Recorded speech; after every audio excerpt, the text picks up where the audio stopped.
do, always be in thanksgiving. In Jesus' name, amen.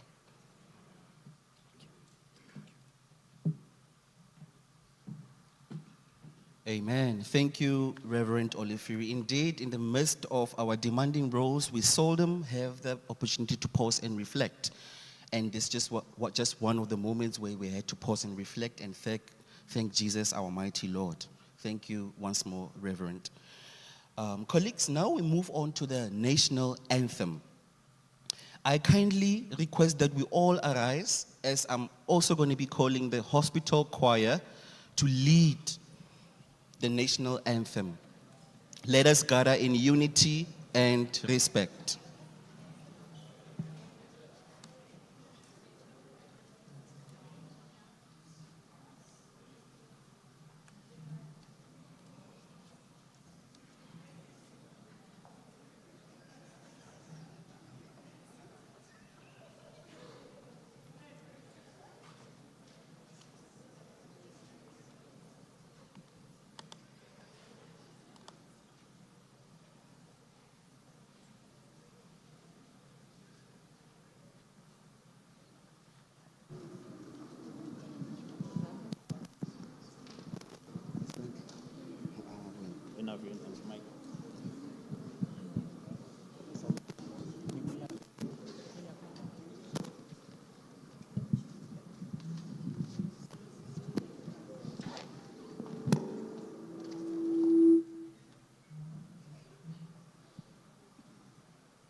All the speakers.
South Africa.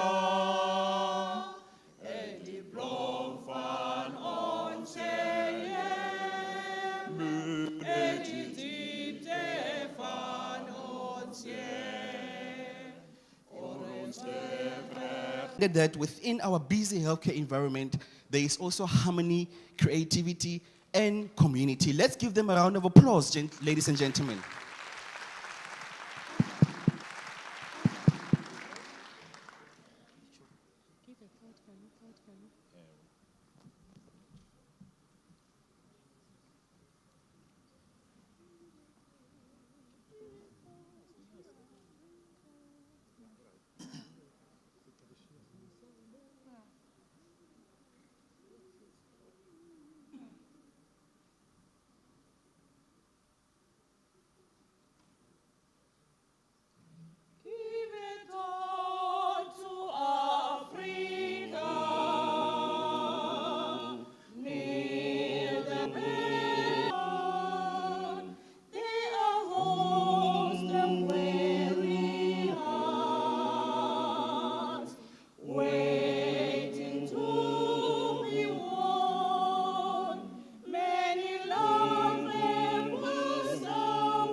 The spelling help. Disondela, disondela, kuwe ngonyama, disondela, kuwe ngonyama, disondela, disondela, kuwe ngonyama, disondela, kuwe ngonyama, disondela.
As we move on, I would just like to mention, actually send an apology to those who needs to be accessing this entire program online. There is quite a challenge currently with the technical team with the link, and it is buffering at the moment, but the team is currently working on it and everything will be online for everybody to view, those that are at home. As we move on forward, it is now my privilege to welcome a respected member of leadership in this hospital to take us to the next segment of this program. Ladies and gentlemen, I would love to welcome Dr. Melvin Moodley, who is going to give an introduction to our CEO, Dr. Mukosi. Let's welcome him.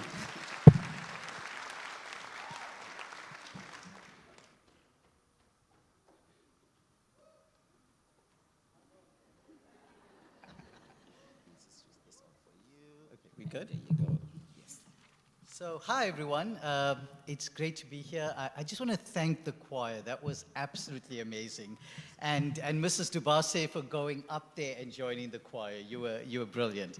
So, good morning, everyone. I'm Melvin Moodley. I'm the Chief Operations Officer of Tygerberg Hospital, and it's my job today. It's my privilege today to call on our CEO, Dr. Mukosi. Now, before he comes on, there's just two things that Dr. Mukosi often says, and I'd like to mention it today. The first thing, and he's been always very clear whenever he's spoken to me, is his desire to bring forward a culture transformation journey. Now, that's very fancy words, right? But what does that, or how does that translate into simple words? Because more than anything, Dr. Mukosi likes to make things very simple.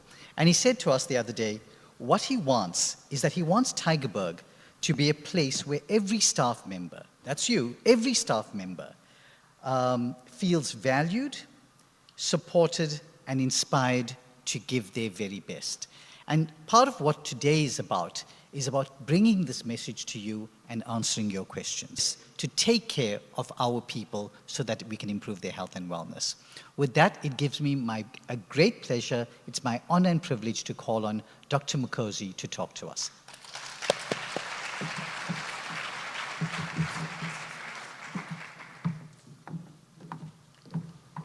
Thank you so much, Dr. Mukosi.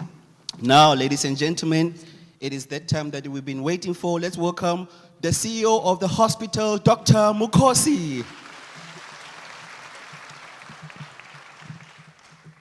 Greetings. Hello, we cannot shout like, some of us can't shout like the master of ceremonies. Where do I put this small one? Okay, no, it's fine. Okay, thank you very much. Thanks all of you for attending and coming here. It means you value this as your own. Because Tygerberg Hospital is about a family, so we want to make this a family for all of us. That's why it's my privilege just to welcome all of you. Among us, we've got hospital management. Maybe I should introduce you last. Let me go. I've seen some of the clinicians. In the past, we didn't have many clinicians attending, so thank you very much for coming. We've got supervisors from various areas. Thank you very much for coming. We also have members of organized labor. Thank you for coming. Wherever you are, can you just wave your hand? Because we are partners in this. And also then the Hospital Facilities Board, branding and reputation management in our hospital. So Alana, do you just want to tell us what you do?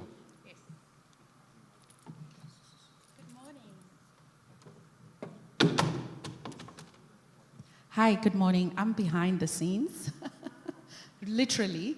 But my name is Helana Shingirai Kondo. I am the brand and reputation manager at Tygerberg Hospital. And I work alongside Jocelyn to help with the culture transformation. But the brand work that we do is really about building trust, to make sure that what we say and how we show up and how we treat our patients, how we treat each other as staff is actually consistent, because often people think the brand is about the logo, but it's more than that. It's about how people experience working at Tygerberg and how people, the patients that come here experience getting the apex of health services at a state facility and actually having an appreciation for what we do. And it is a great privilege to support the CEO with behind the scenes work and also interacting with many of you in the TTC campaign. Thank you. Thank you very much. And then Dr. Hunter, you also a member whose role is not very clear to many people. Do you just want to tell us in less than a minute what you do?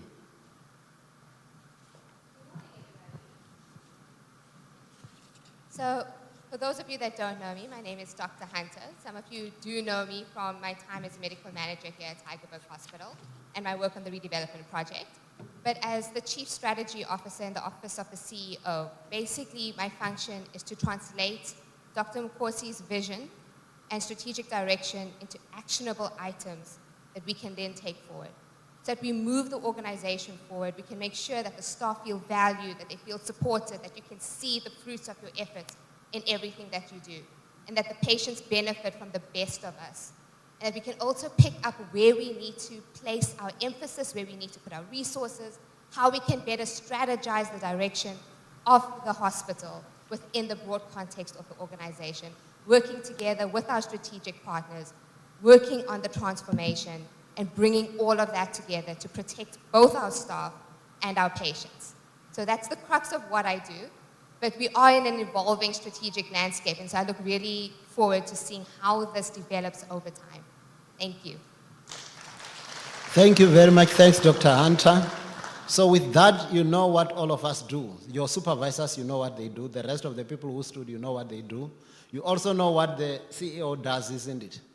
He just makes sure that he surrounds himself with good people so that he can look good. That's what you must do as a leader. You must surround yourself with good people so that you can look good. So just as the start of our talk, my talk, Tygerberg is very close to my heart. So I worked here for 7 years as a manager medical services before going over to Red Cross as the CEO for another 7 years there. So when I had to come back this side as the CEO, I had two things in mind. Because of my love for Tygerberg, I knew that Tygerberg has got a lot of good people. We are doing a lot of good things, but it's not always the perception of the people out there. So it means we've got a job to do in terms of branding and saying how we look outside there, how people view us. But also, we also acknowledge that because of the past and where we're coming from, there might have been things that were not very well. Some of you, maybe as staff, you feel, I don't feel like working at Tygerberg. It's not a good place. My supervisors, my managers don't treat me like I'm a person. There are those things in workplaces. So then I had to say the organizational culture transformation, meaning we want to create a conducive working environment where every staff member would feel valued, appreciated, supported, so that then you can do your best. That's exactly when we talk about the organizational culture transformation, that's all it means. We want to enable you. But then at the same time, the branding is about how then we are perceived. And then we really want to define our own destiny. So far we've made certain progress. I think some of you might have noticed things are shifting, isn't it? Things are shifting. If you haven't experienced it yet, the fact that we are here now together and we're going to talk, it means we are not claiming to be having the sole knowledge of what should happen at Tygerberg. So this is our family, where all of us can contribute, all of us can do something to build a Tygerberg hospital that we can all be proud of. It's like when people out there talk about Tygerberg, this happens with me, I don't know about you. If people talk out there about Tygerberg and they say something that's not good, I feel like they're talking about me. Have you ever noticed that? Because when you work here and people say something there, you don't feel like. But if they say something good about Tygerberg, then you feel proud. You say, this is me. So that's exactly what we're doing in this whole journey. So I even want to pick up from what the head of department said recently in our recent SODA State of the Department address. He's challenged us to do what works and what matters, that genuinely values and support our staff, promote the well-being and cultivate trust. So it's still about our people, which is you. Because you can be an organization that's so much driven on getting results and you forget about our people. And your people end up feeling like slaves just to deliver the objectives. But if we can value you and you are at your best, then you can do your best for the patients we serve. So we had to review even our vision and our mission. I'm not sure if any of you knew or know our vision and our mission. Do you sometimes check our vision and our mission? I do not want a vision or a mission that's just something in the shelves. I want a vision and a mission that is lived. So in other words, it should reflect who we are and what our aspirations are. Okay? So I want to introduce you to our vision and our mission now. But then I want to just ask a question maybe for some of you to reflect on. When people think about coming with a vision, others want to be the best in the world. Others want to be the greatest. Others want to be that. It's just how you want to position yourself. But we believe that if you can do the best for the people you serve, then out of that, then your vision should flourish. Take, for example, the vision of the Western Cape Department of Health and Wellness. How many of you know the vision? The vision of the Department of Health and Wellness, Western Cape? Okay. It's a simple vision about access to person-centered care, quality care. But look at when we are focusing on doing the right things. Look at our governance structures. Look at, we've got 7 clean consecutive audits in the country, first of its kind. But our vision was not necessarily to be the best run department in the country. No. We just automatically became that because we were doing the best of what we need to do. So similarly, our vision and our mission is crafted along those lines. So our vision, you can see it, hopefully they're sharing it with you there, through compassionate, specialized care. Simple. But it talks about who we are and what we want to do with our people and how we want to do it. serving them with compassion, which if we do those things, the thing of becoming great and best run and a very good hospital will come out of that. So our mission is to provide high quality specialized services by strengthening the health system through enabling work culture. Again, you can see we do not forget about you. In whatever we do, it's because we have to create a conducive working environment. That's why we are here today, through academic excellence and partnerships that improve the patient experience. So we also acknowledge that we cannot do all these things alone. We need partners who are helping us in this journey.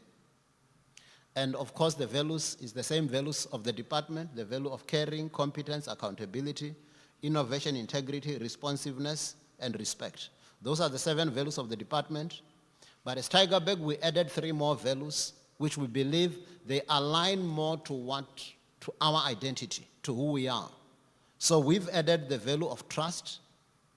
We need to be able to trust each other. And how do you do that? So that you are not always watching your back. You know, sometimes you want to do something and you're not sure if somebody is watching you. So we need to be able to trust each other, to feel I'm safe. I'm in a safe space. And then also your supervisors need to trust you in a way that we can delegate things to you and trust you that you will do it. Even if you make a mistake, we still trust you because it was from a good intention. So we also have the value of kindness and compassion. So when we talk about compassion, when we talk about kindness, kindness is also in how we treat each other. Besides respecting each other, just be kind to one another. To me, I want us to make a Tygerberg that feels like a family, where sometimes you may feel like not going back home, rather want to stay here, because this feels more home than home. You see? Unlike the opposite, where certain people sometimes they say they dread coming to work. They dread coming to that monstrous supervisor who doesn't have a heart. That's not the kind of Tygerberg we want to create. We want to create a kind of Tygerberg hospital where we treat each other with kindness. We all aspire to that, isn't it? That should unite us into that. And then we treat our patients with compassion. So it means even in how we deal with our patients, we're going to be compassionate. Treat them like they're your family members. So if you look at our vision and our mission, you can see that it's premised on 3 things. It's about how we support each other as a team. So it's about us, the staff of Tygerberg Hospital. It's about how we care for our patients, which is our mandate.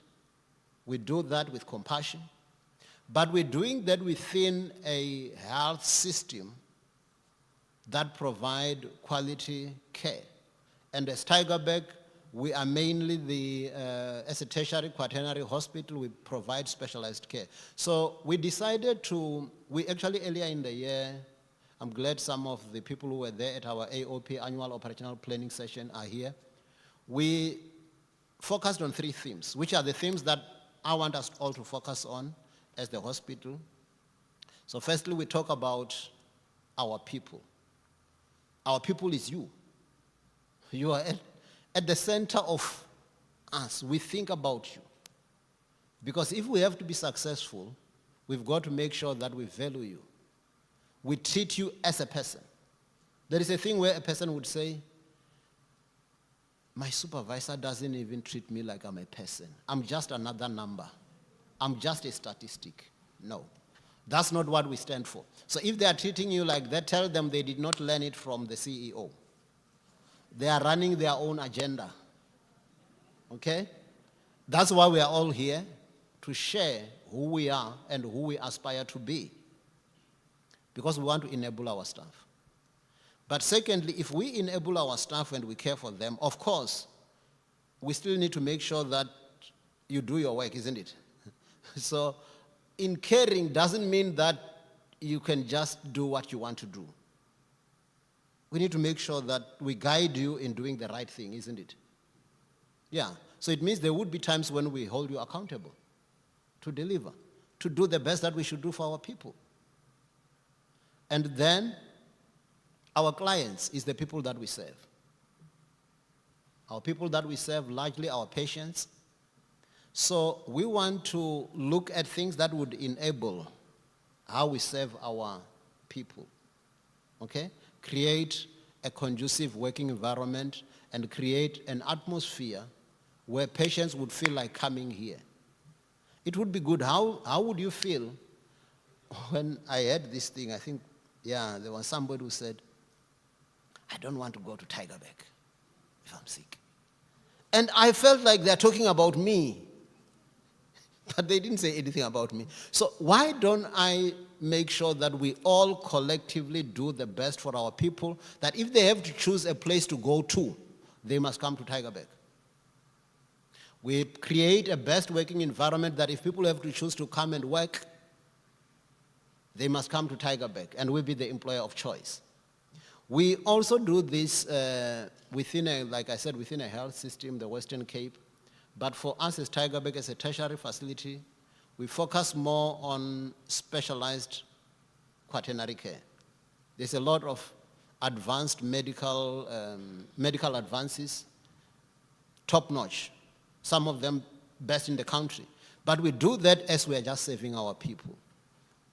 Okay? I'm glad that even some of our clinicians, our nursing people, people who are on the front line are here. We acknowledge what you do. And thank you very much, and keep on doing the good work.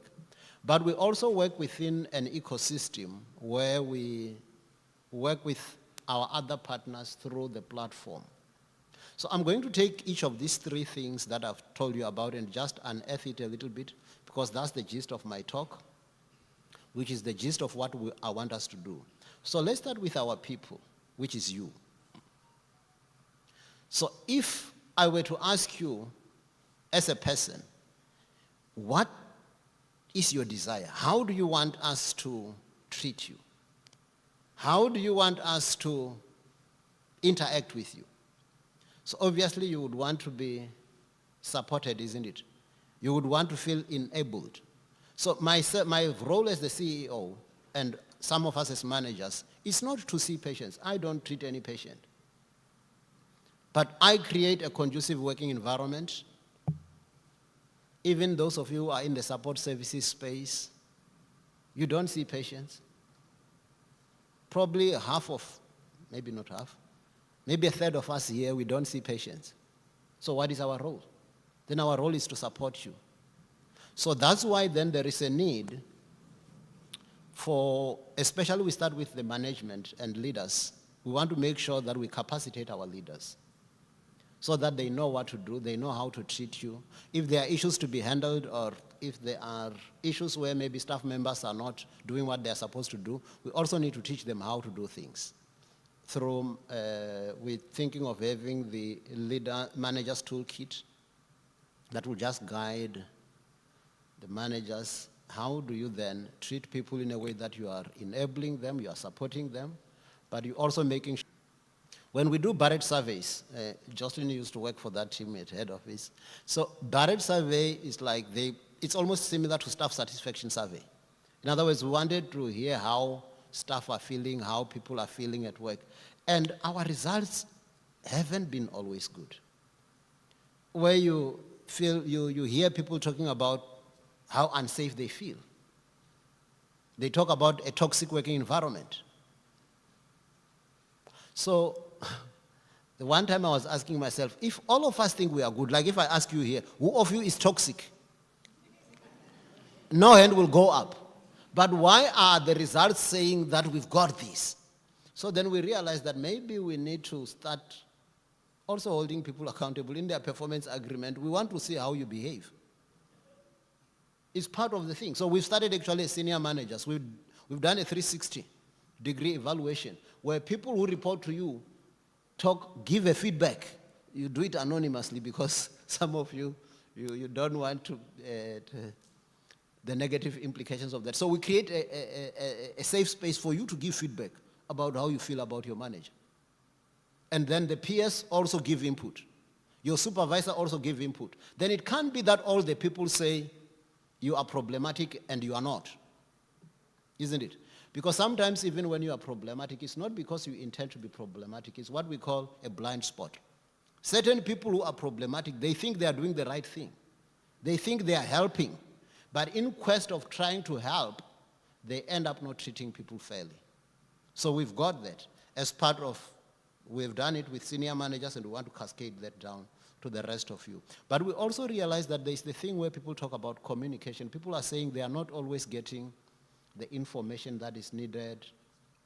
They don't know what's happening in our places and all that. So we've now also want to improve our communication. This is one of the forums that we want to do, where we come and share information. We've got nothing to hide. So we even expose ourselves to the questions. We are here today as managers to even listen to difficult questions. We're putting ourselves on the spot and say, tell us, how can we improve? What do we need to do to make this place better? And we're even thinking of, in terms of making, feeling that this is your place, as part of the transformation, culture transformation, some of you know about the TTC. This year, they say they want a tagline, #MyTygerberg. Imagine, you know people have got hashtags. So imagine you've got #MyTygerberg. It's something, you want to be proud of this. And how do we create that? We also want to recognize people and appreciate people who are doing the right thing. So sometimes I go to shops, go to Pick and Pay or go to ShopRite, always find employee of the month. Yeah, and I thought, oh, okay. How does it feel? Imagine now in your ward, a nursing sister of the month. That's good. So we want to catch people doing the right thing, rather than always looking for the time when you do the wrong thing. So we're even thinking of a wall of fame. Yeah, to say, because we want to encourage people to do the right thing. There are stars among us. And we want you to shine and influence others to also be stars, so that we can all be stars, but we may not shine the same way. You know that all the stars have their glory, but they don't. Others are very bright. Others are a bit dim, as long as you are a star. Okay? Now, in terms of what we do for our clients, we actually, the beginning of this year, I asked the management team and senior clinicians in terms of what are the things that they think we should do this year, and what are the things. So people quickly went like, lift is one of the challenges. Some of you know that, isn't it? Lifts. Yeah, it's a challenge. So there are challenges still that we need to grapple with and all that. But we thought, rather than focusing on these things as negative things, why don't we see them from the lens of saying we want to do what is best for our patients? So the issue of a lift that's not functional, it's not just about a lift that's not functional. It's about how do patients access our services? How does this mother carrying a little baby who needs to go to the 10th floor, how should they walk through the stairs up because of the lift is not working? So we actually intentionally decided to say we want to do what works for our clients, the people that we treat. By the way, there's also this thing sometimes where when we get patient complaints, most of them are about staff attitudes. They just tell us how they were not treated fairly. Okay, you may not have resources, you may not have money to do certain things, but a smile doesn't cost, isn't it? Whoever didn't have money to buy the smile, I'm so poor that I can't buy a smile. So why is it that when patients are coming, why can't you just welcome them? Show that it's an honor for you to serve them. You have applied for that job. There are many people out there who don't have a job. So don't see it as a job, enjoy it. Don't you think I'm also enjoying being a CEO? I don't feel like it's a job anymore. I just wonder when I get paid. But I enjoy what I do, isn't it? I enjoy what I do. So I want you to also enjoy what you do, especially in serving our patients. Some of you, you don't serve patients, but you serve our staff. And let's keep on doing that. So we will address the issues of lifts. We want also to improve the turnaround times in terms of equipment maintenance and all that. But with regards to to our clients, we also want to improve the signage. You know, this hospital is very big. Sometimes patients get lost. They don't know where to go, what is where. So those are some of the things we're working on. as we improve also the security, some of you seeing the turnstile, all the things that we're doing is because we want to create a good environment for our staff and for the people we serve. We also want to do this thing of real-time feedback, patients. Imagine, you know, sometimes you go to places and there is a smiley faces. After you are served, faces, you know, the different, I just can't demonstrate how the faces look like. Then you go and click that and give feedback. So imagine people come to your ward and all the things we're getting is those kind of faces. We're going to do that because we want to see where is the toxicity. We want to have some of those many good smiles in how you're serving your people. Okay? And then the part about our health system, which is what we do, largely for Tygerberg as a tertiary quaternary service, we've got a niche focus area where we do all those advanced medical and surgical procedures. We want to continue on doing that. We want to still keep on doing that a lot more. So in the beginning, earlier in the year, when we had the AOP again, we also agreed on certain things that we're going to do, improving our theater access, improving access to critical care, all the things that we do, which is specifically Tygerberg. But we also want to see how we work in the ecosystem with all our ecosystem partners so that we can deliver the kind of service that will be good for the people we serve. And we want to improve the patient journey in that regard. So obviously, I can't finish my talk without telling you about the finances, isn't it? And we'll also be transparent and call them our finances. So when I say our budget for this year is 4.3 billion rands, see, now it must change. So we're doing this intentionally. You know, sometimes you always think like, Tygerberg, we don't have money, we are this, we are poor, we are this. But there is a budget of 4.3 billion. Instead of us focusing on the budget we have, we're thinking about what the neighbor has. And then you don't focus on what you have. That's a lot of money for one institution. Yeah, we are the one with the greatest amount of money in the Western Cape for one institution. Even the people that you think have more, they don't have this amount of money. So, what are we doing with this money? So it means it's incumbent upon us. So of course, 69% of that is on our staff. And we want to do our best to protect, we call it the APL, approved post list or affordable post list.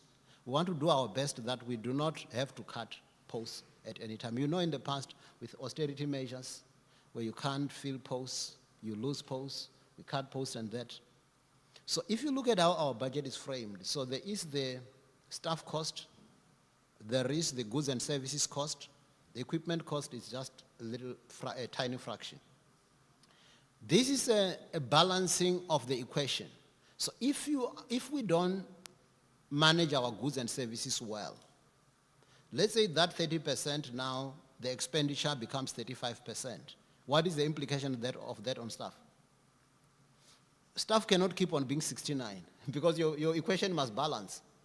So it means you've got to reduce staff because this is more expensive now. You're putting a lot of, so that's why we're calling upon all of you. Let us be cost efficient. Take care even of your equipment. You know, a lot of our equipment gets damaged. When I grew up, we used to see the police and government cars. We knew it was government because nobody cared for it. So even how people drive them in potholes and that, then we knew it's a government car.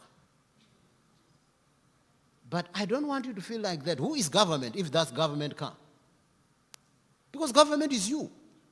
So if it's Tygerberg, it's you. So how can we make sure that we use the resources that have been entrusted to us with prudence, where we don't waste?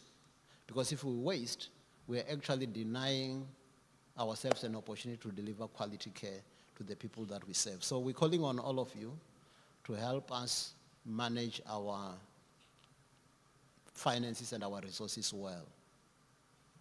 Who knows what's happening this year for Tygerberg? I think some of you were surprised you were seeing 50s. They say 50 there, they say 50 there. And Master of Ceremony, I also heard it seems there will be, did you say there will be spot prizes and you want to issue 50 prizes in line with the 50? So it seems it's 50, 50, 50. So wherever you go, you can just say 50, 50 to keep on reminding us. So what's happening this year? It's our 50th year. Others call it our jubilee. Our 50th year in existence, our 50th year in delivering the services that we deliver. But we can't say that for that whole 50 years we've been as good or we are as good as we should be. It's a journey. Do you know that this hospital, when it was commissioned, and even how it was built along divisions. So if you take an aerial view of this hospital, you will see it's a duplication. The East duplicates the West, which means the history of this institution is we were segregated. You had people of certain races that could be in one place and certain races in another place. But look at how we are today. That's worth celebrating, isn't it? By the way, I heard that only the mortuary was one.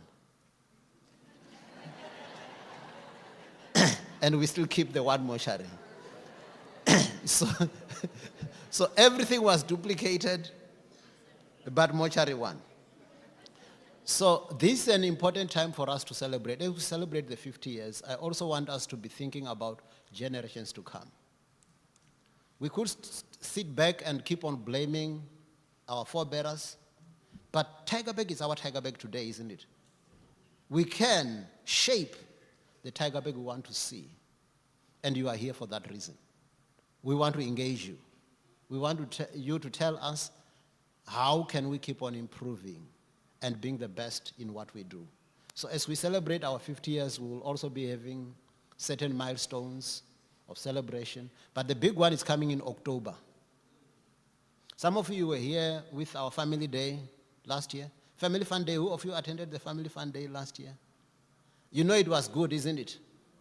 You haven't seen enough. Wait for what's coming this October.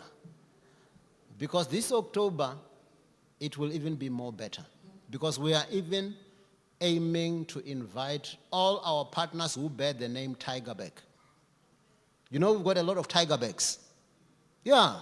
So we're saying, all the Tygerbergs, let's come together, come and celebrate with us. You know, when you have a birthday party, you call your friends. So we decided, let's just call our partners in terms of all those who bear Tygerberg.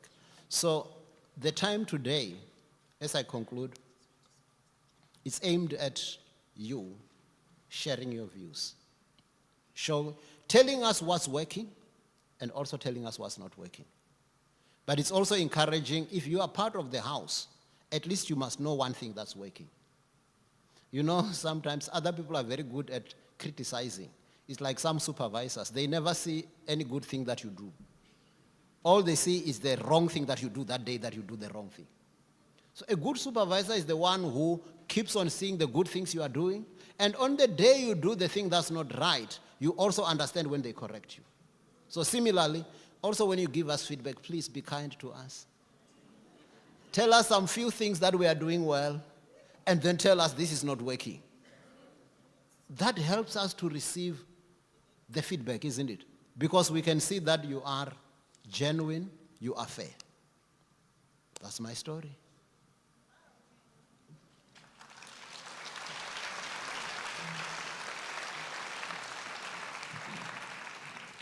I think I said that we are on the firing line, so I won't be on the firing line alone. So the MC will tell us, it seems the MC also wants to do the sport prizes, but we also want questions and answers. So MC, how do you want us to do it? You can tell us when I'm still here, and then you tell me when my other colleagues should join me.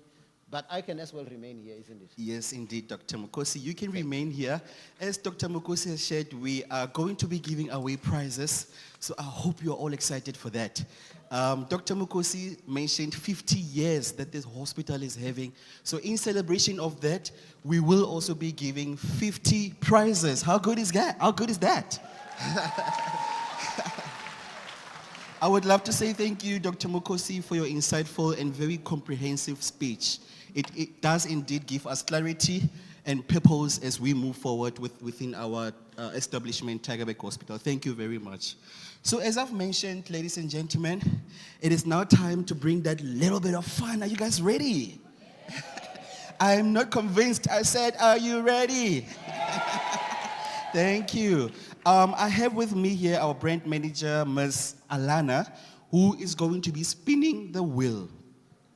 Because we want transparency, it will also reflect on our screen. Ms. Alana is just currently working on that. What we're going to be doing, she will be spinning, and then the numbers will pop up. These numbers, they correlate with when you signed on the registry. And then we will call up the name, and then one of our clerks will curate all of those numbers, and then at the end of the show, then you can go and collect your prizes. Yes. Okay. How is it looking? Yeah. Okay, let's see.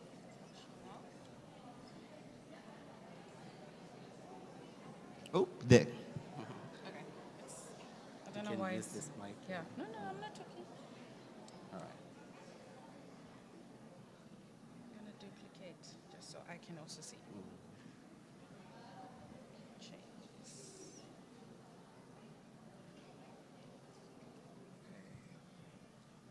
Oh, there you go. So, as I've said, we will be selecting numbers, We're doing 25 now. and we will do 25. She will spin, and then I will also just mention the numbers. You can start, Alana.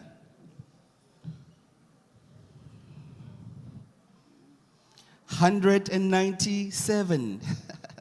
Next.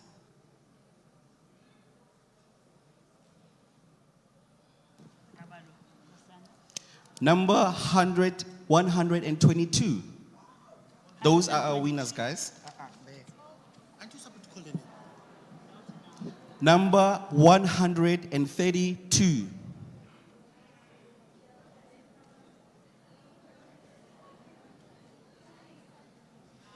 Number 134. That was a mistake there. No, it's fine. 134. Number 166.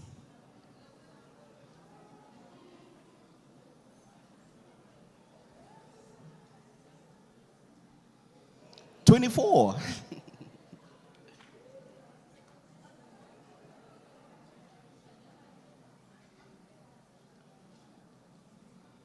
And then we have our lucky 86. So shuffle again.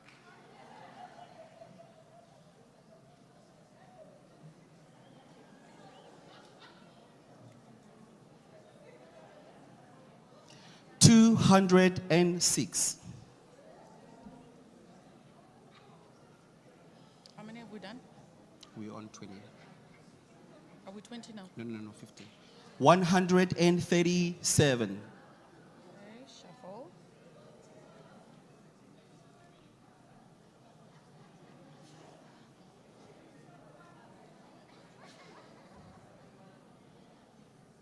Oh, 6.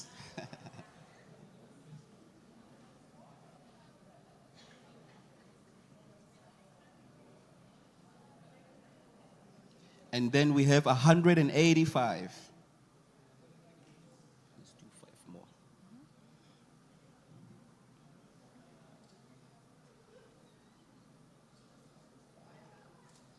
251.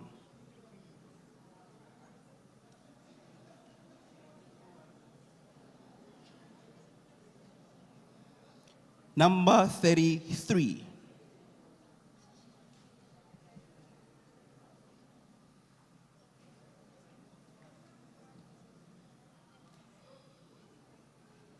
$256.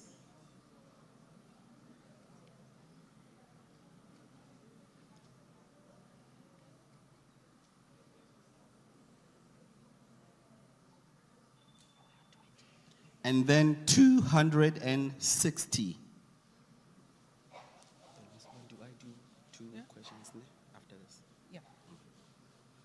We can stop at this one. Okay. And then the final one, winner is number 66. Let's give them a round of applause, ladies and gentlemen. While you do the questions, I'm going to get the names of who won.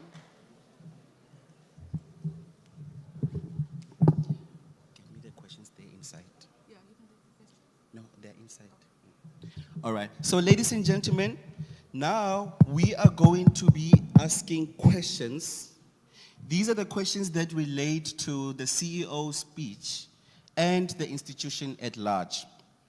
So just to be transparent, we will be giving 2 Tygerberg Hospital branded jackets. There are 4 in total. Yes, I like that clap. There are 4 in total. So I will be giving away 2 for now and then 2 for the second session. So I will ask 2 questions and then we will then select the winners. So let us just wait for Ms. Alana to just spin for us.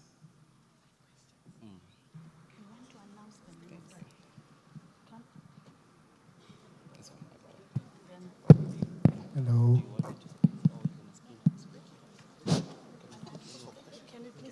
So, okay, question number 1. Can you at least mention 3 of the 7 values that we have at Tygerberg Hospital? Just to check, I need to have somebody on the floor with a mic. Just move around. You can, let me pick the side, okay.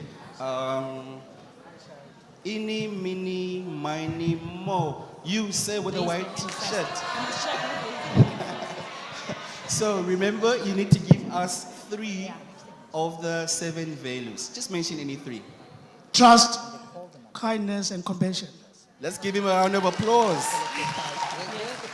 Because the problem is the sport prizes are still are they in the bags. Okay, and then in addition to that, what are the 3 ones that are added? They go. Yeah. All right, perfect. Let's clap. Yeah. All right, so the next question is going to be graded by our CEO, Dr. Mukosi, and the question goes like this. What key area did the CEO highlight as needing improvement in relation to patient care experience? I am going to be choosing a winner from the side. I'm going to repeat the question again. What key area did the CEO highlight as needing improvement in relation to patient experience? Do I see any hands? There's a hand over there, the lady with the blue. One of the key areas that was identified is the staff attitude and compassion towards the patients. Thank you so much. I just need to hear from the CEO. How do you feel about that question? That's correct. Well done. Round of applause.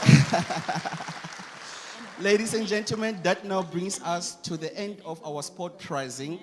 What is going to happen now, I want to call upon the esteemed executive management of Tygerberg Hospital to come on the podium because we are now entering the Q&A session where you get to ask the questions to the Tygerberg management. Please remember that the questions need to be very respectful, cautious, and also be goal-driven. Otherwise, ask freely as you wish. We will allocate a certain time frame, and I will announce when the Q&A session will be ending. May I please welcome the Tygerberg Hospital Executive Management on stage.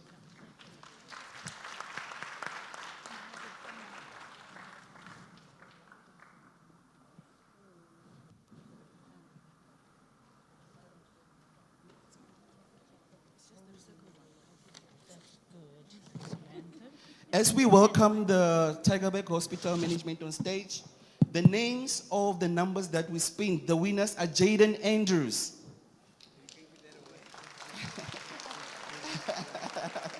Yes. Okay, we will do so. We will do so. Shireen Tarental, HRD. No. Rochelle Crowley, Fees Department. Vanelloa Batuli, apologies for my pronunciation. A9 Ward Clerk. Mornay Julius from Labor Ward C2A. Sinetemba Mguni from Admin. Fredwina Esther Hazer from Case Management. And then Jock Dutoy from Surgical Sciences. Then we have Ngela Plaikis from Hospital Fees. Megan Bushnell from SPMS. Kaylin Rick, Engineering Department. Keenan Sardine, IMU. And then we have Rialta Pinar, Patient Admin. Nosipuo Finke from Records. Yeah! Babalwa Kosani from Support Services. You guys are going to get either a lunch bag or a thermal mark. Let's give them a round of applause. Thank you. So you see at Tygerberg, we are a hospital that cares about all of our colleagues. Ladies and gentlemen, I now officially begin the Q&A session.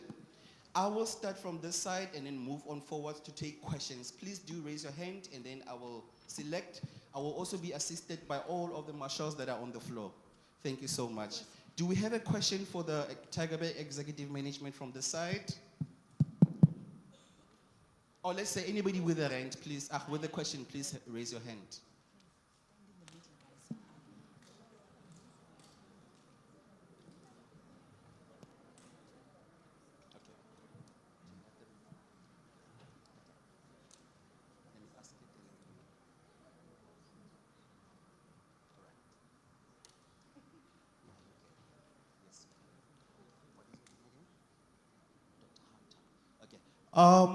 We're gonna have Dr. that has already been provided. I'm gonna give the stage to her so that she can address all of you. Thank you, Dr. Maureen Hunter.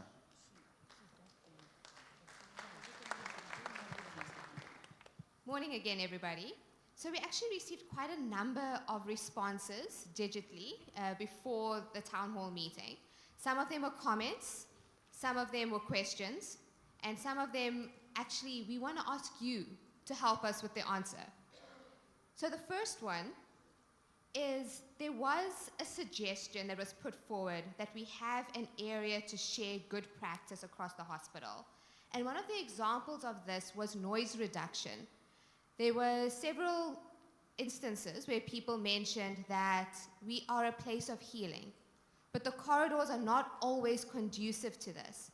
So there are some wards that have implemented fantastic initiatives, such as G4 and others, to reduce the noise.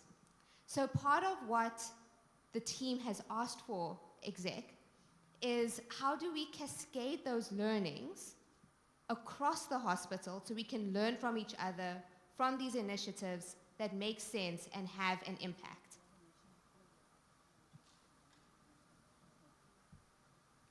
Annalene, would you like to provide comment?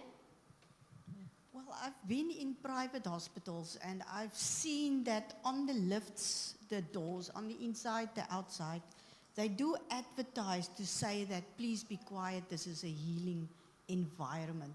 So, and I think also if I walk in the passages and I encounter our staff, then sometimes it sounds like a bazaar for people shouting from the one end of the passage to the other side. And I agree with the community that this is a healing environment.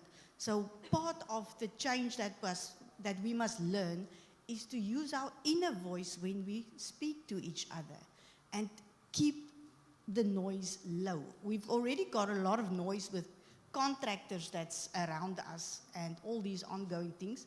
But I think lowering our voice, and I know for some people it might be a little bit challenging, based on either where they've grown up or maybe they just have a loud voice. But I think it will definitely benefit everybody if we can learn to lower the voice, speak close to each other, and just respect the environment around you. Thank you very much for that, Annalene. So we have a second comment / question, and I'm going to pose this to Mrs. DeBasi and Dr. Mudley. Patient satisfaction and IPC is not only a nursing initiative. So how do we make sure that the rest of the MDT helps with this and is accountable for the outcomes and outputs that we are required, both from a compliance perspective, but also from a patient experience perspective? Thank you, Dr. Hunter. So the question is about patient safety and IPC, which is one of our topics that we talk about almost daily and that we are trying to promote. Not ignoring the fact that, yes, there are staff shortages, there are challenges. However, what we always say is that we try and do the best when we are faced with that particular patient, the best that we can for that person. However, the culture of IPC indeed is not the responsibility of nursing and medical staff only. So how do we then promote the culture of MDT, or everybody knowing that it is our responsibility to ensure that we maintain and comply with IPC protocols? So infection prevention and control is everybody's business. What we are trying to do now with the team, and they are looking at me, I see Sister McFarlane there, is we are providing training. The IPC team is providing training for all categories of staff, because if you are in touch with the patient, then it means that you must not transfer infection from one patient to another. So it is important for us to know these things and to respect each other. So if one person, whether you are a cleaner, whether you're a porter, everybody has a role to play. So we need to respect that person. I can't be or have an attitude that I'm a nurse, so no cleaner is going to tell me. So everybody here has a purpose and everybody is important. So if we start respecting the opinion of each person for the benefit of the patient and creating IPC, maintaining IPC standards as a culture, then we will be able to alleviate hospital-acquired infections, which are costing us a lot of money. So it is everybody's business, and in order for us to help each other, we must educate ourselves, train more people, send people for training. We're moving away from the classroom because everybody does not have time to sit in a class, and providing video clips so that where you are, you can watch a video and educate yourself about what IPC is. Patient safety, I cannot say more. The purpose of us being here is to ensure that we provide safe care and safe standards, and therefore we need to report the patient safety incidents, not to blame. Because yes, one of the things that came from staff satisfaction survey was a blame culture. So we always try and explain that when you report a patient safety incident, it's for us to identify gaps and see what is it that we can improve to ensure that we mitigate patient safety incidents and train where we need to train. So it's not a blame. So if anyone asks you to complete a PSI, it's for us to see what are the challenges and therefore where we can improve. Because that patient safety incident form has the number of staff that were on duty, has the number of patients. Our infrastructure in terms of the wards, we have different rooms. So nobody is expecting someone to be in 2 rooms at the same time, but at least be able to state what was happening. You were busy with this when this happened. So we are not, it's not to blame anyone, but it's for us to see how much patient safety incidents we are receiving so that we can improve on that. Thanks, I hope I answered the question. Thank you. Thank you, Mrs. DeBasi. You covered that really well. So it's going to be hard to go after that, but I'll try a little bit. I'm only going to say a few extra things. So I think all the points that you made are incredibly valuable. To me, when we talk about IPC, why do we have IPC, infection prevention and control? It's to protect staff and it's to protect patients. So if we've got our family member in any hospital, whether it's in a public hospital or a private hospital, whether in Western Cape or Gauteng, we don't want a health worker to transmit an infection from one patient to our family member. And we should want the same for our patients. So IPC is really about protecting patients and protecting staff. In terms of how we move this forward. It starts with first taking personal responsibility. As an individual, you should set a standard for yourself. I am going to wash my hands, I'm going to observe the 5 hand washing contact moments, and I'm going to prevent myself from spreading any infections. The second thing is we need to hold each other accountable.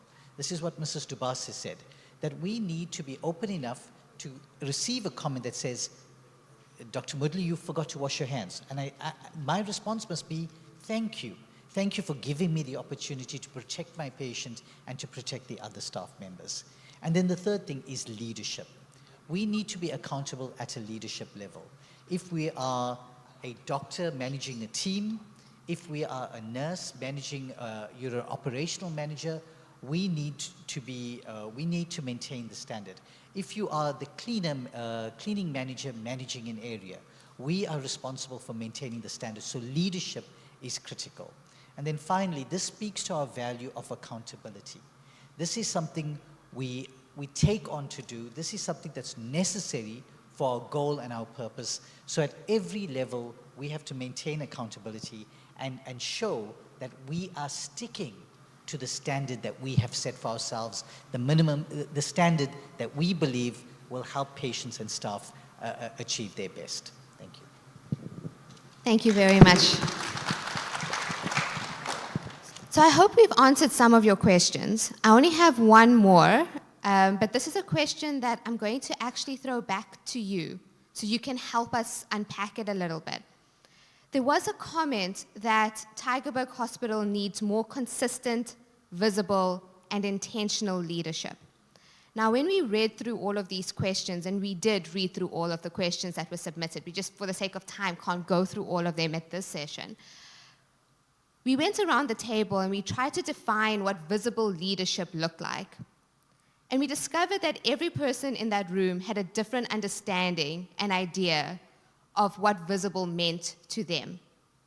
And so we want to ask you, those who asked the question, but those that this question resonates, what does visible leadership look like to you? And what can we as the EXCO team do better to show up better and be more visible by your definition?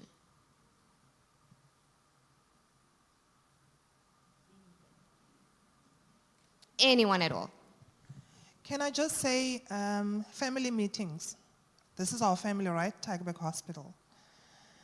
In the context of family, outside work, there's no perfect family. So, I want people to feel safe. So our CEO speaks about psychological safety, where anyone feels they can speak. So it's not what we say, it's how we say it, but what needs to be said must be said. So I just want to encourage us, because I know there is someone who asked this question about visible leadership and intentional visible leadership, and nobody is perfect. So this executive, we are not perfect, and therefore this is an opportunity that the CEO gives us to express ourselves. And so I want to encourage people who have questions or whom this question resonates with to maybe explain what is it that we want for our leadership. Similar to our family context, when we say we want our siblings to treat each other like this. We want our parents to treat each other. So we are not parents in this context, we are leaders, and therefore leadership is not perfect. And in order for leadership to be perfect, it needs to get feedback from the people that they lead. So an opportunity for someone to please, if you have courage, we need to have courage to raise our hands and then say, what does leadership, visible leadership, mean to you? Thanks. Maybe just to add,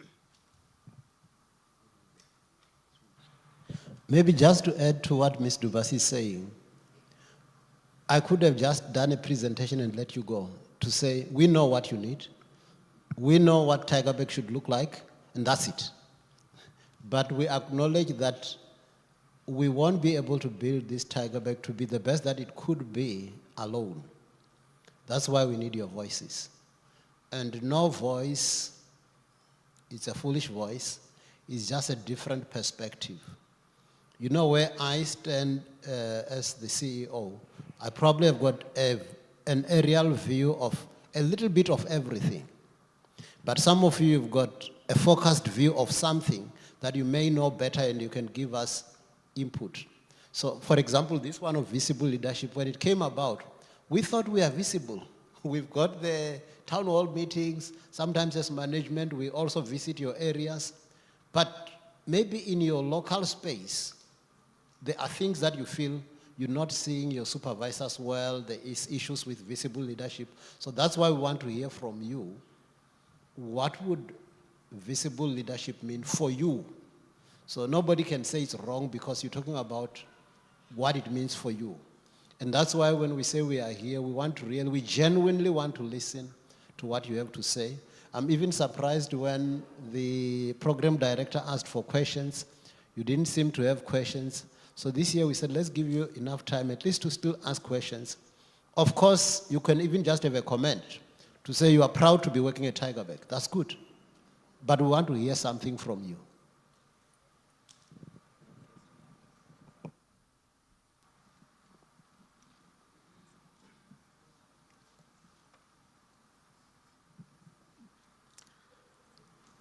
Good morning, everyone. My name is Regina. I work in the pharmacy. This is my third time to attend the town hall meeting. The first time that the CEO spoke about the 360 tool, it's something that I thought is very useful. And last year, I had the same question. I asked, when is it going to be rolled out down to our levels? Because it's been rolled out to senior management. I don't know how many are you in the senior management team, but the people on the ground that may be experiencing bullying or victimization or other issues that we were calling toxicity, the tool would be very useful if it could be rolled out to us. It came about 3 years ago. I don't know when will it be rolled out down to all levels. That's a question and a comment. I also have another question.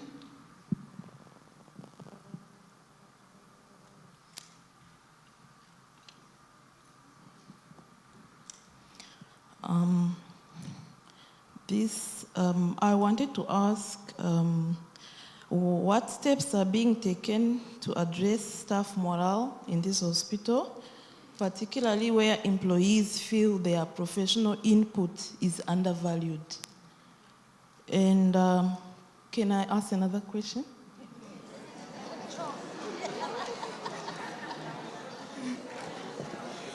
And what is the hospital management, or what steps are being taken to actively build a respectful and psychological safe workplace culture?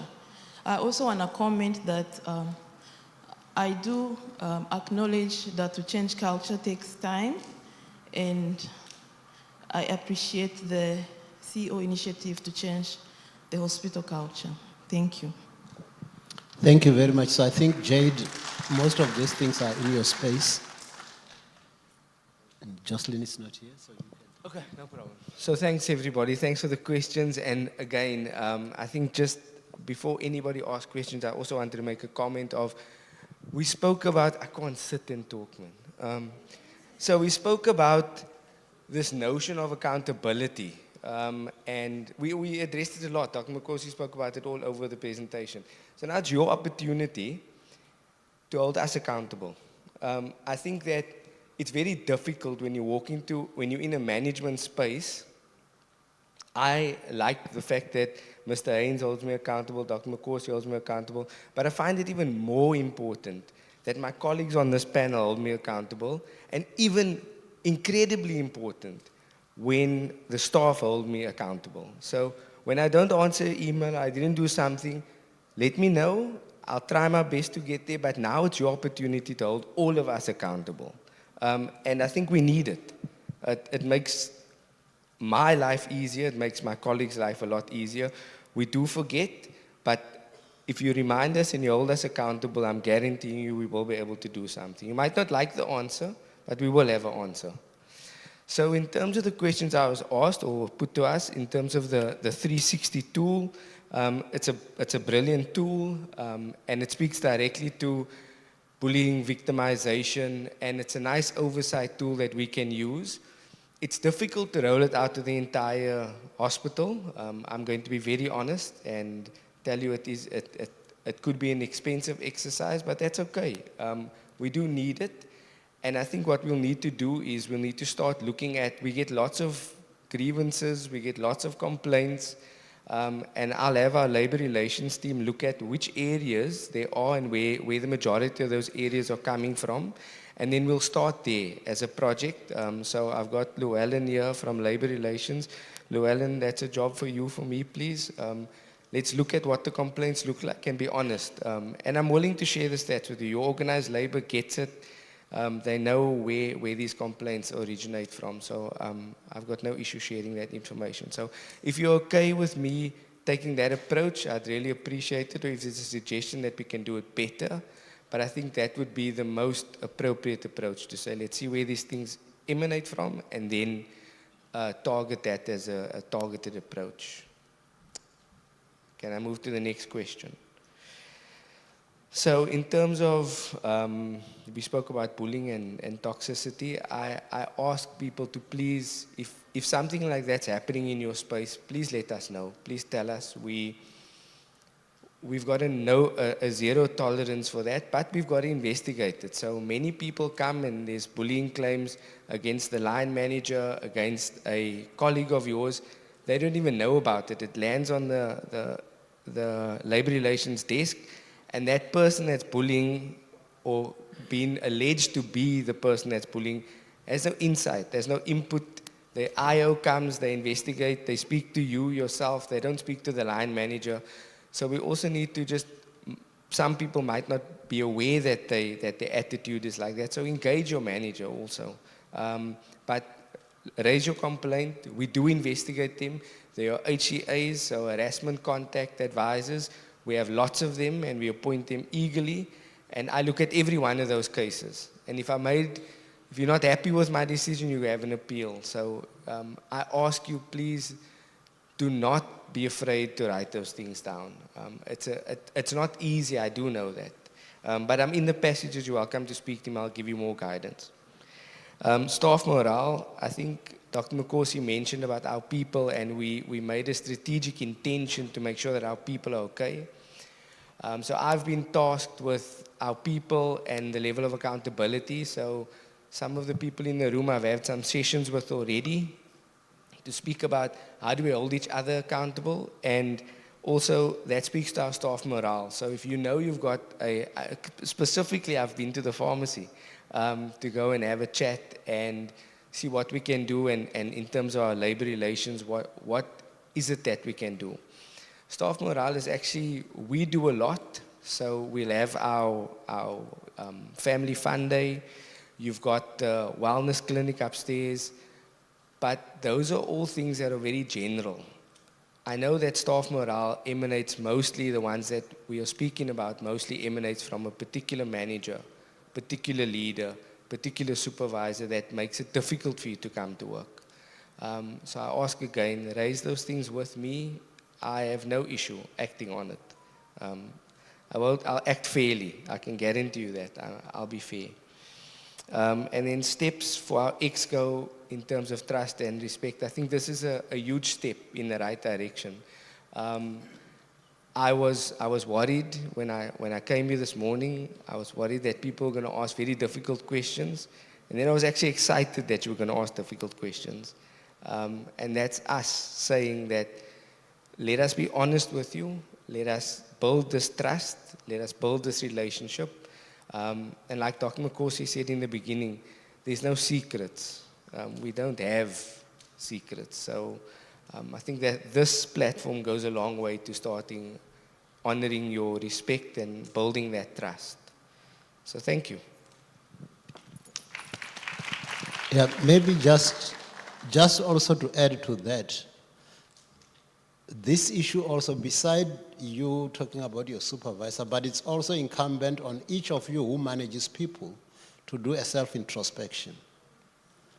In other words, before even the people who report to you talks about your bad behavior or whatever, you should be asking yourself, am I creating a conducive environment for my staff?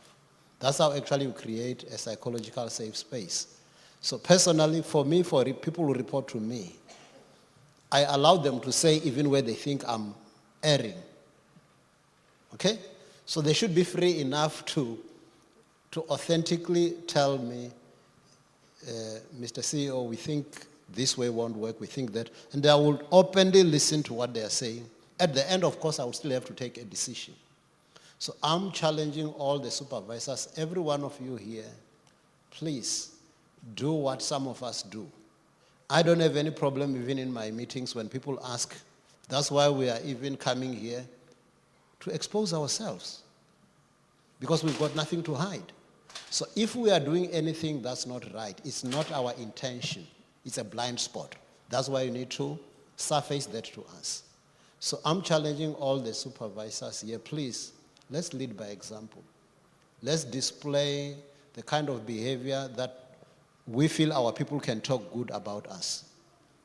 So we'll try I think like Mr. Engel talked about the 360, we've done that with senior managers, but to cascade it down is a little bit tricky. But at least if we can all start by valuing each other, respecting each other, Tygerberg can be a very best place to be. And that's our desire. That's what we want to see. But tell us more.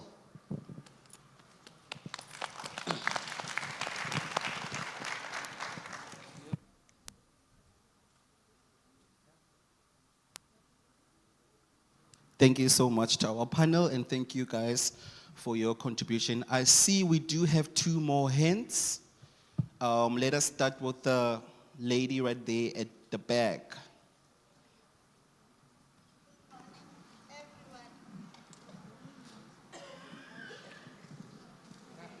My name is Monica Masisa. Yes, I'm working in this institution since 1994. So my great concern is that I'm working under support services, and there's a lot that I need to ask. I don't know whether, Dr. Mwetu, I'll only name your name. I know you are a CEO. Now I need to know that, are you aware the fact that whenever there's posts that advertised, there is foreigners in the private companies, which I'm very much uncertain the way it goes. We don't know whether is this hospital going to be privatized or what's going on. There's always around us new company, new people, which including with foreigners. Remember, this is a government institution. We've been asking questions and dealing with seniors of us, asking questions, but we never been answered. We are really uncertain about this, what is going on in this hospital. And there's no even considerations to our members of this hospital who worked so long, but they don't get opportunities to reach the senior levels. Thank you.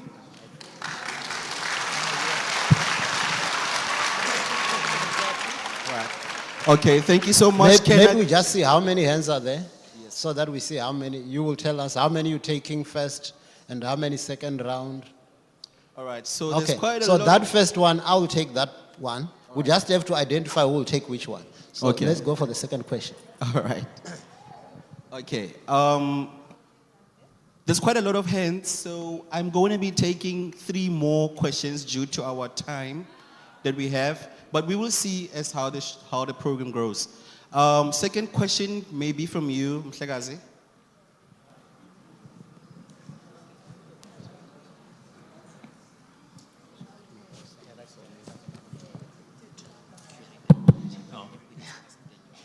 Morning, everyone. I'm Temba from the pharmacy. Right. Mr. Mokoti, going back on what you said about the patients complaining about, I received the complaints from patients, right? The patients only write what has been said to them or been done. They don't write what they did before. So they only tell their side of the story, but not the story of the other side.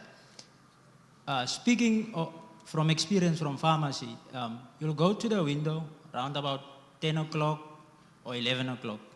And then the patient will tell you, I've been here since 5 o'clock. To be honest, I tell them, it's not pharmacy's problem that you come at 5. Pharmacy only opens at 8. You sit by the doctor 2 hours, you come here 10 o'clock, you want to sit 5 minutes. We are helping a lot of people. You're not the only one that we are helping. Right? My question is, what I'm going to ask, and I'm going to comment why I'm asking that question. Will the pharmacy be opening on a Sunday again? The reason why I'm asking, and what, I think the question, what's your name, doctor? Dr. Antas. So what you spoke about visible leadership, I think this is where visible leadership comes in. Okay, I didn't want to comment then, but I sat down and thought about it. The reason why I'm asking is because come on a Friday in pharmacy, we closed on a Sunday, so remember we're working for Friday and Sunday. Saturday we open, we only have 3.5 hours. We're working for Saturday and Sunday. Monday opens, we're working for Sunday and Monday. So it's not about the pharmacy only, but sometimes there are patients coming in Saturday midnight, Sunday morning hours, the accident happens, pharmacy is closed on a Sunday. So we don't know the influx of patients that comes in on a weekend, right? We have the emergency room. Will the medication that's in the emergency room, will the medication be enough to cover those patients coming in at that time of the morning? Understand? That's what I'm asking. And now you spoke about, I can't remember, but I'll just say it. I mean, it's overworking of staff, right? So we have 365 days in a year. So we come to work every Monday to Friday as staff of the pharmacy, right? So how do you manage your staff? Because your staff is working, it's only Tuesday, Wednesday and Thursday. Monday, Friday, it's busy. So now you have 5, 6 staff members of 6, some are on leave. Let's say 6 of them, 5 of 6, so we have 11 people. Now you go to, all right, Temba, so-and-so is not here. Can you please cover this area from 8 to 10 o'clock, and then 10 o'clock you come back to this particular department, and from after 2 you go to that department. So it's one person in 3 departments in one day. Okay? So when we ask for locum, they say there's no budget. I mean, you have to manage your staff so that your staff can work through the whole 365 days of the year. Right? So I don't know how many of you watch football, but you get certain players who can only play for 60 minutes, then you take him out. That's managing your player. You know you have to play the next game. So please, managing your staff is very important. Imagine you deal with a problem, you don't bring in locums with a problem, short of staff the whole year. Your staff is going to be overworked. And speaking of Sundays, I'm not asking that because of pharmacy only, but sometimes at the window, the sisters ask, when are you going to open the pharmacy? And I tell them, it's not my problem. We have to go ask management. You see, they're also under pressure in the wards. It's not us only, but they're also under pressure because they have to call, wait for someone who's on call, come and open the emergency cupboard, give them the medication. And then tomorrow the medication must be replaced on Monday. Thank you. All right, thank you. Let's remind ourselves to just keep the questions clear and direct, and as succinct as they can be. So that one, yes. Dr. Moodley will take it. That second question, I'll take the first one. But just be straight so that you help others, you give others a chance. Yes. Straight and direct. All right. Then I will be moving to the side. I saw a couple of hands. You may go ahead, sir. Greetings and salutations to the Exco and Mr. Nkosi. My question is this: I work in medical records and I walk past the pharmacy. And there's always moaning and groaning about the patient. Why must we sit here the whole day? They call it, some of them call it a waghospitaal. Not like a waghospitaal, but not to make fun of the whole situation. But when I worked at Grootes Care, I was part and parcel of a lean management process. Whereas from the moment the patient gets into the hospital, we follow the patient and just check how much time they spend at each area. And we picked up stuff like, there's 2 nurses, but both are going on tea at the same time. So that sets back the patient's time, so that patient spends more time. I'm gonna fast forward now to get to the pharmacy. You get people that wait for one item the whole day. Why can't there be something like a speed queue for that patient that's got one thing?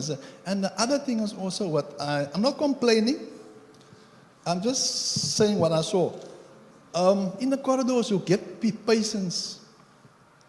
They can barely walk, and there's no wheelchairs on the passages or stuff. Can't they be? I'm just making a suggestion. Can't they be at all the points where securities are? Be a wheelchair at least, so the patient can get to where they need to be. Thank you. Thank you for the question. So, which of the managers will take that one?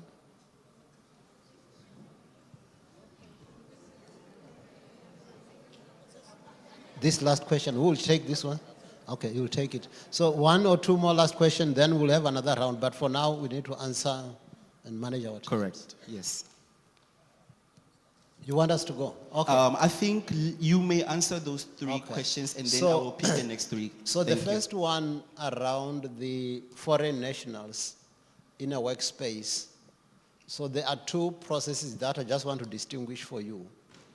So for permanent employment, for anybody to be employed in government in a permanent post, we are guided by policies of government, among which we've got employment equity and transformation and all that.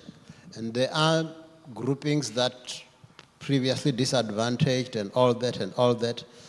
The last grouping, so in other words, foreign national, if a foreign national has to ever get a post in government, it would be that you could not find any from the people who are South Africans, you couldn't find any, then obviously then you employ that person. But you cannot employ that person if there are people who are found appointable who are South Africans in terms of the grading, in terms of previously disadvantaged and all that. So the foreign national is the last group. So just to say what's government policy.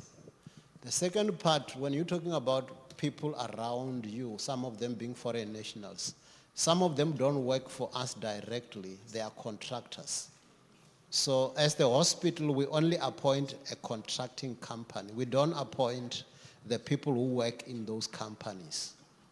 So obviously, if let's say we appoint the current security company that we have, we don't determine who is their employees. So that part, I'm not sure, maybe, do you have a comment to make on that one, Annelene? Maybe just to expound that that's about contract workers, whether it's in security, whether cleaning and all that, but maybe you can clear that one. But for permanent posts in government, we are guided by policies. The foreign national cannot get a job unless there is no person found suitable among South Africans. Okay, so I think the majority of that question is refers to the contract staff. Okay, so the contract staff, we go out on a tender. We do not have sufficient permanent staff on the establishment to cover the whole hospital. If I look at cleaning, if I look at the securities, the linen management, that's the type of contracts that we have outsourced. Excuse me. So that is the people that we get extra on board because we cannot do, there isn't any more post to fill. We filled our permanent post, we've reached the capacity, and the rest is subject to, we can ask for extra post, but it's subject to availability, funding. There's a whole process to go through. All right, so therefore we have the extra contract, which started off, if we look at the cleaning, it started off with the public areas, but because over years, the establishment, due to austerity measures, we lost post and it got smaller and smaller. We had to expand on the other side because the service must still be rendered, all right? So those are the foreigners that I believe that Monica is referring to. So what we do is in our contract, we do say that people should preferably be South African citizens, and if they're not, they must have a valid working visa. All right. We cannot tell the company who they should employ. All right. The only thing we do is we check the portfolios to make sure that if they do employ foreigners, that they are valid in the country and not illegal immigrants. Okay. And in terms of that, just to maybe mention something about what the one gentleman said about, and the other gentleman there at the back, new ideas. New ideas does not have to come only from management, all right? There's a reason why we have town hall meetings, staff meetings, and we're currently in this phase where we redesign the old way of working. It worked in the past, but we are moving fast in a new direction. So we need to engage with the staff, and you play an important role to give new ideas. So if you have a solution for the pharmacy or the waiting time somewhere, engage with your supervisors and put your suggestions forward, because there just might be something that we didn't think of. And that's the change. But similarly, I also want to make a comment that we do engage with some staff and then they refuse to change. They are resistant to change. So it's important that you as a component, you need to have your meetings and also agree collectively. If something needs to change, it needs to change. But you must do it in such a way that you can bring all your colleagues with you.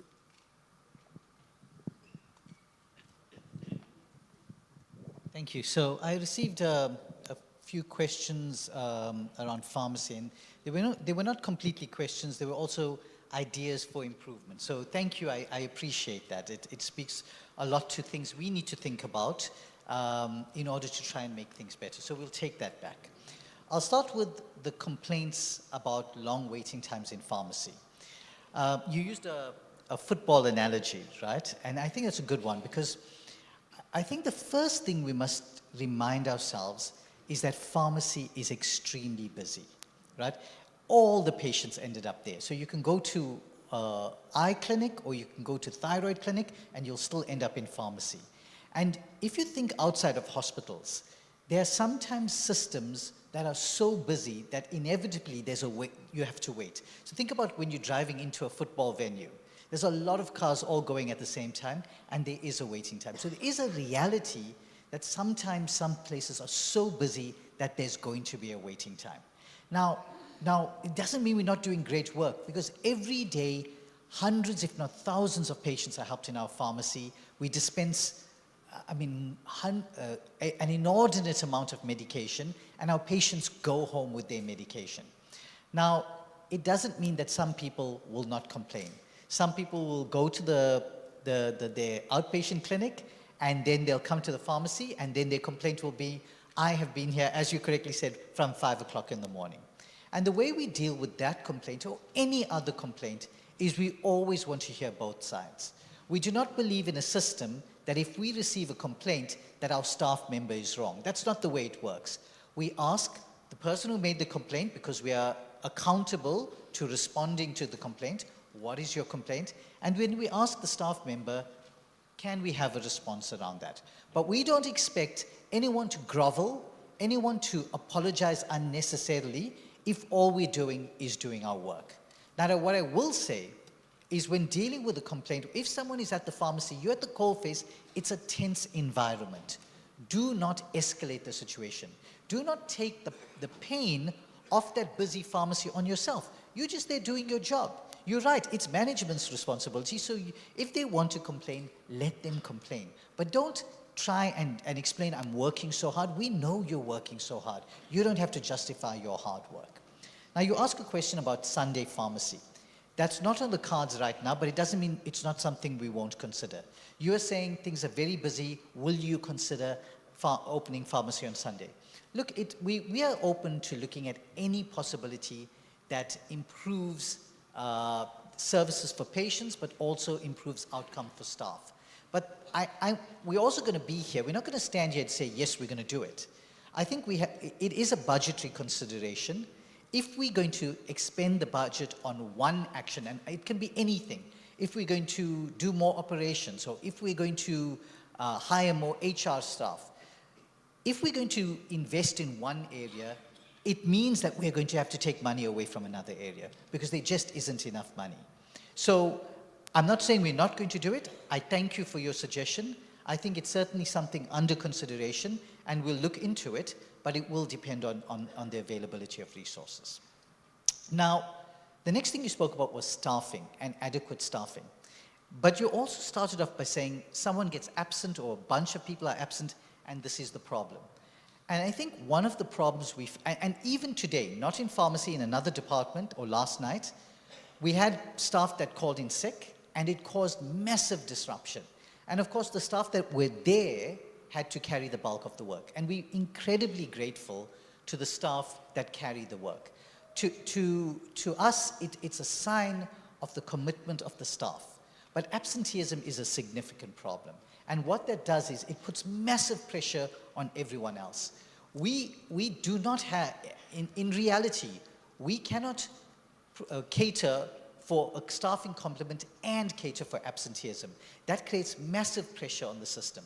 So what we need to do is take care of the absenteeism. In saying that, you are right about managing our staff workload. You're not wrong about that. So your soccer analogy does hold true. And what we need to go, with your suggestion, is look into our staff deployment and look at how we can make things right. Because when we stand here, we don't just say we're here to provide services, we're also here to take care of staff. And what are our options, including locums, and other opportunities to make things better. Not just in the pharmacy, but in every area in the hospital. Because Dr. Mukosi said it nicely. He says, we have what we call a wide view. And in having that wide view, we have to look at every department. So I have to look at we have to look at the maintenance department. We have to look at the obstetric labor ward. We have to look at pharmacy. We have to look at the emergency area. And no area should be ignored. All areas must be taken off to the best of our ability. That's our job as management. Now, there was one more question about staff management and tea times. So I'm going to say this. Every staff member is entitled to a break. And sometimes more than one staff member is going to be on a break at a time. I'm not going to say, no, there's no way that staff member can have a break. But it does speak to this issue of accountability and management. So there should be an area manager or an operations manager determining when we take out our break times, our tea times, and our lunch times. And the right way to do it is to stagger things so that the patients can be taken care of and the staff can be taken care of. But I do not expect a situation where staff are told, well, the line is too long, you cannot have your break. We have to manage both things, and we have to manage both things to the best of our ability. But what that means is sometimes people will wait a little bit longer. And I'm prepared to stand up and say, yes, my staff member needed a break because they were working the whole day, right? And so unfortunately, that does mean a slightly longer waiting time. Waiting times, it's not something we want, but if a system is very busy, like Tygerberg Hospital is very busy, it sometimes means that patients have to be waiting longer. What I want us to do is in that, to still try our best to keep the waiting time as short as possible, to still continue giving the best possible care for our patients, and to make sure that staff are taken care of as they provide that best quality care. Thank you. Thank you very much, Dr. Melvin Moodley. We still have time, about 15 minutes left. I will be taking 3 to 4 more last questions. Let me focus on the side. May I have that hand there that's waving at the back? If our queue marshals can just go to that lady.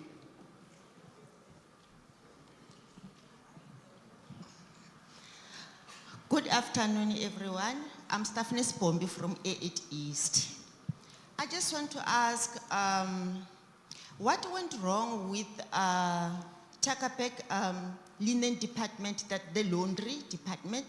Because it seems like the linen is being taken by the truck to go to be cleaned wherever, and then they're bringing the linen late. As we speak, our patient is sleeping naked in the ward. And while the family members coming and find the patient with the dirty linen we didn't change yesterday, then it's something else. Another thing is about the shortage of staff. I know that the CEO mentioned it. We are facing a really challenge in the ward. And especially in my ward, I'm working in 28 patients ward, including stroke unit. As 3 permanent staff, sister staff nurse and a nurse. How can it be like that? And when we need help, maybe from the other ward, we don't get. And the same ward, when they need help, we are told that we have to go to help there because we're going to be disciplined. What makes those wards so special than our ward? Thank you. So just so that we don't forget the question, that question, there are 2 questions. Is there one of your portion and one of your portion? So just so that we prime the managers. Yeah. Correct. Okay, I will be taking a hand from that side. Okay. All right. Okay, let's hold on. They will end up using a wheel to get the questions. There's a hand over there, lady with the white. Yes, yeah. Can I go? Because they handed me the mic now. I'm Sister Friesler. I'm working in ophthalmology. I just want to address the shortages of the beds. Currently, I'm working with a 31 patient bed, but we end up having more than 15 patients on a daily basis. So wall beds was implemented. So I just want to say, is there a plan for the future for the shortages of beds? Because it's not nice to send the patients away every day on a daily basis, and some of the patients really can't afford to come back the following day.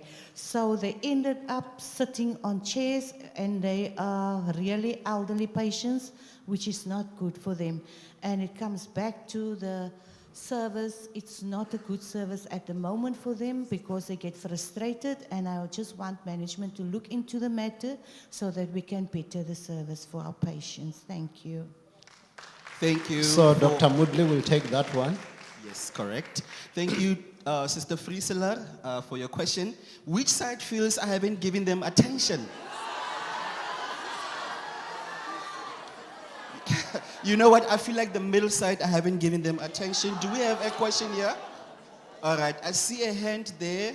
Sister Jefta. Yes? Sorry, I know most of you, so I will call you by name if I recognize it. Good morning, everybody. I'm Sister Flora Jefta. I'm Operational Manager in Pediatrics Module in Ward G7. Instead, Program Director, I don't have a question, but I do have a comment. Regarding that question, or it's not a question, it was a statement that was made regarding transparent, visible, and intentional leader. I think in G7 we do have a very good example. We had quite recently a challenge in the ward, and this morning a leader walked up to my office, not my office, to my ward. So that was for me a great example. Dr. Lebego, MS of Pediatrics, that for me is a good example of a transparent, visible, and intentional leadership skill, because her visit was straight to the point regarding the challenge we had. And I think that is what we refer to in terms of that statement that was made. And I thank you. Thank you. Dr. Lebego. Thank you. Thank you very much, sister. We do welcome the questions as well as comments or even suggestions if you have. Moving on to the side, let me take a question from, I see, let me choose a gentleman this time. I've been choosing females only. All right, there's a lady, brother, you may ask a question. He hasn't asked any question there. Good afternoon, everyone. My name is Siabonga Mkwela, and I'm from Medical Records. There was a question raised by Mama there. She asked, what actions does the management take in order to develop and capacitate the lower staff, like the people that are working in the lower levels up? So I think I've mentioned this before. It's not the first time.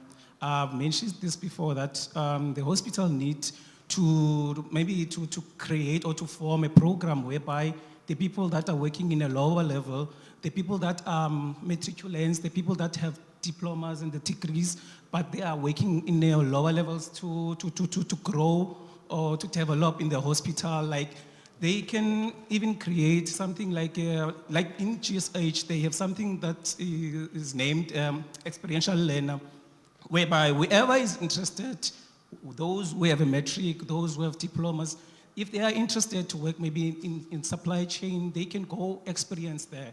We understand. They can go for 6 months or a year. Settle down. Whereby they will get certificates, whereby they will be exposed to clinicum, because when you apply for admission, they will ask you to have a knowledge of clinicum, but they don't have a knowledge, but they want to work as admin clerks, you understand? So they need to form a group, a program, whatever, to grow those people, you understand? So I think we need to check that. Another thing, what I've noticed, since I'm working in medical records, there's signages on the wall that shows where is pharmacy, but people will keep on asking where is the pharmacy. Some of the patients are old, some of them can't read, you understand? Some of them don't even understand English, they understand Afrikaans. So we need queue marshals here in this hospital, you understand? We need queue marshals that would direct people, you understand? Also the securities don't know this hospital, because we see different companies every time, different faces. So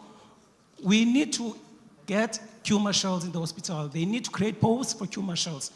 The last thing I will mention, they mentioned that we need porters that will always check the patients that are coming in the door, because there was a lady struggling to walk the other day.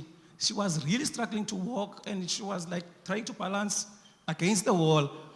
But there was no porter. There is a chair next to the door, and there's the securities, but there's no porter to assist. We said we need this hospital. We need to create a good image for the hospital. We must remember that. In GSH, I was working as a porter. We used to, in E-floor, the main entrance, there was porters there. When the cars are dropping the patients, the porters run to the patients. The porters run to the patients, so we need to create a good image for this hospital. Thank you. Thank you. So that question also, I think the relevant managers, the first part is capacitating the staff, which you will do. The porter one, I'm not sure, is it you or is it you? But you can see how then the two managers share. All right, okay, I will close the questioning and comment section for now to give our managers to provide answers. Right, thank you for your questions. I think we're starting to see psychological safety coming through. Yeah. And people asking and keeping managers accountable. And I think Dr. Moodley spoke about accountability, and we don't get paid to not be kept accountable. And I think this is important, and this is what we wanted to hear. So I'm going to try and tackle questions that were related to the areas that I am responsible for. Number one is the question, I'll start with the question that Sister Frisler asked about the availability of beds for D7 or ophthalmology services. And so I want to draw a picture of what is happening in the bigger picture. So there are pressures within the system for ophthalmology services and ophthalmology care. Yesterday, I was privileged to attend a meeting at Stellenbosch University where one of the profs said they were taking services to the people. And so they went and did an outreach in Worcester, which was amazing. And this is the amazing work that is being done. I see Prof. Faki nodding his head because also for orthopedic services, he goes out there to the people to try and support so that we don't see so many patients having to come to Tygerberg when we don't have space for the patients.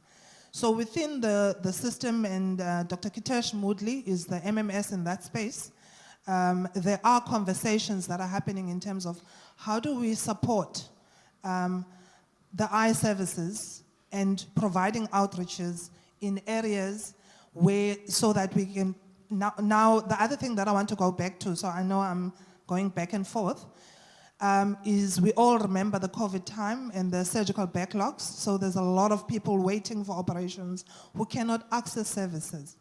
And the number that we see here is as a result of that. So we're trying to catch up with the backlog and supporting and helping people so that they can contribute to the working community, and also so that they can age better, the ones that are older, and so that young children can start better, those who have eyesight problems. So what we're seeing in our service is, yes, it may look like a shortage of beds. It's actually the pressure and the overcrowding due to surgical backlogs in the ophthalmology space. So what we can ask is, how do we then work efficiently within our theater spaces, within our wards, to ensure that patients come in and get discharged at the time when they need to leave? And how do we then provide staff for those patients who are sitting in those chairs? So there are conversations that are happening daily. So my response to you will be reassurance that there are conversations in the ecosystem space to see how we can improve services, surgical services and ophthalmology services. So that will be my answer. In terms of beds, we won't be able, in terms of the infrastructure of D7, to add beds there. However, there are conversations and actions that are being done daily to see how we can improve services in the ophthalmology space. I hope it answers your question. And then I want to answer the question of A8 East. I think Annalyn will answer the linen part in terms of what's happening at the laundry, because there are meetings that are happening there. And I really want to thank you guys, because I don't know if you've noticed, whatever you are talking about, it's not self-centered. You are advocating for patients, and this is what we are here for. And therefore, that is why most of the questions that are get posed to management are related to advocating for patients. And so I want to encourage you to not stop asking those questions and to follow up in terms of the actions that are being promised here in terms of what is being done. And so rerouting of staff, that's the part I'm going to answer, because what she's asking is, there's only 3 of us in A8 East, and so what is happening with staff shortages? And then she is saying, when there's a shortage in another ward and we're supposed to go and assist, those people don't want to come and help. And yet, when they are short, we must go and assist. So in terms of rerouting of staff, we are sitting with those challenges. We do have an SOP for rerouting where we need to support where we are supposed to support. And also, as nurses, as medical staff, those who are accountable to the body that we are registered on, we stand and read our pledge and we say, my patients will come first, and then we say, I will not, we read our pledge and we recite our pledge every year, and yet when we are supposed to support the same patient by providing a service where it's needed, then we refuse. However, then there's an accountability part where a person needs to be kept accountable by the person who's managing the one refusing to go and assist. Because nobody will ask in a place where there's shortages to go and help in another place where there's shortages. So they will look at patient acuity, they will look at the number of patients that are in that ward versus what is happening in another ward. So I really want to encourage us and just know that it is not victimization when people are asked to please go and support in another ward. There is no ward that's better than the other. However, our patient is our priority, and that is why we try and cover. What is happening then, Mrs. Tubasa, with regards to staff shortages in nursing? As latest as early this week, we sat with Dale from HR looking at our nursing establishment, because the last time it was reviewed was 2011. Now, services expand, services changes, patient acuity changes, burden of disease changes. And so, do we still have enough nurses for the number of patients that we see? Do we still have enough nurses for the type of patients that we see and the type of care that needs to be rendered? And so these are the things that we continue to look at. And so we're looking at staffing norms, we're looking at what can be improved and how many number of staff do we need in each ward.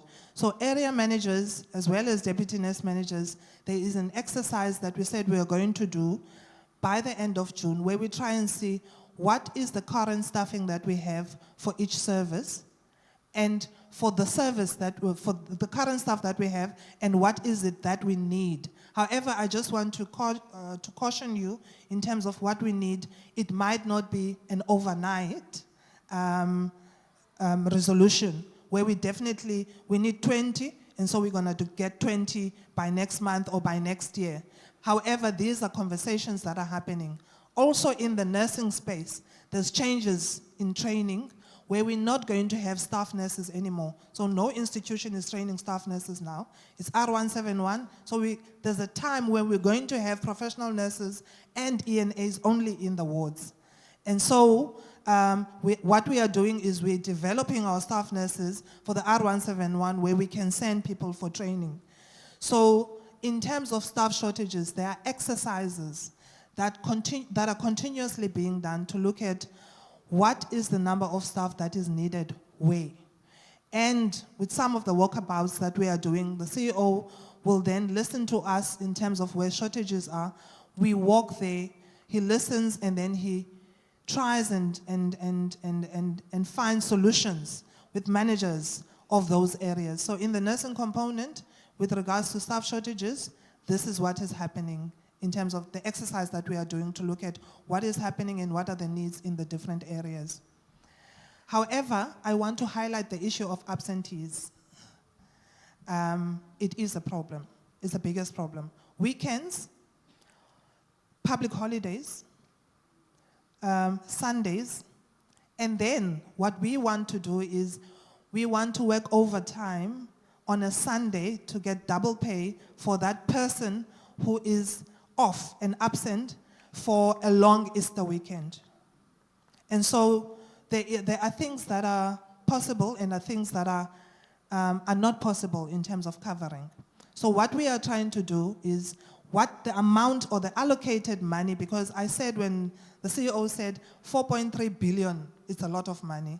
So I said to Mrs. Groenewald, then we are going to be asked, what do you mean we don't have agency budget and OT if we have what I was supposed to respond to? Thanks.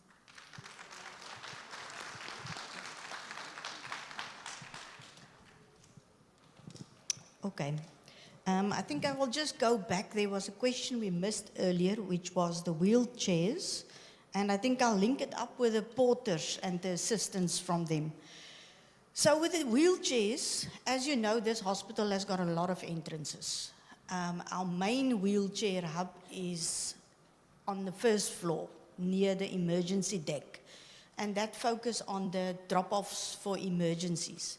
And then we've got a few wheelchairs that we've placed at various areas, maternity ward or other areas.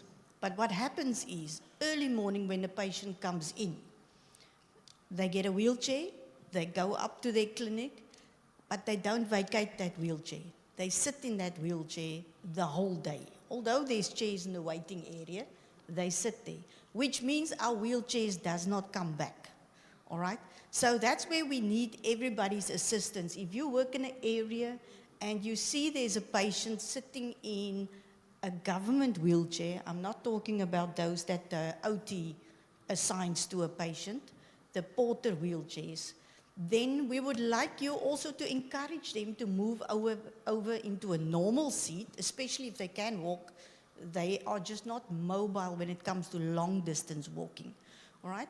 And call the porters to come and collect the wheelchairs so that we can take them back.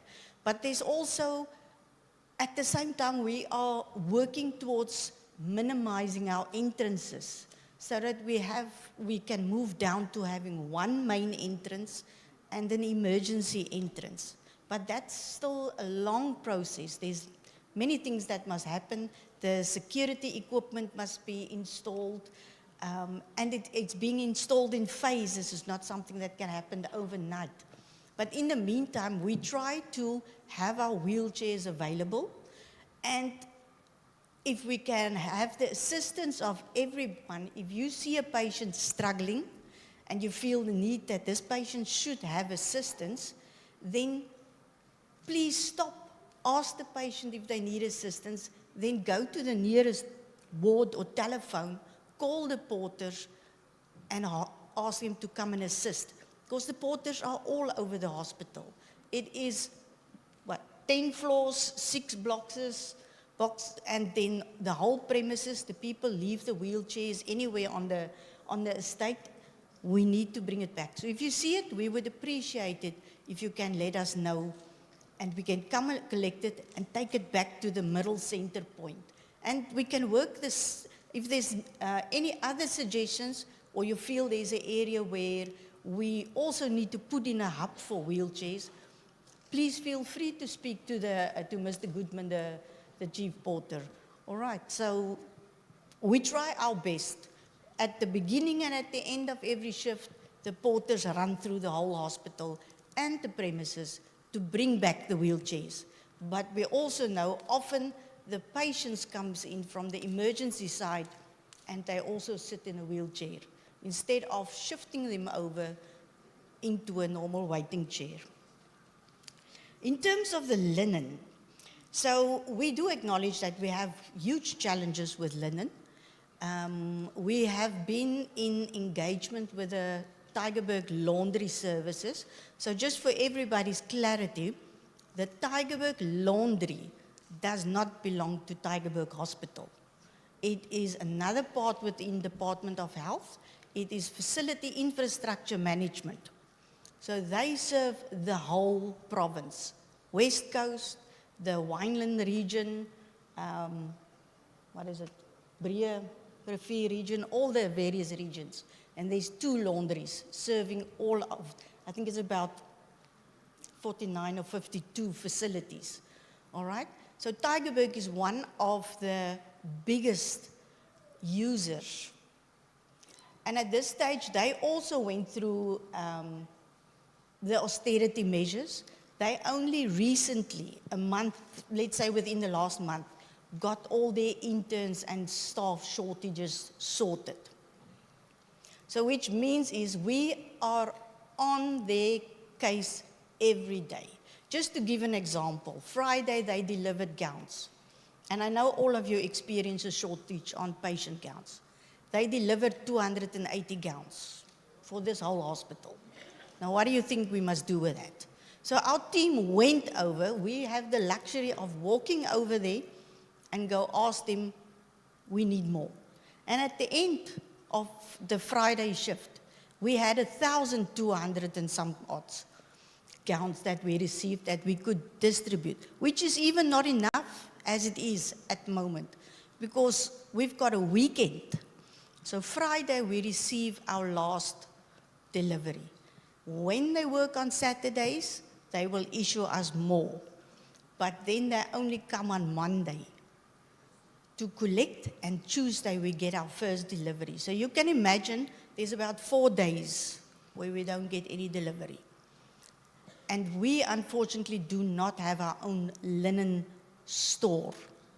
So we're in the process of looking for space. We've earmarked some space so that we can create our own space where we can store 4 days of linen for an emergency. But for the interim, we've got a team that works very hard.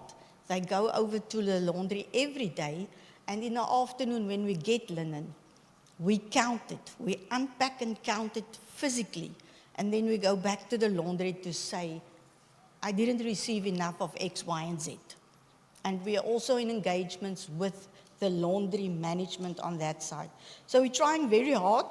There was some improvement, but at the same time, I must also stress that we are not innocent ourselves. We also contribute to a lot of wastage. Every time there's a water leak, the first thing we use is our hospital linen to dry up the running water. For that, we ask that the staff should call our internal linen bank, and we can give you condemned linen. Rather use that. Then we also have our staff using it for the seat covers. We find it hidden away in lockers, especially in winter. The blankets are hidden away in the staff tea rooms. We find it in the passages. We find it on the fire staircases. And that's where everybody, if it's in your immediate environment, be responsible and go through your staff's lockers. Send the stuff back. They shouldn't have it. All right? And with that, we even found with the last audit, we asked the company, laundry, to come to us and assist us with our monthly stock take. All right? It's not an audit, just a normal monthly stock take. And we said, come to us, and we need to show to you that we don't have linen. We need to prove to you. So they did a walkabout. They found a few errors that we do. We did find a bag full of linen that was hidden away in a shaft on one of the floors. So because linen is scarce, some of the staff, when we deliver linen, they go hide it away so that when they come back on shift in 2 days' time, they've got linen. And that makes it difficult for the staff that's left during those next 2 days. So that's one thing that we must also, that's a practice that we must stop. All right? So they proved, after we did the count, they proved that we had only 45% linen physically in the hospital. 55% of our linen was at the laundry in the process of being washed and being returned to us because they are a few days behind. So with that engagement, we are now sending our stats through to Tygerberg Laundry every day, and our staff physically walk over, check what they have packed for us, and then we go fetch if we need more, because they did admit that they are also short on capacity. But we're trying our best, and we need you to just assist us with using your linen correctly and informing us immediately.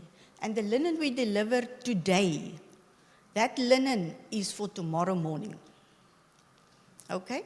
So, and we will also be engaging with the OPMs to re-look at the ward level stock that you have. Because you must have one on the bed, one in the dirty laundry, and one in reserve, and a few extras for the staff where there's a patient turnover. Thank you. Okay, Thank you, Siabonga. Your question will be answered. So you spoke about capacity building, which is really important, and we try our utmost best to do that.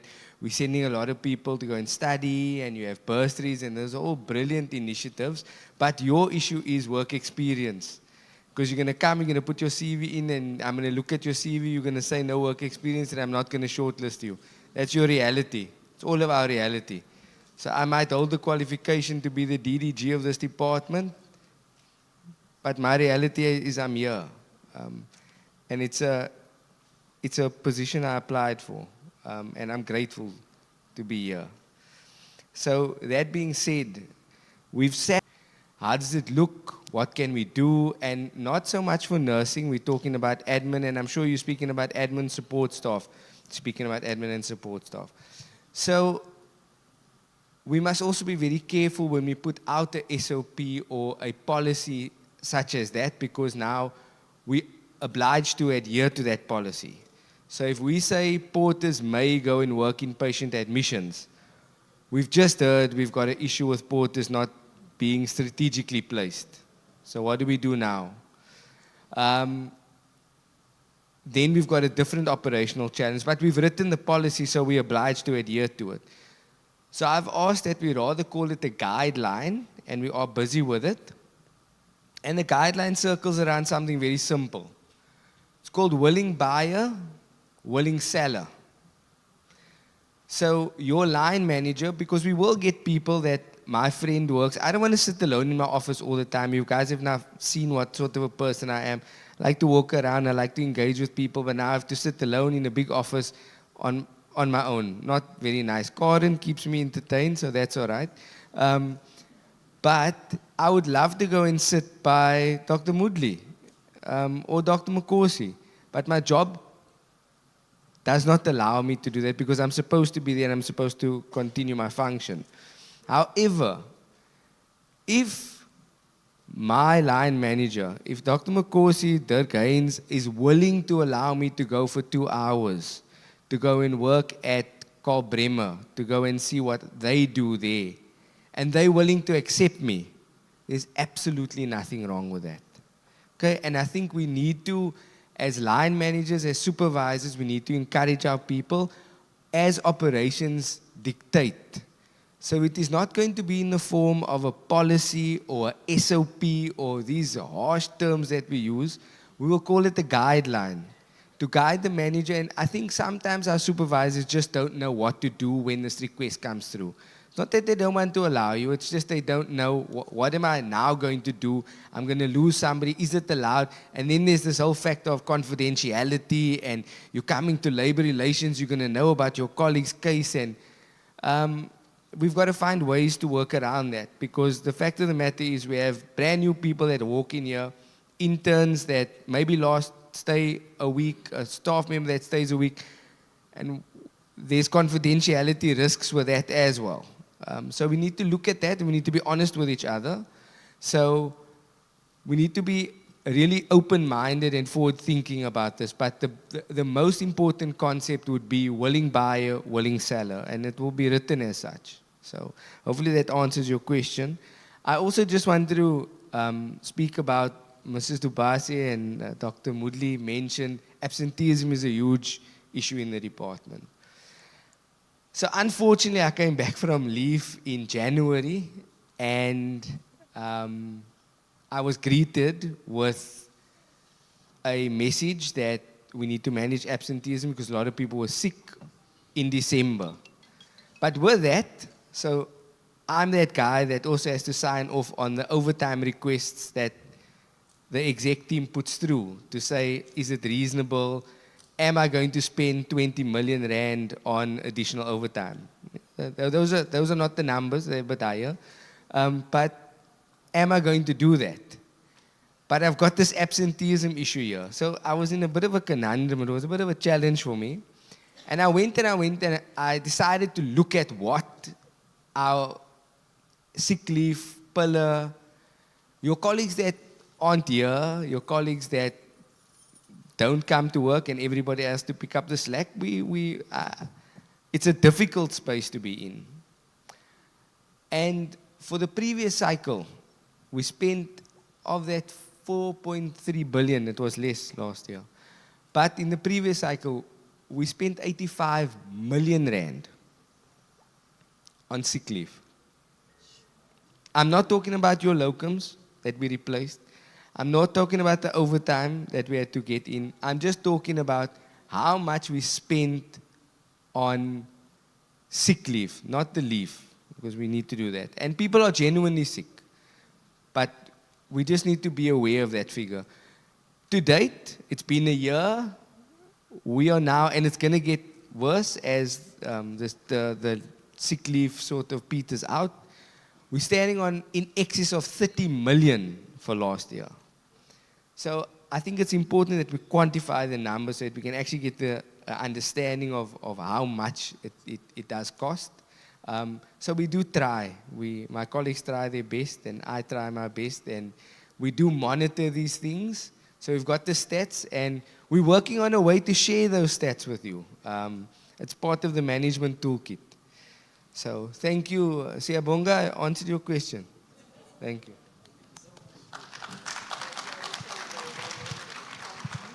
Thank you indeed. Ladies and gentlemen, let me just say thank you to our panel, the ESCO, for answering the questions in a transparent manner. Thank you kindly. And also thanks to all of you for all your questions as well as your comments. As we can see, our ESCO actually welcome them as they are mostly constructive. Thank you very much. Unfortunately, this will be the end of our Q&A session due to the time constraint that we're currently having. However, there will be a second session from 1:30 up until 1600 hours, where we will be also allowing more questions. So thank you very much. Give yourselves a round of applause. And as we move forward, I will kindly ask the ESCO members if you can please exit the stage, and then so that we can continue with our proceedings. Thank you very much. Thank you. Yeah, if you want to stay, you can stay, because you're going to speak again. Yeah. Thank you, Dr. Marine. All right, now it's that time again, as we are going to be doing our spot prizes. We currently have 36 numbers that we still need to choose from, and then 3 questions where the winners will receive a Tygerberg Hospital branded jacket. So we're going to start right away with the spinning wheel, which is also reflecting on the stage, on the screen for transparency. The numbers that were previously chosen have been excluded. There we have it, lucky number 21.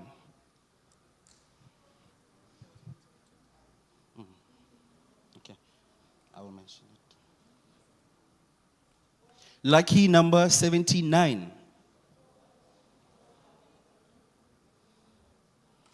Sorry.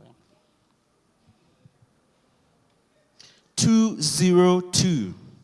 That's 202.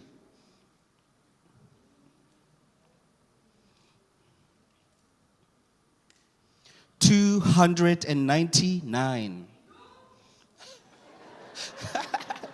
I must say it's good if you remember your number, where you signed, then you know, you're a winner. Number 21. Just to mention, ladies and gentlemen, there was also a 102, which I just missed.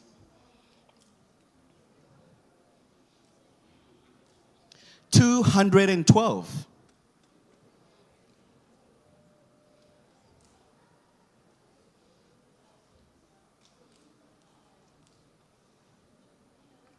285.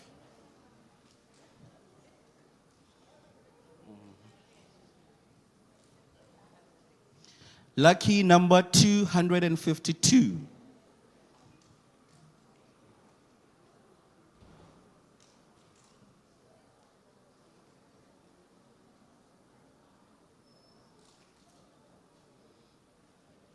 243.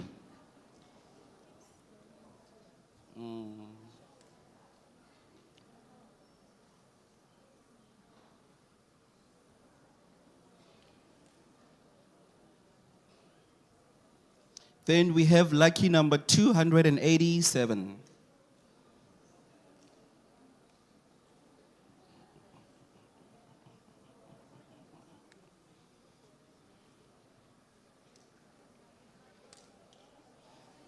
298. 200.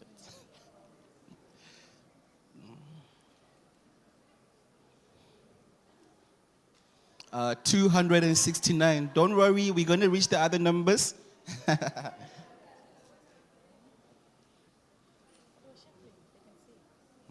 All right, now we're shuffling. As you can all see.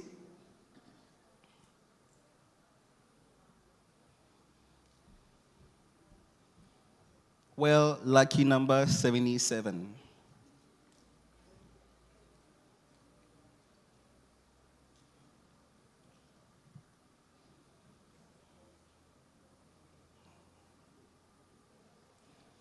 $191.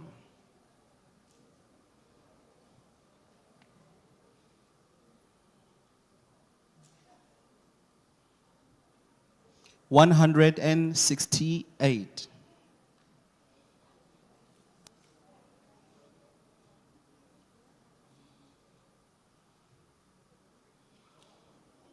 'The next number that's lucky is number 85.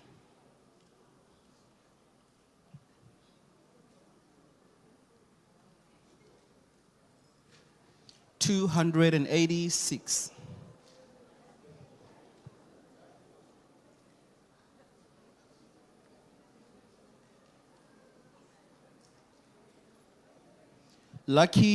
97.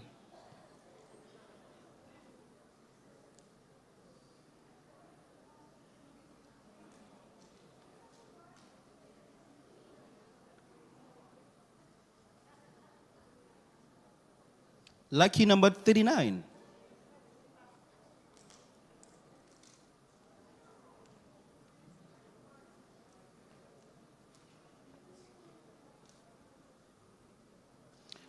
57.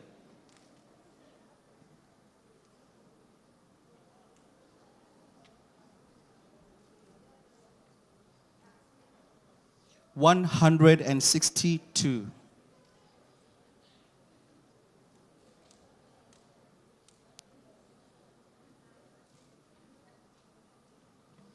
120.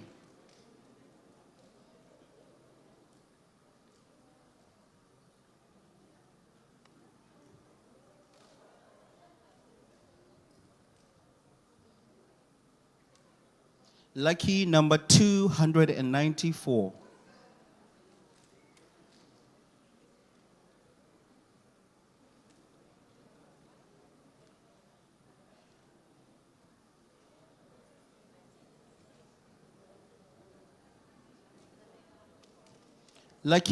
68. 4 more to go. Who are the lucky winners? Lucky number 39.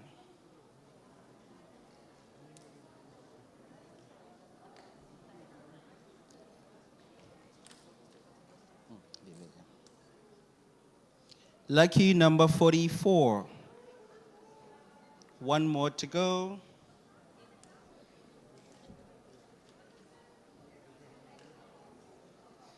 And our last lucky number is 112. Give everybody a round of applause.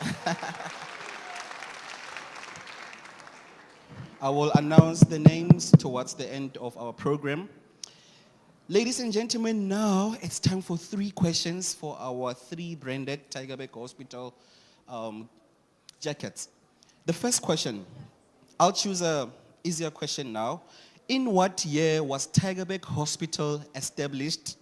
And what is the most important milestone that we are celebrating this year? Any hands? Over there, sir. You, yeah. Can we have our marshals with our microphones, please? Okay. Can you give us the answer? Loud enough. The 2 questions. Hello, everybody. Hello. Okay. Hi again. Hi. Hi, Tygerberg Hospital was established in 1976. Correct. Yes, and we are celebrating the 50th year. Let's Yeah. give him a round of applause. And then the next question will be graded by our CEO, Dr. Mukosi. Can anybody tell me what is your understanding of a positive organizational culture? Any hands? What is your understanding of a positive organizational culture? Seems like we have another hand on the side again. Good afternoon. My understanding of positive change is positive attitude and working towards changing culture and involving everyone. And then also with cultural dynamics, that to make sure that you respect everybody's culture and make sure that you treat other people fairly. Thank you very much. Now, I'm just going to ask our CEO, Dr. Mukosi, how do you feel about the answer? Yeah, I think she just made it. I think that's a yes from our CEO. And then one last question. Why is it important to create a conducive working environment for our staff? I'll repeat the question again. Why is it important to create a conducive working environment for our staff? This question will also be graded by the CEO. I want to focus on this side now. Okay. There's one enthusiastic hand over there. Hi, everybody. Hello. So that you can have staff that will be always happy and looking forward to come to work. Straightforward. What does the... That's great, thank you. The CEO is happy with the answers. So thank you so much to all of you. That concludes our 3 questions. And from now on, let me check. I do have the names. I'm going to be quickly announcing the names of the winners while Dr. Mukosi prepares himself to come and give the voting of thanks and closure. Yonela Dolopini from HRM. Vuyokazi Nkonzombi from Social Work. Fiona Aghalas. Okay. Lebogang Muketi from Assets. Shireen Lesh from Finance. Next we have Ryan Fredericks from Finance. Yes.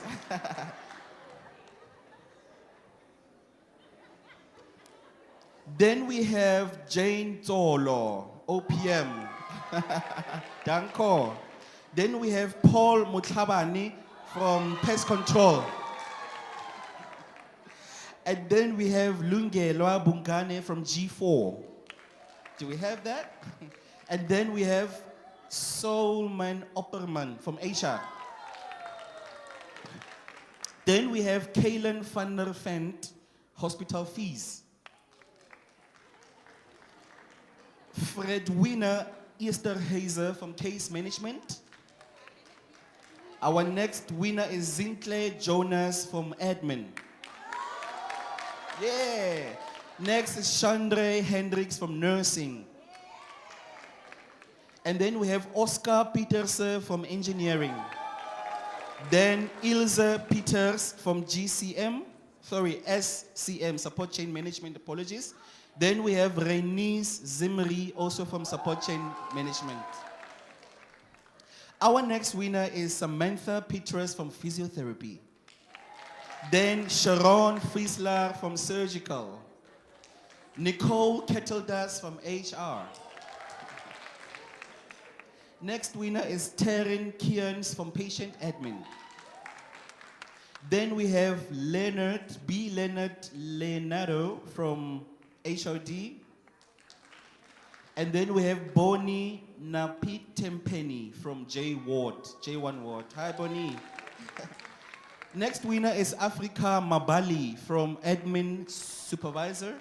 And then Kylie Jacobs, outpatient department. Oh, Kylie. Is that all?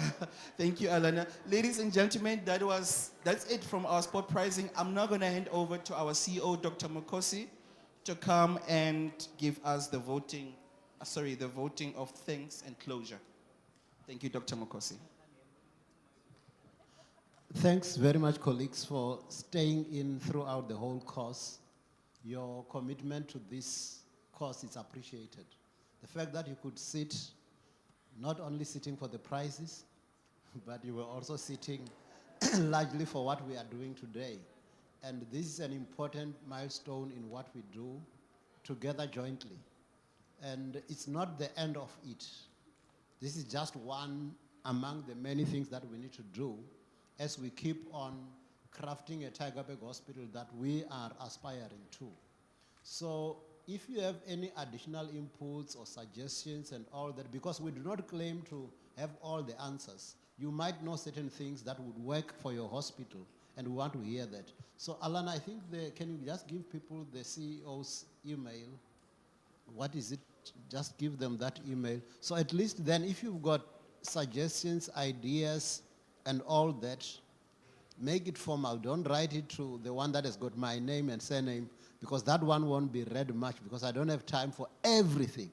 But that one that she's going to give you now, it's earmarked for people to communicate with us, so that at least then you can let us know what's working, what's not working well, and try to make it more transversal issues that also affect the other people. It's not just your own personal issue alone. Try to make it something that is more broader. Can you give them that? Okay, so she will put that up. And as she's putting it up, thank you very much all for attending. We've come to the end of this first session, and we're hoping to see the other group after lunch. And the challenge for me is to say what I said in this line, in this thing, in the next one. Okay, thank you very much. That's it. But announcements about as people go. All right, thank you so much, Dr. Mukosi. That brings us to the end of our session today, but we cannot end before I inform everybody that all the names of the winners will have to assemble there at the back for you to receive your prizes.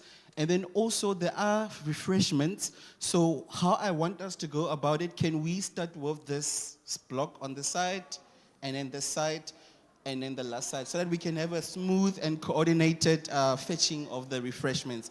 Ladies and gentlemen, I now officially close today, and I just want to thank you so much for your questions, your engagement, and we say Tygerberg Hospital CEO Address Town Hall 2026. It's out.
Colleagues, for the ones that they've won.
The stars that twinkle where in the sky tell me I'm in love. When I kiss your lips, I feel the rolling thunder to my fingertips, and all the while my head is in the spin deep within.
yet so strong,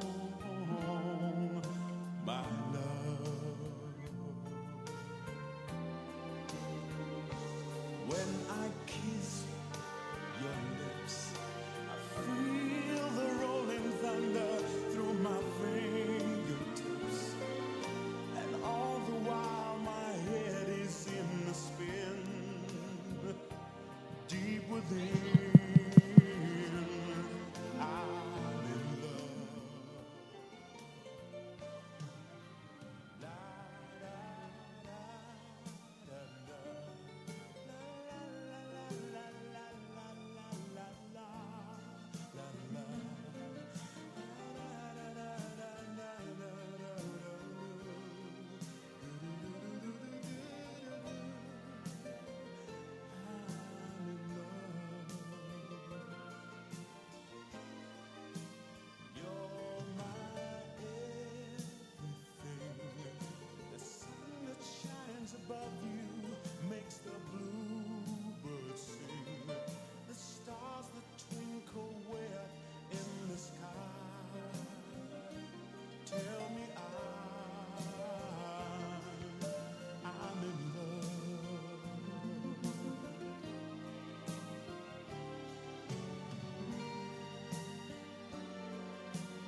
above you makes the bluebird sing.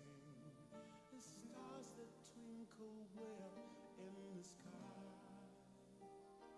tell me I'm in love. When I kiss your lips, I feel the rolling thunder to my fingertips, and all the while my head is in the spin, deep within. I'm in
Mic check, 1 2 1 2.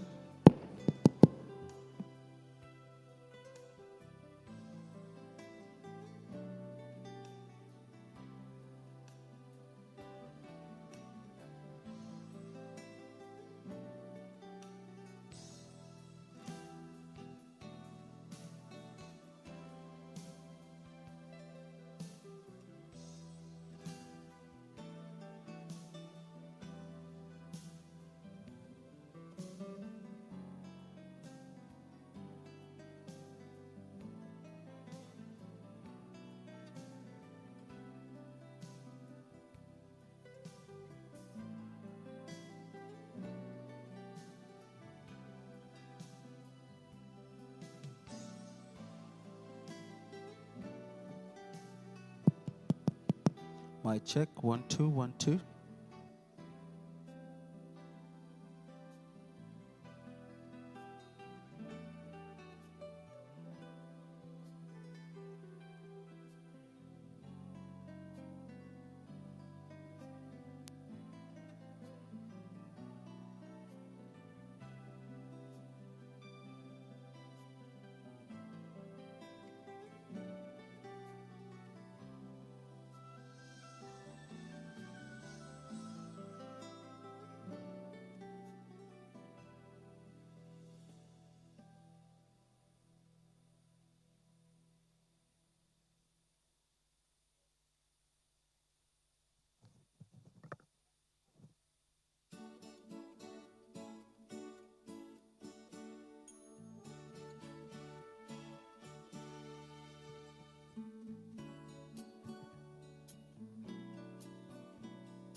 present here today, all protocol observed. It is indeed a privilege to welcome you to the Tygerberg Hospital CEO Town Hall Address of 2026. My name is Kingsley Lerato Mento, and I'm honored to serve you today as your program director for today's engagement. Colleagues, today's gathering is not merely procedural. It is strategic. It provides us with an opportunity to reflect on our organizational direction, strengthen alignment, and reaffirm our shared commitment to delivering safe, high quality, and patient-centered care. It also creates an important platform for engagement, where you will have the opportunity later in the program to interact directly with the executive management team, where you get to ask questions and contribute to the ongoing development of our institution, which is Tygerberg Hospital. I am mindful that most of you, many of us here, come from demanding clinical environments, some straight from duty, so your presence here today, it is truly appreciated. As we often say in healthcare, if you made it here on time, you have already demonstrated resilience and commitment. Before we go any further, I would love for us to commence this program with a prayer, which is fitting that we sometimes have to center ourselves. I would love to call upon Reverend Suzette to come and give us an opening prayer for this session.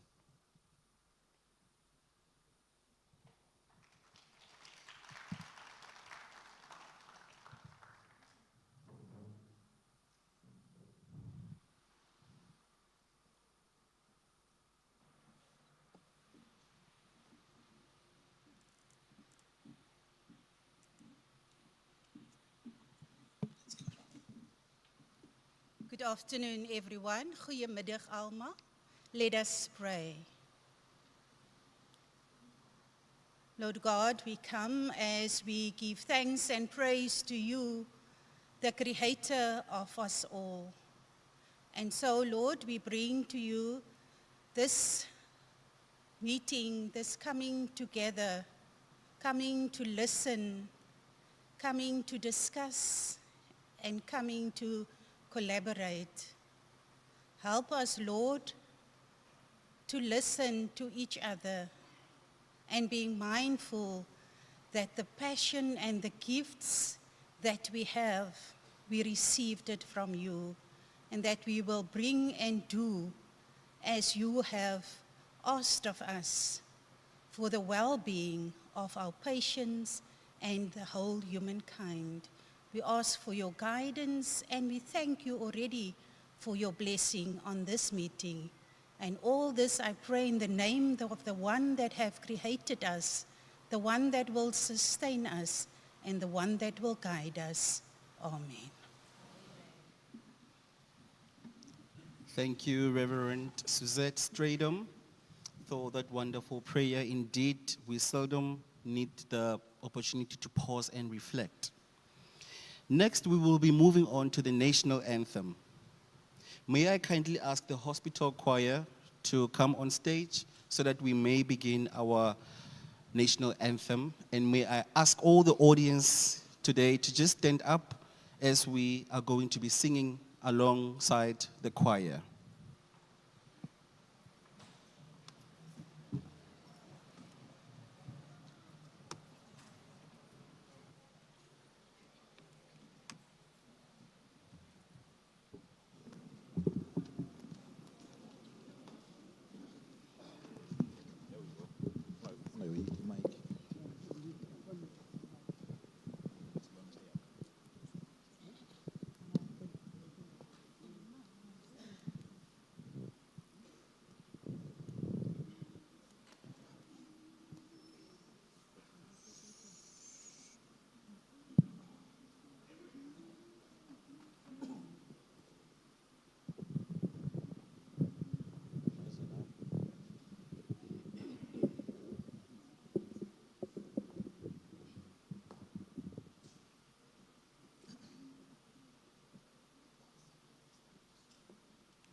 Aluphakanyiswa uphondo lwayo, izwa imithandazo yethu, Nkosi, sikelela thina lusapho lwayo, morena buluka sitshaba sa Yesu, ufelise ditwali matshwenye, usibuluke sitshaba sa Yesu, sitshaba sa South Africa, South Africa. En die blom van onze hemel, en die diepte van ons Heer. Het eeuwige gedeeltes, waar die grootste antwoord geeft. So we want to come together, and united we shall stand. Let us live and strive for freedom in South Africa.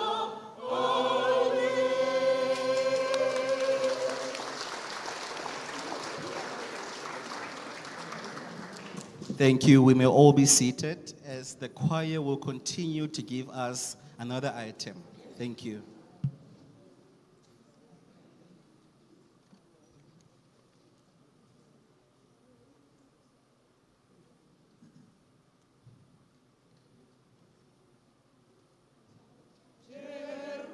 Jerusalem, Jerusalem, lift up your voice and sing. Hosanna, in the highest. Hosanna to the King. Jerusalem, Jerusalem, lift up your voice and sing. Hosanna, Hosanna, in the highest. Hosanna to the King.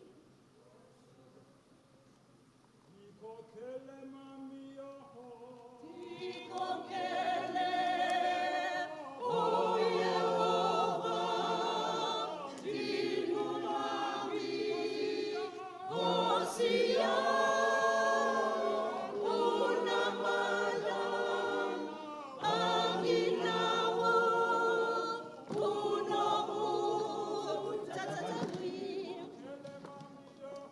ikokele, o Yehova, dinu nami, Nkosi yami, unamandla, anginawo,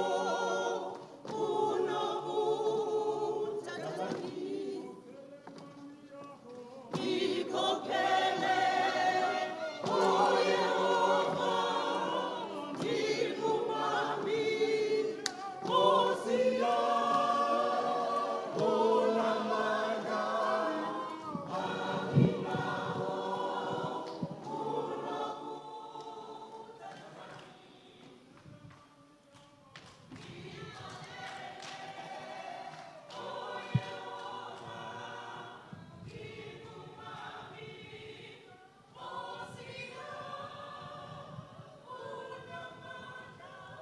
Thank you.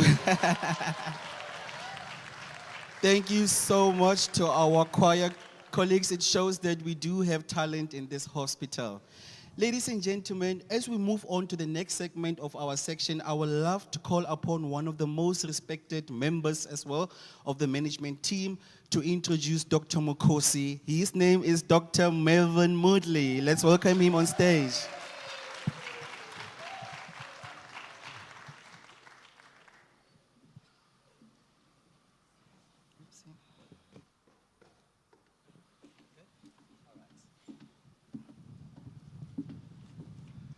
So good afternoon, everyone, and it's fantastic that you could join us today at this town hall event.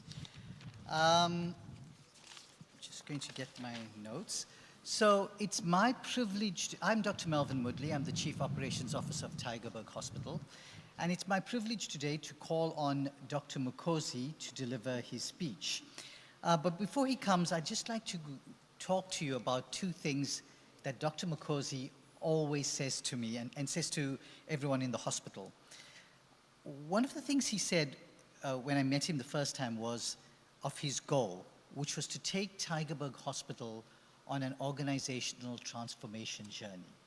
Now, those are fancy words, and one of the things you'll learn about Dr. Mukosi is he likes to keep things simple and likes to speak in a way that is clear and that everyone understands. So what does an organizational transformation journey mean? Well, as he puts it, he wants to foster a workplace where every staff member feels valued, supported, and inspired to give off their best. And a lot of what we will be doing will be activities to take care of staff, to improve the environment for staff so that they can give off their very best. The second thing he often says is that we want to serve our people with compassionate care. And there's some really important pieces to that statement. The first is our people.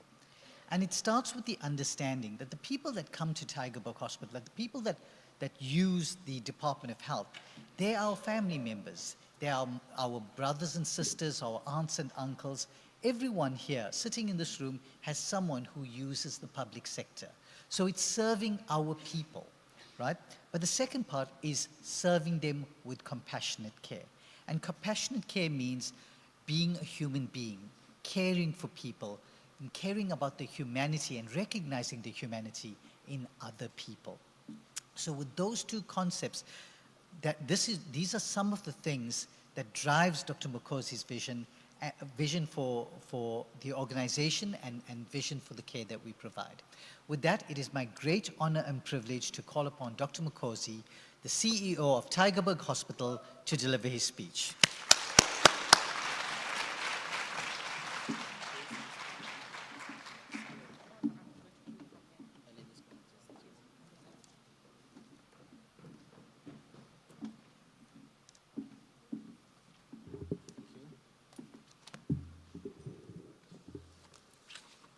Okay. I just greet all of you. Wherever you are, just wave. I know it's a post-lunch session. We had a morning session. The hall was full and we had a lot of vibe. But I'm glad that the people that are in this session are particularly made for this session. So in other words, you are the people who should be here at this time.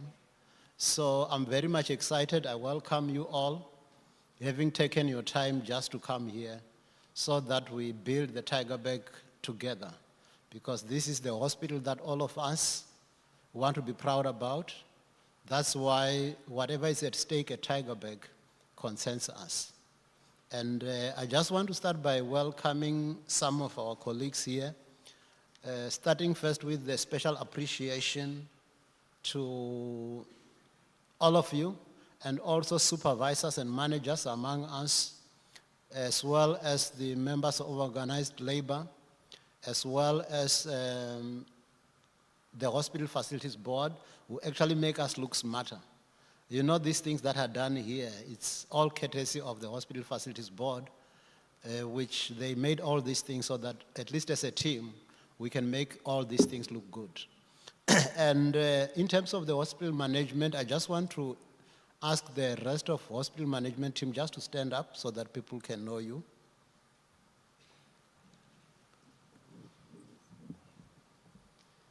Okay, so these are our hospital managers.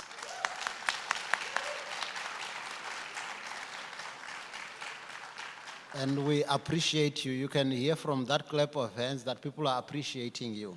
It's actually a privilege to serve in this institution. And that's why we take this as a privilege for all of us.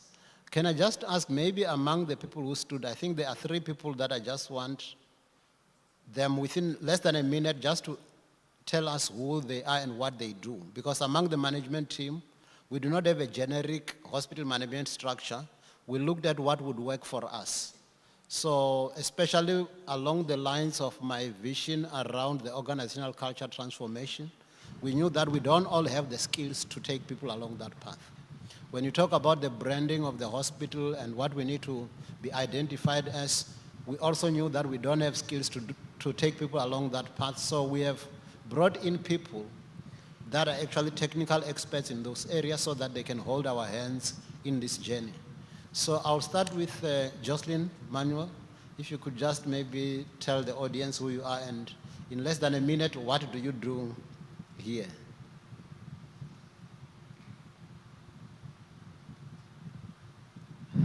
Good afternoon, everyone. My name is Jocelyn Manuel. I'm the Deputy Director for Change Management. So often when people hear the term change management and think, what is that? So part of my portfolio is to manage change and transformation within organizations. My previous portfolio was held at head office, where I served the department at the greater depth, to drive facilities like yourselves through change and transformation. So when Dr. Makosi assumed position in this portfolio, where he wanted to give life to his vision, he approached the head office and asked for support.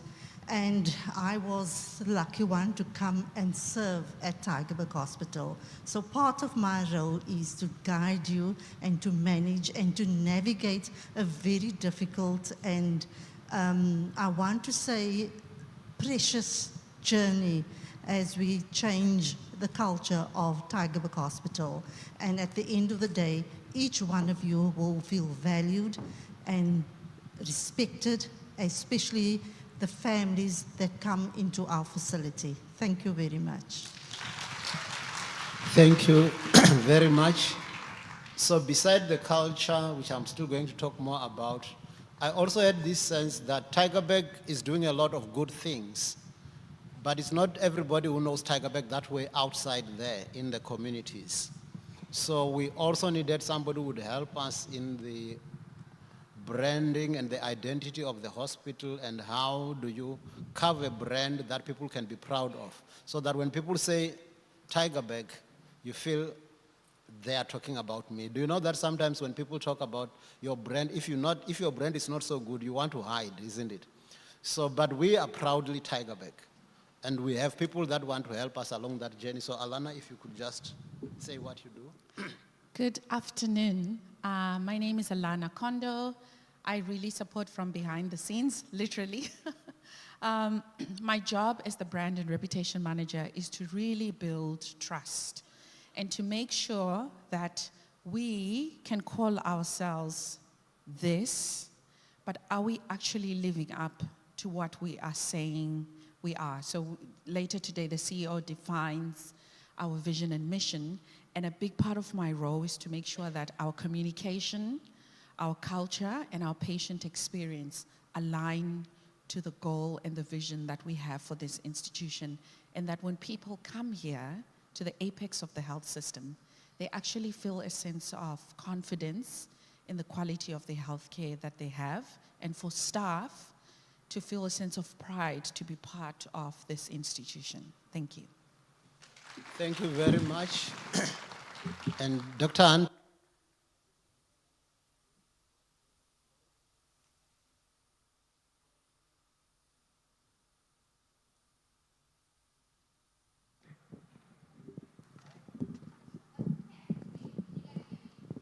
We need one down and one here. Put this one.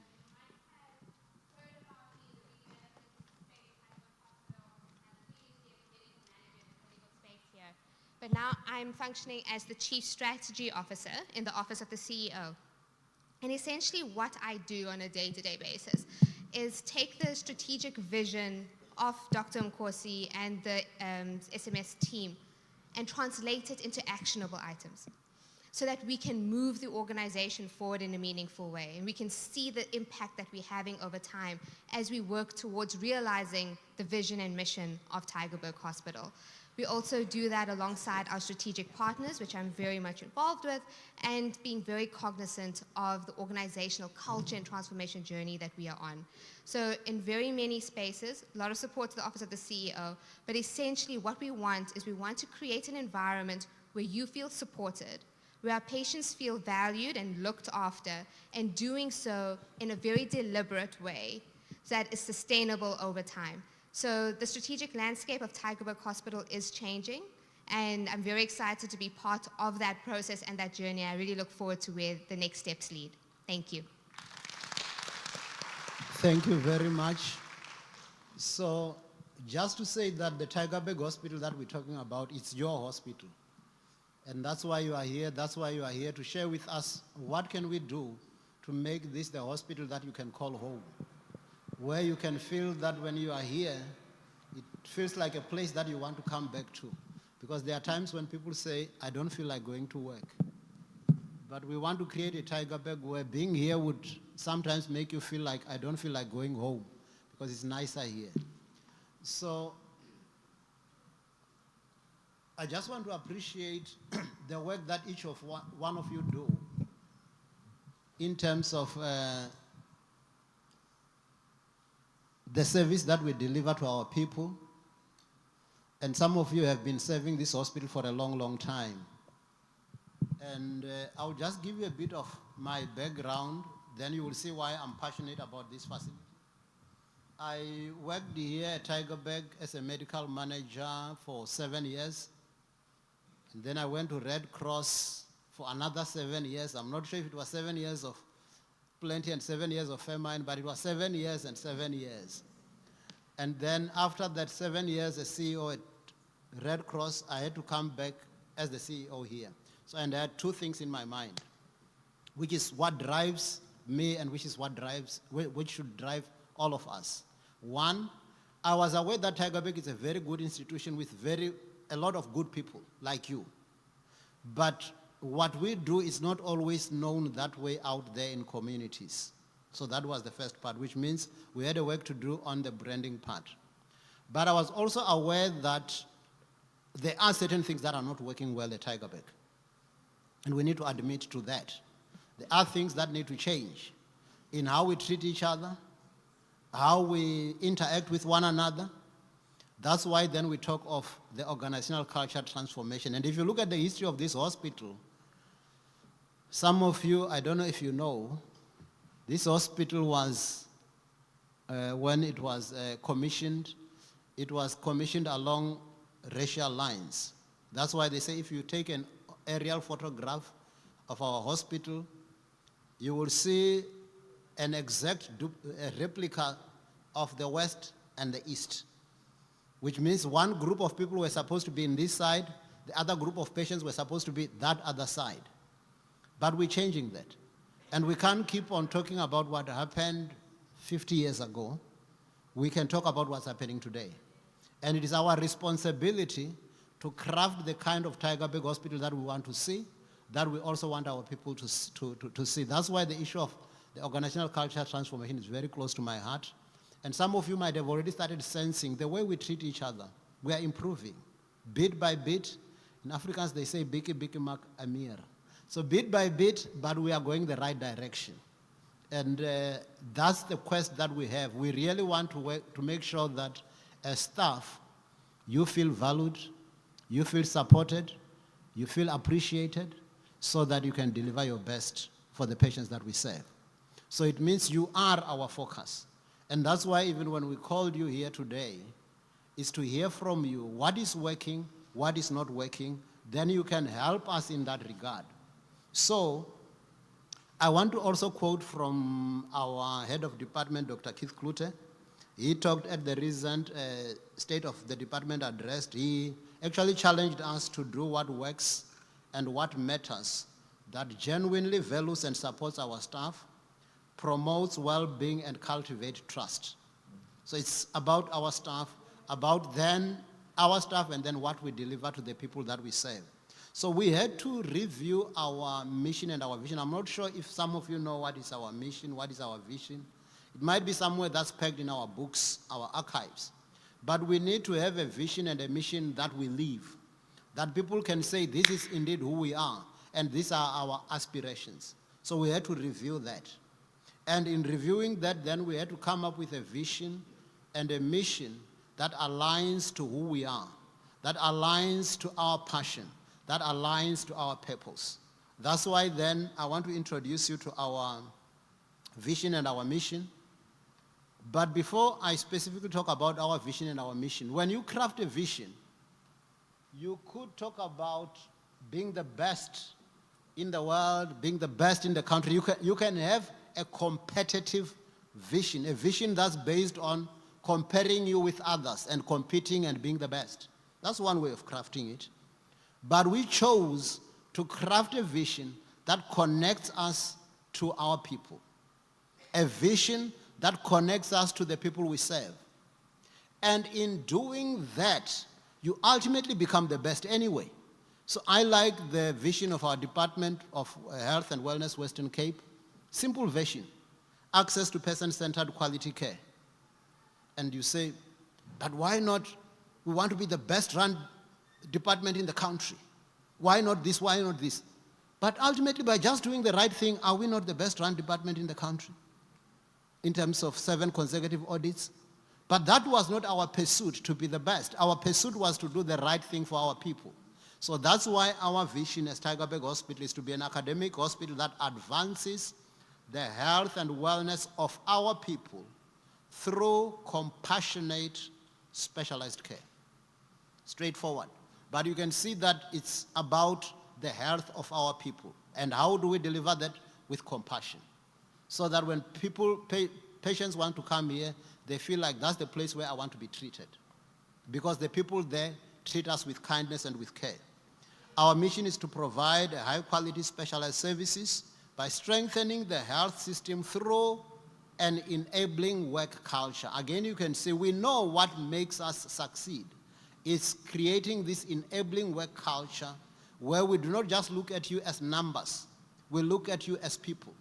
We don't just drive you as slave drivers and because we want to do this, but we value you. So we want to create that enabling work culture, academic excellence, and partnerships also that improve patient care. So we work with partners. We know that we won't do it alone. We need other partners to join us and do this, and that's why we do the best of what we do.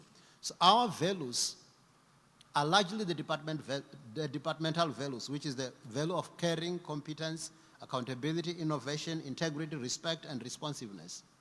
But as Tygerberg Hospital, we added 3 values that we feel they even enhance that kind of thinking even more better. Because with us, we realize that the value of trust is very important, especially when you work in an organization like this, maybe even where we're coming from, people don't always trust each other. There's always not good trust between managers, their supervisors, and the employees.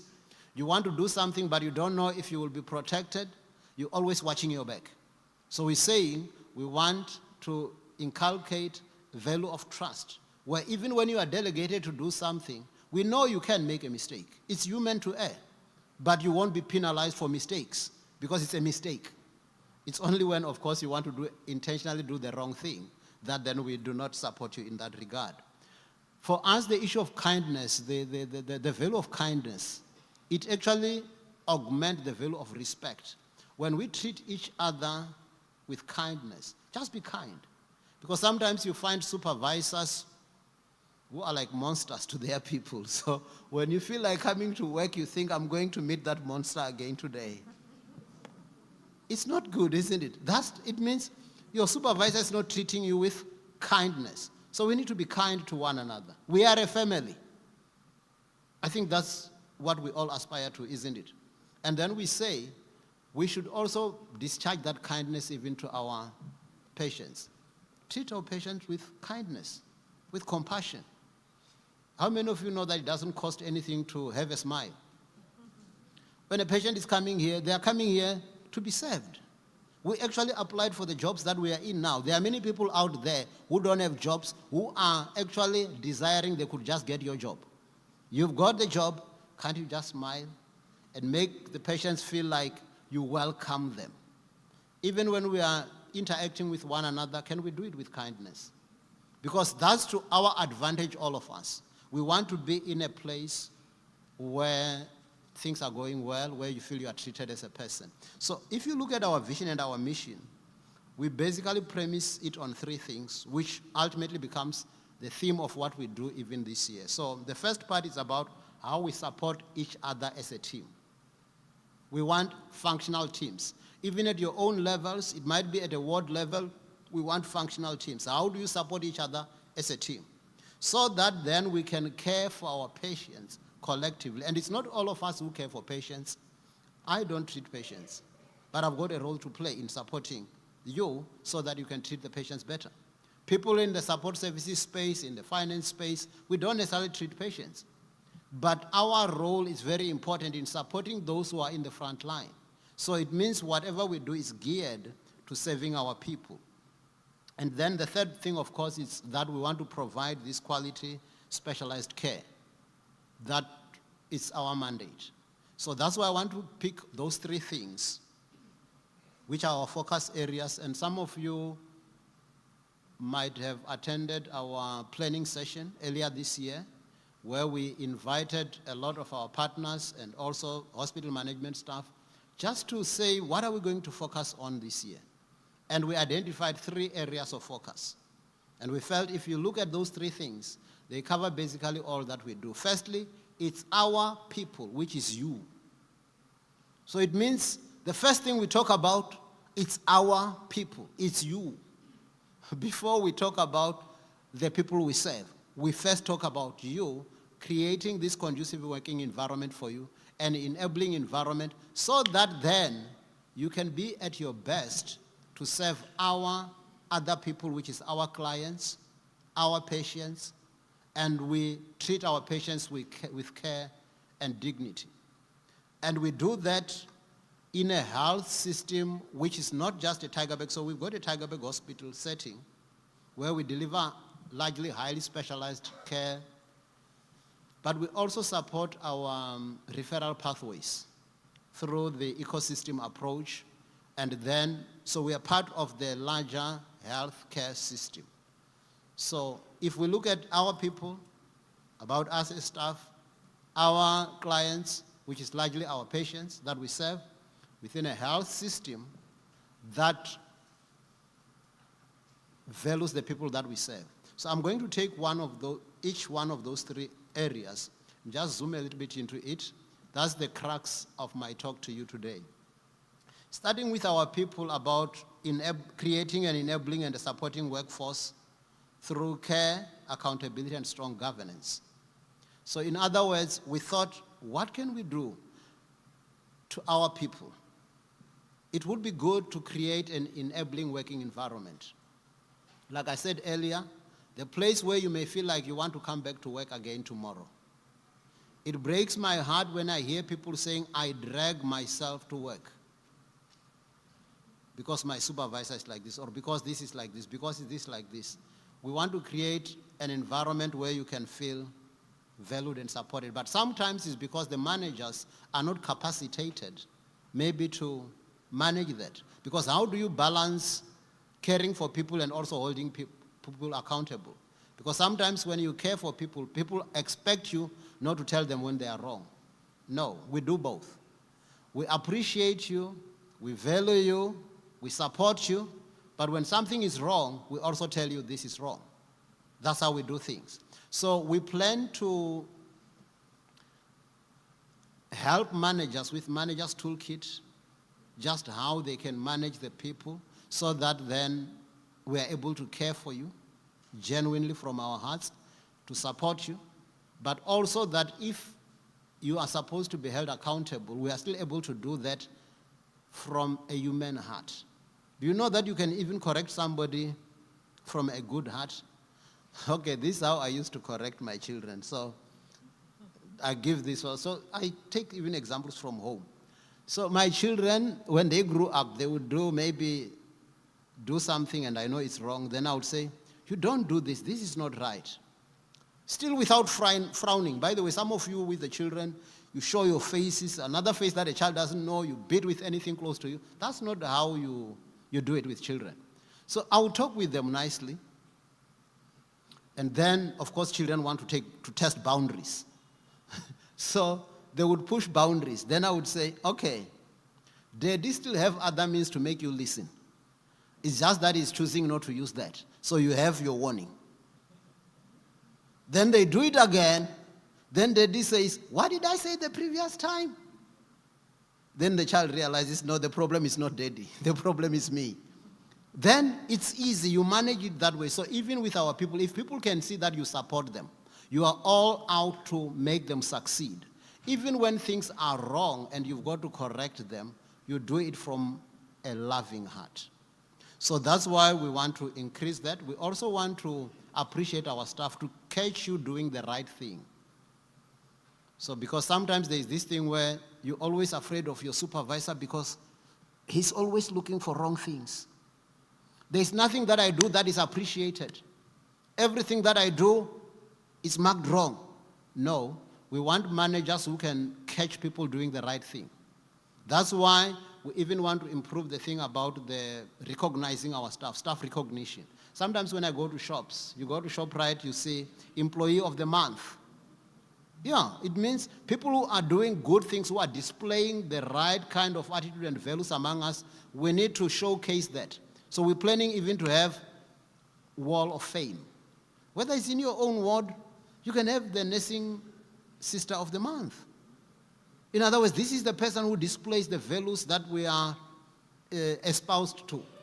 But sometimes it also comes from patient feedback because as we want to do good things among ourselves, but there's the issue of staff attitude, where you find that sometimes because of your pressures of your work, you want to take out the pressures of your work on the patients. It cannot be right, isn't it? So as we create a conducive working environment for you, keep on treating our people with care. And then we will keep on supporting you, and we look at things that challenge you and we support you. Now, this year with the transformation campaign, some of you know the TTC. So we also want to focus on something that we call #MyTygerberg. Okay? So that's like an identity, something that's your own. #MyTygerberg. Imagine we all keep on going out from here and say #MyTygerberg. Then it's something that you want to be proud about. And it's our collective responsibility to make Tygerberg the place to be, to make Tygerberg an employer of choice. So that's why we focus on things that challenge you. In the estate, you can see what we're trying to do to improve access and all that. So all this is also earmarked or geared to the people we serve. So I want to talk about this, our clients, which is the people that we serve, improving patient experience by focusing on what would enable us to deliver the best care to them. So I usually hear this thing, I think in the beginning of this year, I asked the group of managers, if there are things that you should change in this hospital in this year, what would that be? And one of the greatest things was lifts. Yeah. Some of you say, lifts at Tygerberg, that's the most horrible thing, and if that could be changed. Now, we thought that there is an approach. You could either look at it as a lift thing, or you look at it as a patient inconvenience thing. Because imagine a mother holding a toddler in her hand, going up, having to walk 10 floors up. That cannot be right because the lift is not working. So don't look at the lift as a lift. Look at the lift as something that improves our patient experience. So that's why even when it comes to, we have a lift turnaround strategy that we want to work on, Mr. Sonny. We know it's a challenge, but we're up for the challenge. We also know that some of you make requisitions, you want things to change in your spaces, and I think there were times, was it last year or year before last, I was told in some of your areas you said, we put a requisition 2 years ago and the thing is still not done even now. So it probably would be that, and because it's not done, you put another requisition again. So it means we have to improve even on how we do requisitions. And I was challenging Mr. Soni, why does it have to be manual? Why can't we have a digital way of doing this? Then you can even track on the requisition. So a lot of things with the digital world where it helps. The other thing we're thinking about, when people come to your wards, what about leaving a space where people can give comments after the service? You know, when you go to places, they've got smiley face or a frowning face. So people come to your ward, they can click a smiley face or, today it wasn't good. We need to do that. And that would be a way of giving us feedback in how we're treating our people. Because the challenge is, this is the challenge that I had. When we do our reviews, when we do the staff satisfaction surveys, Barrett surveys, results always come back saying, you guys, you're not as good as you should be. You've got a toxic culture among you. And it always used to worry me because I never thought there is anybody who intentionally say, I'm the toxic one among them. Like if I were to ask you today, how many of you are toxic? How many of you are bad people? All of us will say we are good people. So now if we are all good people, where is this toxicity coming from? So that's why with managers, we've even done a thing we call 360 degrees, where we say you will be evaluated also on how you interact with your fellow colleagues. You will be evaluated. There will be feedback from people who report to you. There will be feedback about how you behave to people who are your peers and also from your supervisor. So obviously, if all people say there is something that you're not doing right in how you behave, in how you interact with others, it cannot be that all people are wrong. It means you've got to work on that. We call that, it's like your blind spot. Sometimes most people that we see as very bad among us, they think they are doing the right thing. Not to be bad, they think, I'm just demanding accountability. What do you expect me to do? Because I've got a ward full of people and we have a business to fulfill. And now in trying to do that, you forget that you are dealing with people. So how can I still deliver quality care? Taking care of my people. So it's the balance between our patients that we want to serve and then the people that help us deliver that service. So one of the things we also want to do, we also see that this hospital is a very big hospital. Even some of us who have been working here for years, we sometimes get lost. So improving the signage, at least to help our patients where to go. Those are the things we want to do, to at least improve the signage. We help you with so that you can know where to go, direction and all that, wayfinding and all that. So that is our way of trying to address our people, our clients, which is our patients. Now, the last portion of that is about our health system, which largely focuses on what we do as Tygerberg Hospital as a highly specialized quaternary health care service. Our ICUs, our theater capacities and all that, that's our niche area, and we want to strengthen that. We want to improve access to critical care, imaging services, theater access, that we want to do. But at the same time, we also want to improve our referral pathways with the hospitals that drain to us, because when a patient seeks health care, they don't have to say, I want the health care there or what. Their need is then met according to how our referral pathway is like. So there are certain things that should take place at the clinic, and we've got to make sure that the clinic is well capacitated to do their work at that level. So we must never see ourselves as an island. We are part of the larger health system, and we do things together. Even how we manage our resources, we do it within a framework called the ecosystem. So we do it with the rest of the people in our referral pathway.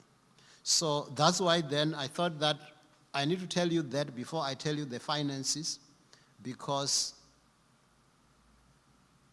who we are as people, what we do to our clients, and the health system that we have it's also influenced a lot about our finances. But I put finances as just one of the last things.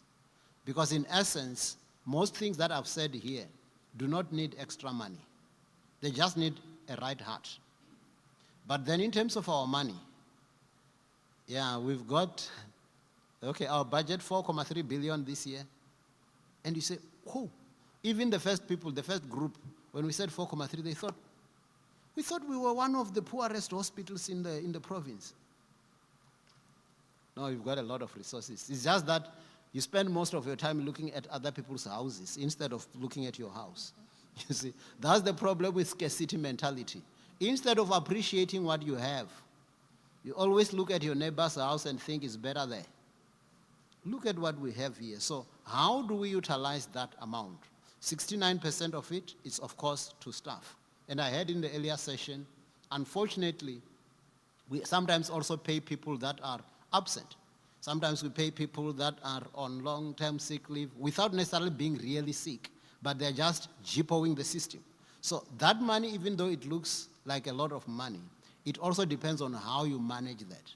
And I also said to the earlier group, if the 39%, the 30% is allocated to goods and services, if we don't manage goods and services well, we don't take care of our equipment, we are not efficient in how we order whatever the consumables and all that, we are actually increasing that 30% to a larger number, which would mean the 69% that's supposed to be for staff should be reduced, isn't it? Because it's a balancing equation. So you take more here, you've got to take it from the other side. And we don't want to go there. So that's why we are encouraging all of you, let's take care of the resources that have been entrusted to us. Let's be good stewards of the resources entrusted to us. So when I grew up, there was this thing where the police cars, the police vans, we could see how the police in those days drive the car. You could see it's not his car. They come to, it's like a pothole, they just go like this and in gravel roads and all that. And that was our understanding of government cars. Because it was like government is somebody there.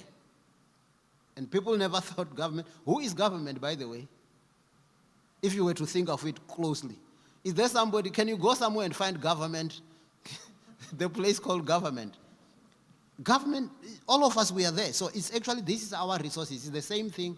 That money is Tygerberg Hospital money, but how you spend it in your, whatever little things that you do in your area, contributes to how we are taking care of our money collectively. And by the way, some of you have seen some of these 50s. It's not just a decor. Something is happening this year. It's our milestone. It's our 50th year, which is our jubilee. So we are excited about that. And there are a lot of activities that we'll do throughout the year in terms of our jubilee, to say that it's 50 years of service so far. We acknowledge that we haven't always done the right things. We always have a chance to improve what we do. As long as you can make your place look better than you found it, you have done your role. Okay?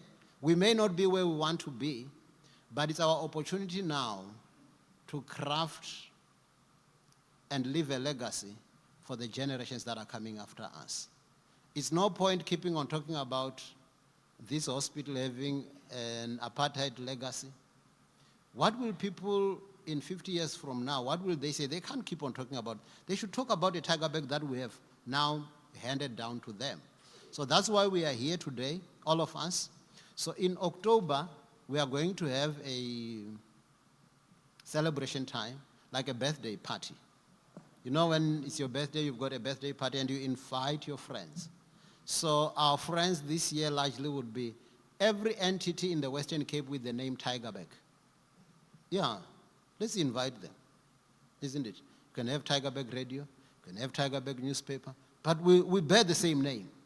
So there's no reason why when it's our party, we can't involve those. But we'll do it in a way of a family celebration. How many of you attended last year's Family Fun Day? Okay, thank you. Don't miss this year's one. It's going to be better and even more good. and where will give you the opportunity to come with your families. I remember last year I was walking around, somebody was saying, it's the first time we really are allowed to bring our family members here to work. It feels good. And we want to build on that. How much to do it in the year of our birthday, of our 50th year birthday. So in closing, I've looked at 3 areas, which is you, our staff, and how we care for you, our patients or our clients, and our health system. And we want to keep on doing this. We keep on growing. We keep on improving. Things won't be looking rosy from the beginning. It's the collective effort for all of us, especially when we call meetings like this. I'm glad, I'm encouraged about your attendance.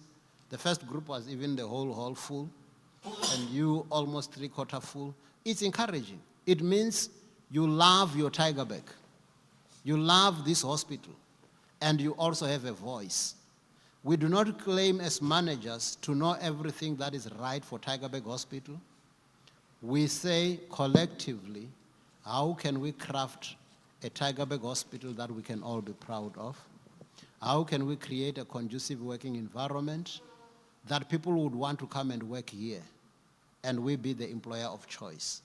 So that's why then I'm sharing this with you just to encourage you, but also to appreciate you taking your time and being here. So what we are going to do, I'll hand back to the MC, but there will be a time for questions and engagements. We do not claim to have all the answers, and some of the answers will come from you. That's why we are opening these opportunities to engage, okay? But you need to really be free, and I think in the first session we talked about the issue of psychological safety. You should feel free to ask a question the way it is in your heart. Because sometimes in your work environment, you are censored. Your supervisor can tell you what to ask and what not to ask. So before you ask a question, you look around. No, that's not our Tygerberg. Our Tygerberg is where you can say genuinely from your heart, what are your issues? Even in terms of suggestions, please share with us your suggestions. Thank you. Thank you, Dr. Makosi. Thank you, Dr. Makosi, for that insightful and forward-looking address. Colleagues, I'm certain that the key messages shared today have provided us with clarity, purpose, and positivity for the rest of the year. Thank you so much. Colleagues, as we move forward now, I would love to bring the exciting part of this program today, where we're going to be giving away prizes. So, because we are celebrating 50 years of excellence at Tygerberg Hospital, we will be giving away 50 prizes. Are you all excited? Thank you. I am going to call upon our brand manager, Ms. Alana, to come on stage, where we will be spinning the wheel. For transparency, it will be displayed on the screen right there. I will be calling out 50 numbers, and then that will be followed by questions. So while we do wait for Alana, I want to ask, are you all excited today? Are you looking forward to winning? Yes, 2 of the prizes that you must look out for. It is the Tygerberg branded hospital jacket. Yes, I will be asking questions for that. So hopefully you paid good attention as the CEO, Dr. Makosi, was providing his address, and the questions will be derived from there.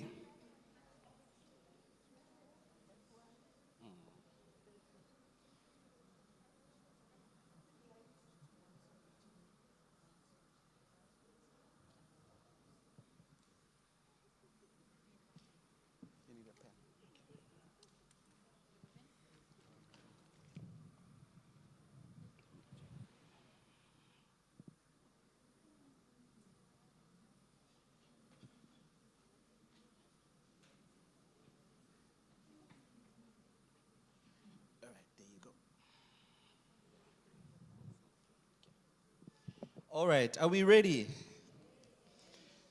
All right, we're going to start spinning. The first number is 113.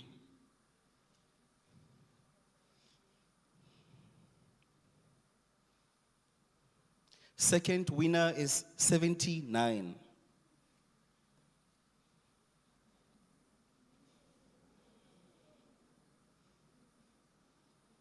Next number is 119.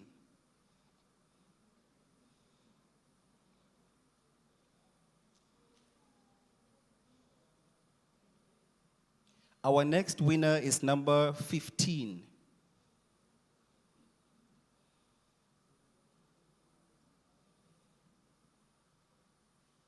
Followed by 123.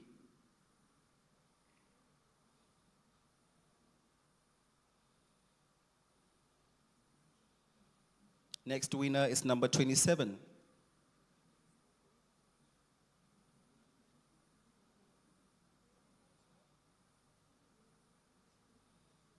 Lucky number 127.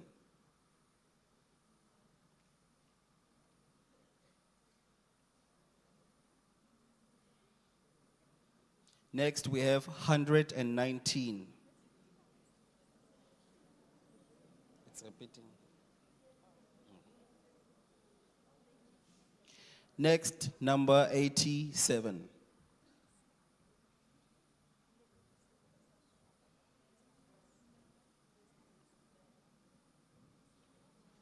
Hundred and 37.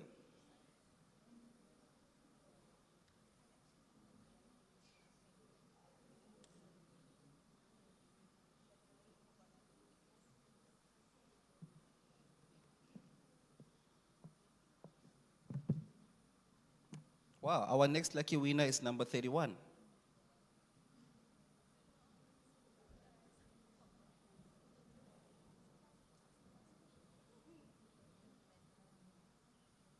Followed by 125.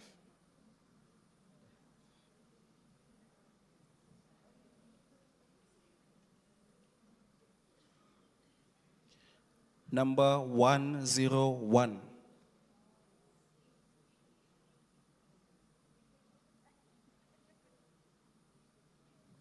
Our next lucky winner is number 55.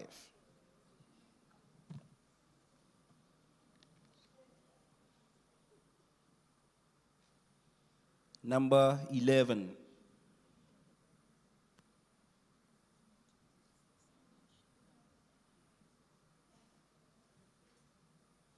$144. And these numbers, ladies and gentlemen, are the numbers that correlate with your sign-in on the attendance register. The next winner is number 8. So I will call all the names as soon as we are done. The next winner is number 43.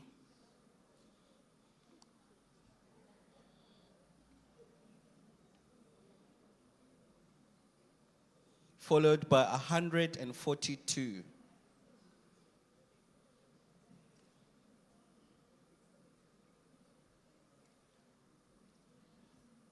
Next winner is 110.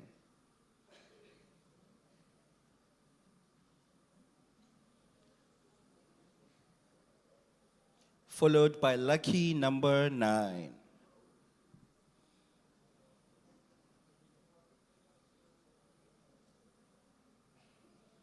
Our next winner is number 37. I heard that. Next winner is number 50.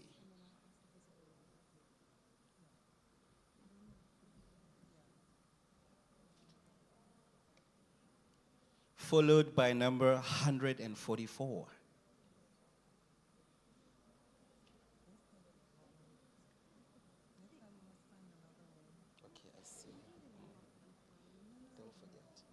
Next winner is number 73.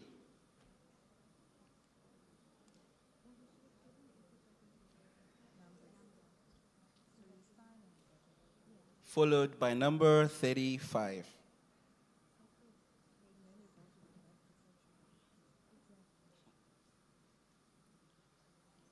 Our next lucky winner is number 174.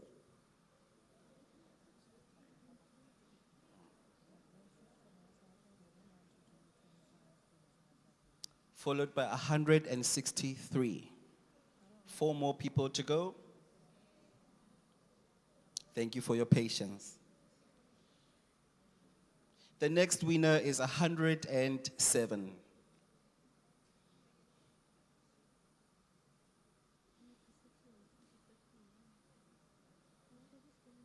Followed by lucky number 15.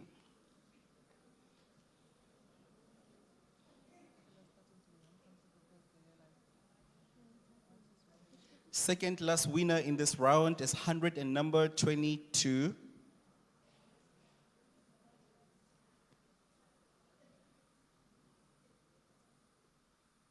And we have 162. Ladies and gentlemen, let's give those a round of applause.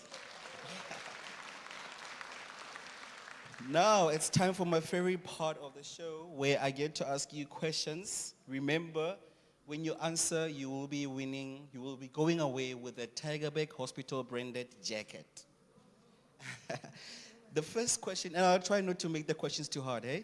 The first question goes like this. Please name, or rather, what are the 7 values that we have in the hospital? You can name just 3 and I will accept the answer. Can we have our Q marshals just go around and pick our winners? You can start the side.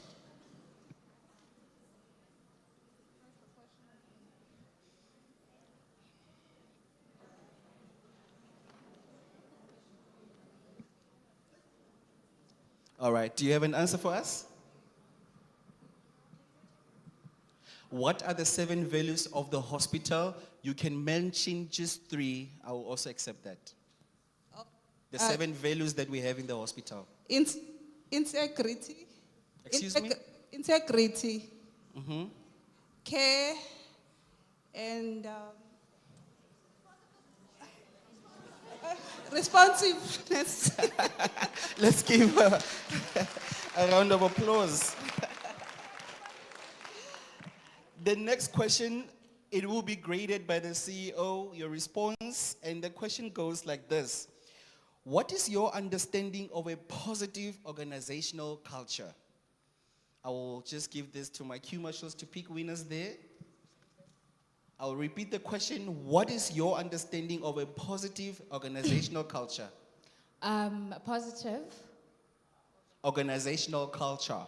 It's an organization that is governed by kindness, care, and respecting not only your staff, but your environment as a whole. That means where you work, respecting patients in our setting, and also what Dr. had said, the resources that we have, also taking care of them, and yeah, I think that creates a positive space. Thank you. Now let us hear what our CEO, Dr. Makosi. It seems that people have already spoken. So I cannot say anything contrary to what the people have spoken. They say yes. Thank you. You are a winner. Next question goes like this. This is an easy one, if you were paying attention, right? What month are we going to be holding? Oh. Okay, let me finish my question, okay? What month will we be holding our family day this year? There's so many hands. Please choose for me, Q marshals, yes? Round of applause. Well done. The next question that I'm having will also be graded now by the CEO, and it goes like this, if you were paying attention. What stood out for you in the CEO's presentation? No hands? Oh, there's a hand there. All right, choose this side, my brother. So, thank you very much. Is that as soon as we step into the hospital building or on the hospital grounds, patient service delivery, no matter who we are, whether we are a messenger, a cleaner, a nurse, a doctor, patient service delivery. Thank you very much. Now the CEO is going to grade that question. Yeah, it seems the CEO is supposed to say yes to everything. So she just made it. Thank you. That's approval from our CEO. You've won. The last question, I want to choose a very difficult question, just for control. Let's see. This one will be graded by me. What is your understanding of providing a patient-centered care? What is your understanding of providing a patient-centered care? Any hands?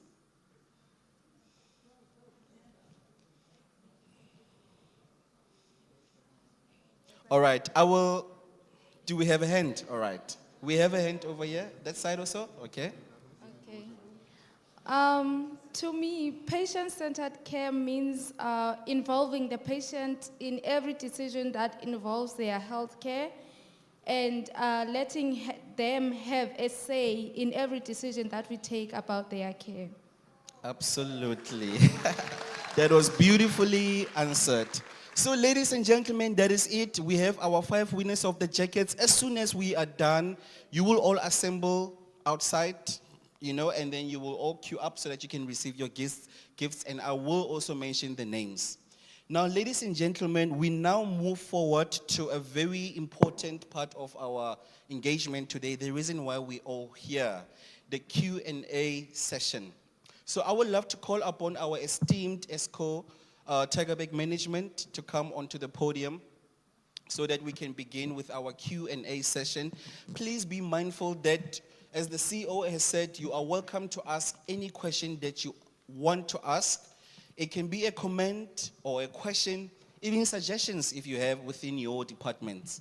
Ladies and gentlemen, let us give our ESCO leadership a round of applause as they ascend the stage.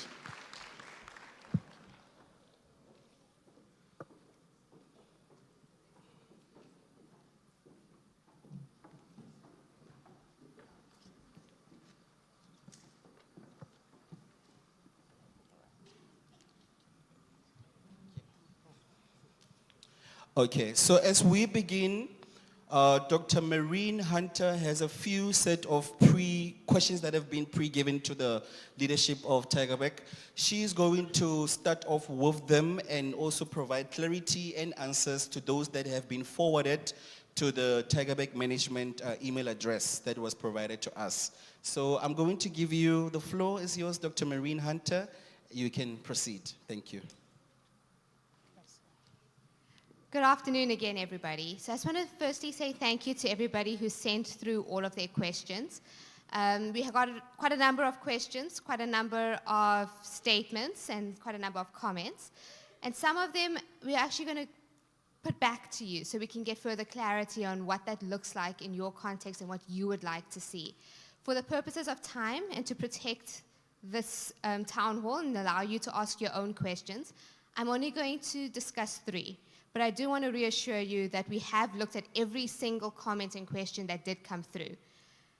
The first thing, and this I'm going to ask engineering to answer, is around the lift situation.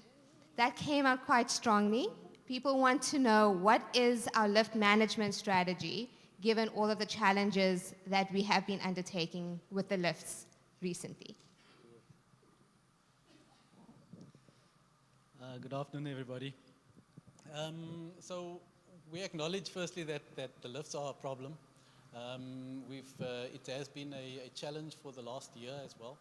And throughout the time, we have tried to engage firstly. Firstly, we really try to engage with the other stakeholders. So there's a number of stakeholders within the apologies, that might be better. There are a number of stakeholders within the let's call it the chain of supply of lifts. We have a lift contractor, we have our firm partners, facilities and infrastructure management, and then we have DOI as well, as the owners of the building. So the contract is with DOI, and what we have been trying to do in the last bit was to firstly, as our first step was to try to tighten the bolts on the contract. So there is a maintenance contract in place, and to then get the contractor to respond to our issues in as speedily a manner as possible. So that has been our first step within the contract. Try to get him to move as quickly as possible. Then the second step is that the lift goes down for either it's because it's a maintenance issue, or it's because of issues that are related to us abusing the lifts, or it's an issue of vandalism. And so in terms of the maintenance, that is, as I've just mentioned now, getting a contractor to respond as quickly as possible. The second part of the lift issue is then to, in terms of vandalism and so forth, I think we need to look at ourselves as well. And then take ownership of the lifts. And in terms, if you see people that are not using the lifts as they are supposed to be used, because we have had complaints where people have alleged that it's trolleys that bang into the doors and so forth, then these are issues that we need to address. If you see people using the passenger lifts with trolleys, I think we should also then be able to say to them, please use the goods lifts, because those are actually dedicated for trolleys and so forth. We understand also that those also go out of service from time to time, so there needs to be that understanding as well. Then the last item is vandalism. Again, we are looking at how to address vandalism. One of the issues that we are looking at is to get some like volunteer staff to operate the lifts. So some sort of a lift operator, to then at least there will be a presence of staff in the lift, to then operate the lift and then to discourage vandalism from others. So we are looking at those things, and we're hoping to roll out various plans and to flesh out those plans and then to implement as we go along. Thank you. I'm hoping that covers. Thank you very much. The second question I'm going to pose to support services. The question was, does security carry out intentional walkabouts, and how are violators being cautioned against non-compliance? Okay, so yeah, our security, we've got our in-house and our outsourced security. So our outsourced security does have they call it the key alert system, where they have to walk with the baton, and there is certain areas that they have to touch the baton, and we get a report daily on where they've patrolled. All right, and then we've got our own response team. Now, unfortunately, our in-house team is only one supervisor with 4 security. That is all that we have during the, per shift on duty. But they do monitor also the outsourced security. We've redesigned our security in such a way that they form part of contract management. So with every shift, we've got compliance checklists that we, each one gets a zone that they have to go through to check if everything is fine. And then based on that, we issue transgression letters, and we offer them the opportunity to remedy it by a certain time, and if they don't comply, then we impose penalties at this stage. So, yeah, so it's something new for the security guards, our own internal, because it's not something they used to do in the past, but it's giving them exposure. It's also upgrading our own staff, and at the end of the day, improving our security.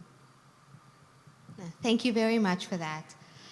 And the last one that I want to bring up, I actually want to ask it back to you.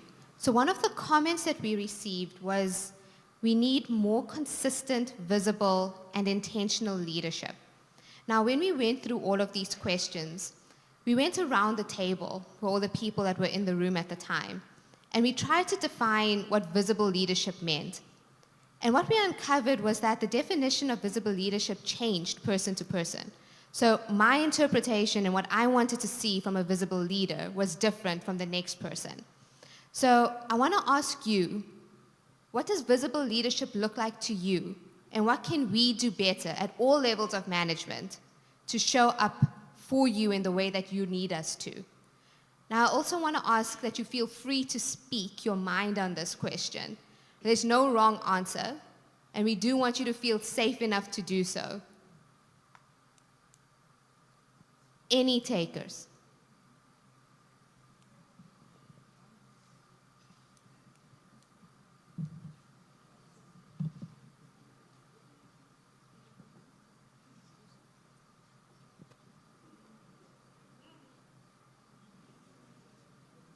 Yes, there's a hand.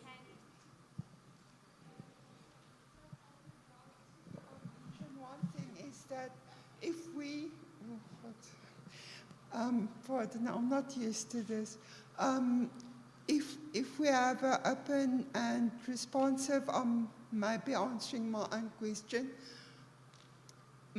way of speaking with each other, to be open and transparent about things, that would definitely give a headway to make a difference in the hospital.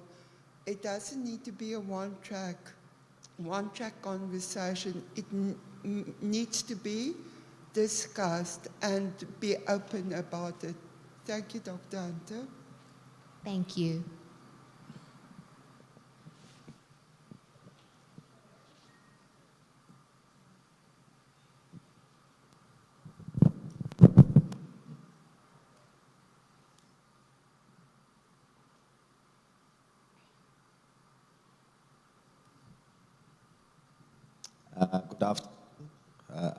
Good afternoon. The other thing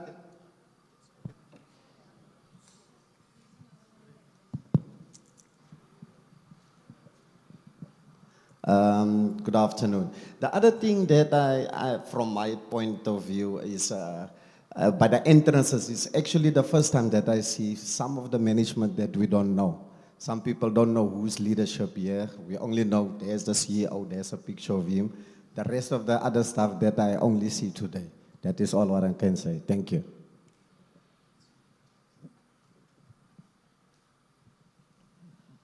I think for me, from the hospital board context, is that visible leadership means that there's meaningful engagement and not symbolically.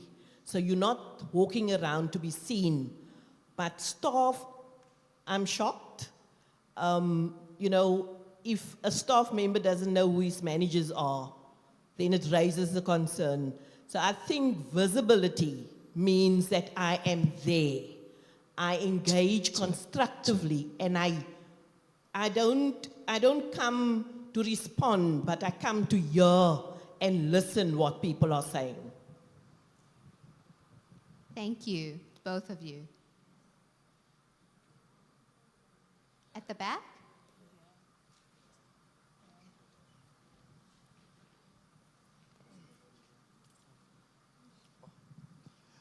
Good evening, afternoon. Yes, my question is that sometimes when you say I'm a level 2, and sometimes when you greet some of the managers, you're walking in the aisle, and sometimes it seems to you are too little, because they don't greet you back. You see? And sometimes I think, I know I'm a level 2, and they are level 9s. I know that. But at least I must really I must really say that I salute Dr. Nkosi. When I see Dr. Nkosi, you always greet. Always. But some of the leaders, they don't greet back. That's all I want to say. Thank you very much.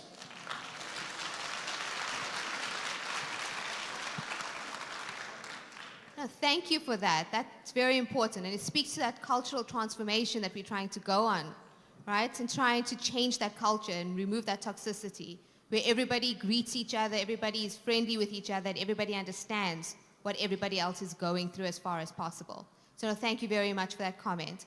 We're going to take one more, I think there was somebody in the front, and then we're going to open it up for questions.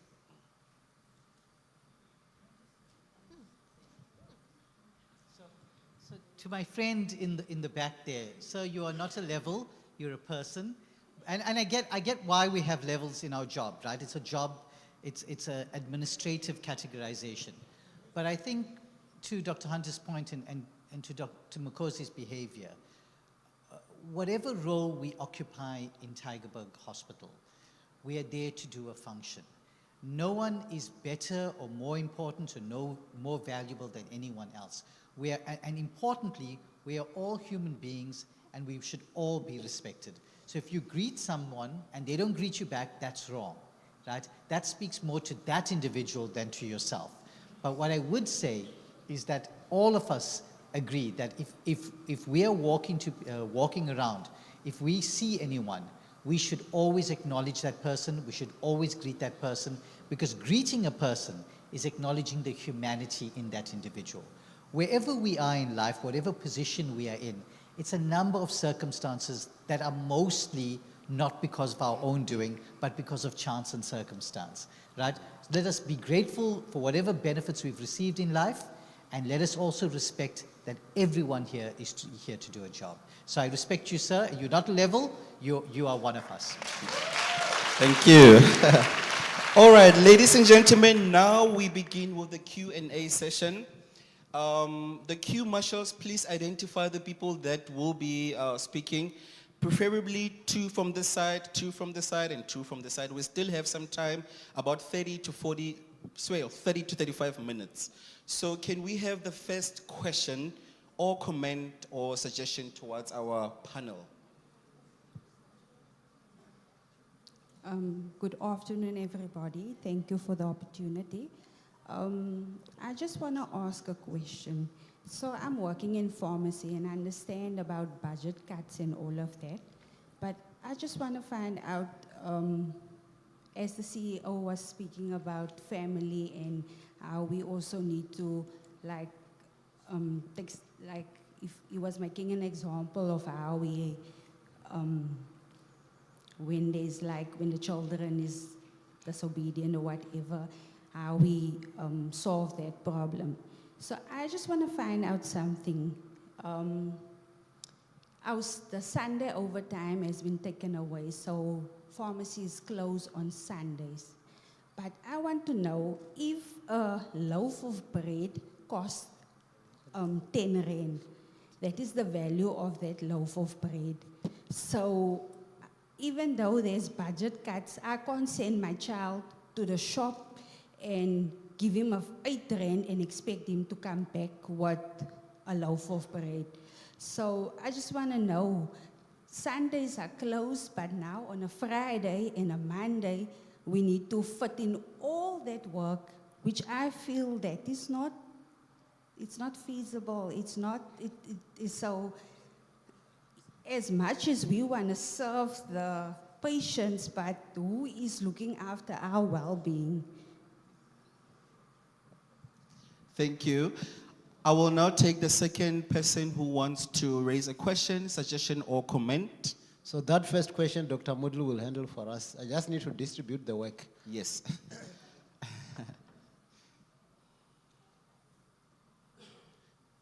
The second gentleman this side. person can speak.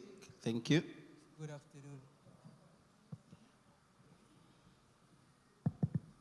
Good afternoon. Thank you. I have a 2-part question directly to Dr. Mukosi. One is that, are you happy with the lift turnaround strategy? And the second one is that, what is the time frame on that strategy? The question was not so clear. Can you just kindly speak a little bit more up? All right. The first. Thank you. The first one is that, Dr. Mukosi, are you happy with the lift turnaround strategy? And the second part is that, what is the time frame on that strategy? When are we going to get this lift going? Okay, thank you. Okay, moving on swiftly, Since can we have... I can't delegate that one. I'll take it then. Yeah. And then we move on swiftly to the third person with your question.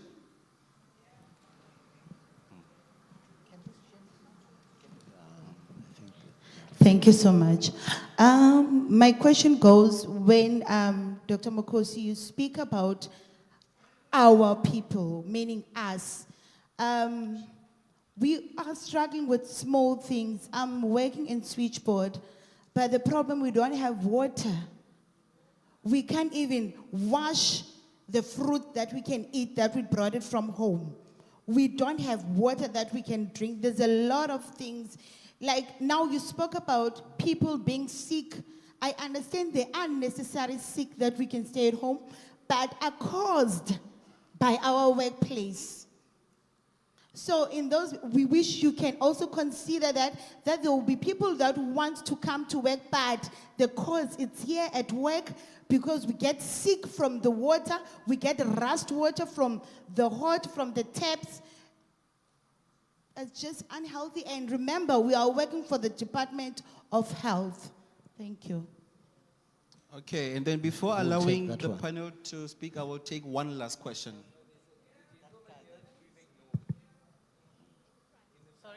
The queue marshal, can you please I've got also a question. I was employed at November, when I remember, it was not long time, I joined Tygerberg Hospital. So on our interviews, they asked me a question that when one ward is short, will you as a sister go there and avail yourself because you are available? Yes, because I was excited. Yes, I can go there to that ward and fill up my gap. And along the line, it happens. Sister, can you go to this ward, 1, 2, 3, 4, 5, and go? There is no sister there. And I looked around. By the way, I'm on probation. Okay, yes, sister, I can go there. I went there. But it turned out one day, me as the sister of the ward, I was sick. I became sick in the ward. It was weekend. I went to the CEO, not the CEO, the one who was in charge for day. Then she transferred me to go to see one DOS to go and consult. I was having chest pain. It was severe. I was even admitted here in Tygerberg for 4 days. But guess what? Nobody went there into my ward and filled up my gap. All the professional nurses, no, we can't go there.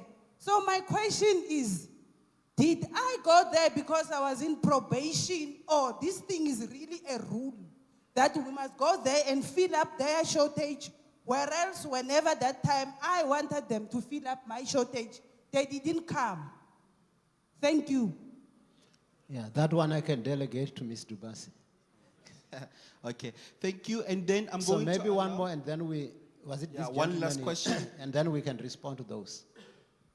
A very good afternoon, everybody. Thank you very much for allowing us this opportunity of Q&A. Yes, there is quite a few things, and as Doctor said, transformation, thank you very much, is one of those. I made a career change not too long ago to come over to Tygerberg Hospital. Those that know me in my block, in my unit, I'm, as yourself, we always look up, we look at and greet everybody. That is one of the things, as many other colleagues has mentioned. But we need to go back to basics, back to training, especially management. We need them to come out for training. We need them to be able to respect and to communicate on a level that we all understand and respect. Because there's no respect. There's no respect. It's a one-way thing, as many others have mentioned before. We do understand the lifts. We do. It's an everyday problem. We will overcome it. We always get reminded that it is. The water issue, as has mentioned before, which is also an issue, a very big issue for me. I've logged it since October of last year. I still have half of my ward without water. And we need more training, not just from the lower level. Lower level, we need to change the mindset of people. There's a lot of people, since I've got here, I don't want to get myself into trouble, but since I came over, a lot of people, lower levels, a parcel number doesn't give you the right to anything. Parcel number is there. We forget why we took these jobs, why we came to work or come to work every day to earn that salary, you forget why you need that salary. Putting people first, those values at the back there on the board, that is why I am here.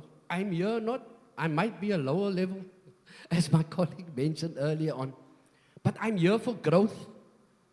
I'm here for growth. I've been knocking on the door. Doors has been closed. No problem. Just keep knocking, just keep knocking, just keep knocking. But eventually, sometime, I probably will get there. But our lower level people, their mindset need to be changed. They need to be, I don't want to say forcefully come out and attend meetings, but they are the people that are creating the rockers at the bottom here. They are the people that prevent us from coming out in our numbers to meetings. And we need to be more encouraged to come to meetings, and we should have more smaller meetings and more involvement meetings with department heads, especially department heads inside our wards as well. We need those hierarchies to be updated. As people say, we don't know who our management is. So if it's anything to do with nursing, nursing management must come out. Doesn't matter if I'm head of trauma or I'm head of day, I'm head of this. They all need to come together and have smaller meetings, divide those meetings throughout the day. We do have PM shifts, so we can have those more intimate team building sessions as well. So thank you very much. Transformation, we look forward to it. We are 100%, more than 50% of us are with you, Doctor. We want those transformation, we want those growth, we want to live up to those values at the back. And God willing, we will get there, but for right now, we need to slowly but surely work from the bottom, we need to work up. Thank you very much for allowing us the opportunity this afternoon once again. Thank you. So thank you, everyone, and thank you for the questions. We enjoy the spicy questions. We don't mind the difficult questions, and that's our job. And the way it works is this. If we make decisions, our responsibility is to give you the reasons for those decisions. Dr. Mukosi will often say, we have a particular view. So the one thing that's different is depending on what your job is, you have a different view of the organization. So if you work only in CSSD, your view is CSSD and the areas around CSSD. One of our roles is to look at the entire organization and create a balance and find a way of functioning that addresses all the needs of the organization. So the question was pharmacy, and the question was whether the overtime on Sundays for pharmacy. Now, that's not something that's currently happening. Is it something we are willing to consider? I think the answer is, it is a budget issue, and in order for us to consider it, we have to ask ourselves, okay, if we consider putting that overtime there, where do we take the resources from? Because there is a budget reality, and I'm not going to stand here and say, yeah, we'll do it, and then lie to you, and then we don't do it in 6 months or 12 months. What we have to look at is, okay, if we move resources to, and we won't use pharmacy as an example, let's hire more HR staff because we want to do our appointments faster. Or let's hire more cleaning staff because that will certainly make things move faster. Or let's hire more porters because that certainly is a need. All of those areas are areas of needs, and I can bring you many more areas where there are areas of needs. There isn't a single area where there isn't an area of need. That is because the service demand is so high, it outpaces our resources. What we have to do is to be able to make critical decisions about where we put our resources. Now, are we going to put resources on the Sunday pharmacy? If it gets brought up as a request, we can look at it and we can answer whether we can or we can't. But it is based on our available budget. It is based on our ability to say, okay, if we put money here, where are we going to take money away from? Thank you. Thank you. Good afternoon, everyone. I am Vuyokazi Dubase, the acting head of nursing. I am going to answer the question of the sister on that side regarding rerouting, people who are refusing to be rerouted. So on the first session, the same question was asked. And my answer to that is that What I'm picking up from these questions is that we are not consistent. I think that's what you are saying to us. We are not consistent in terms of rerouting. And then there's an issue of accountability. So when Dr. Mukosi spoke about the values, which were cited by the sister on that side, one of the values was respect. One of the values was accountability. But moreover, as nurses, we cite our nursing pledge. And we say, the total health of my patients will be my first consideration. And then also we have a line that says, I will maintain the utmost respect for human life. But is that what we are doing? So here is an issue of keeping the person who is refusing to provide support and care to a patient, not for me as a leader, but for the patient, for the benefit of the patient. So when there's staff shortages and we try and reroute staff to ensure that wards are covered, it is to ensure that patient care is provided. And so where someone refuses, it is the duty of the manager who supervises the person who refuses to provide care to deal with that. So that people like you who are still on probation don't feel like because I'm new, I'm the one who's being rerouted. Our SOP does not speak about being new. It does not speak about rerouting people who are on probation. It speaks about rerouting staff to ensure that we provide care to our patients. So we are the change that we are waiting for. In order for us, we must remember what we have pledged to do, and we must act on what we promised and pledged to do when we took on this profession. Thank you so much. Thank you. I guess the next one is mine around lift strategy, the confidence that I have in that, and also the water part. This is the good thing about being a leader, and you sometimes admit some of the things you don't know, especially if it's not your field. So with our lift strategy, we actually realized that because it's a lot of stakeholders, we've got, like Mr. Soni said, there's some responsibility that lies here at Tygerberg. There's some responsibility where we depend on people from FIM, even people from DOI, Department of Infrastructure, who are the custodians of our building. So it's not a very easy thing to handle. And this year we have even started what we call a lift committee, because that's acknowledging how complex that matter is. So what we have put in place, we think it will work. But whether it will work or not, we don't know. So it's good sometimes to say we don't know, but our hearts are at making it work. And we have even said, in terms of the lift strategy, we also acknowledge that we don't have all the wisdom. Some of you might say, oh, these guys, if they could just do this, the lift thing is solved. So we welcome your ideas. So, Mr. Soni, you've got a team, and if any of you people here want to be part of that lift committee, please go to him and join him, because we know that some of the answers may actually come from you. But if you also do your best, we do our best, FIM at head office do their best, DOI, everybody, and still the lift problem is not solvable, then we'll have to keep on working at it, and we cannot necessarily then have timelines. I hope that just says to you, even if we couldn't say exactly to you, it will be tomorrow or whenever. We just show you it's a complex thing which we are struggling to deal with, but at least we've put on a team. That's a task team to look at that, and we have also invited people from various areas who can contribute to that strategy, and you can join that team. When it comes to water, maybe I didn't get that one well, because there are two kinds of water. There is the water in the ward, which is to be used for anything, which is an engineering thing. Then there is the drinking water, which is more like a human right thing, where you've got to have water to drink.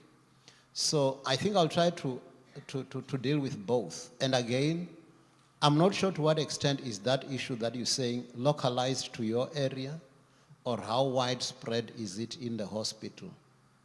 So, Mr. Soni, if maybe you've got a sense of that, you can also tell us.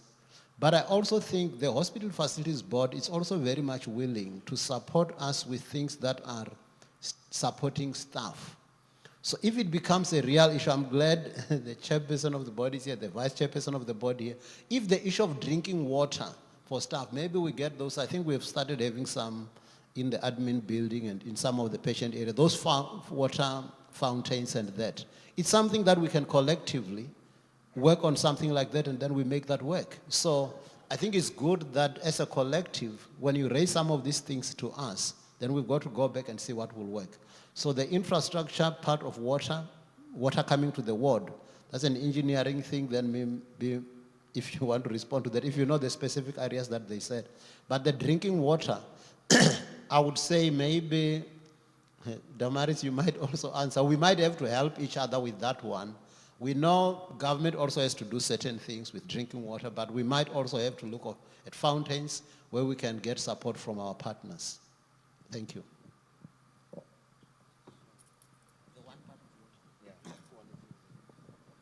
Yeah, so just on the water quality issue, we have, again, I acknowledge that we have had complaints from various wards and places within the hospital, and it has been coming on for some time now. Last year, when we had the first complaints, we have two systems of water here. We have from the municipality, and then as a backup water supply, we have some bore water as well. That bore water is cleaned, it is treated, and then it is blended with the water from the municipality.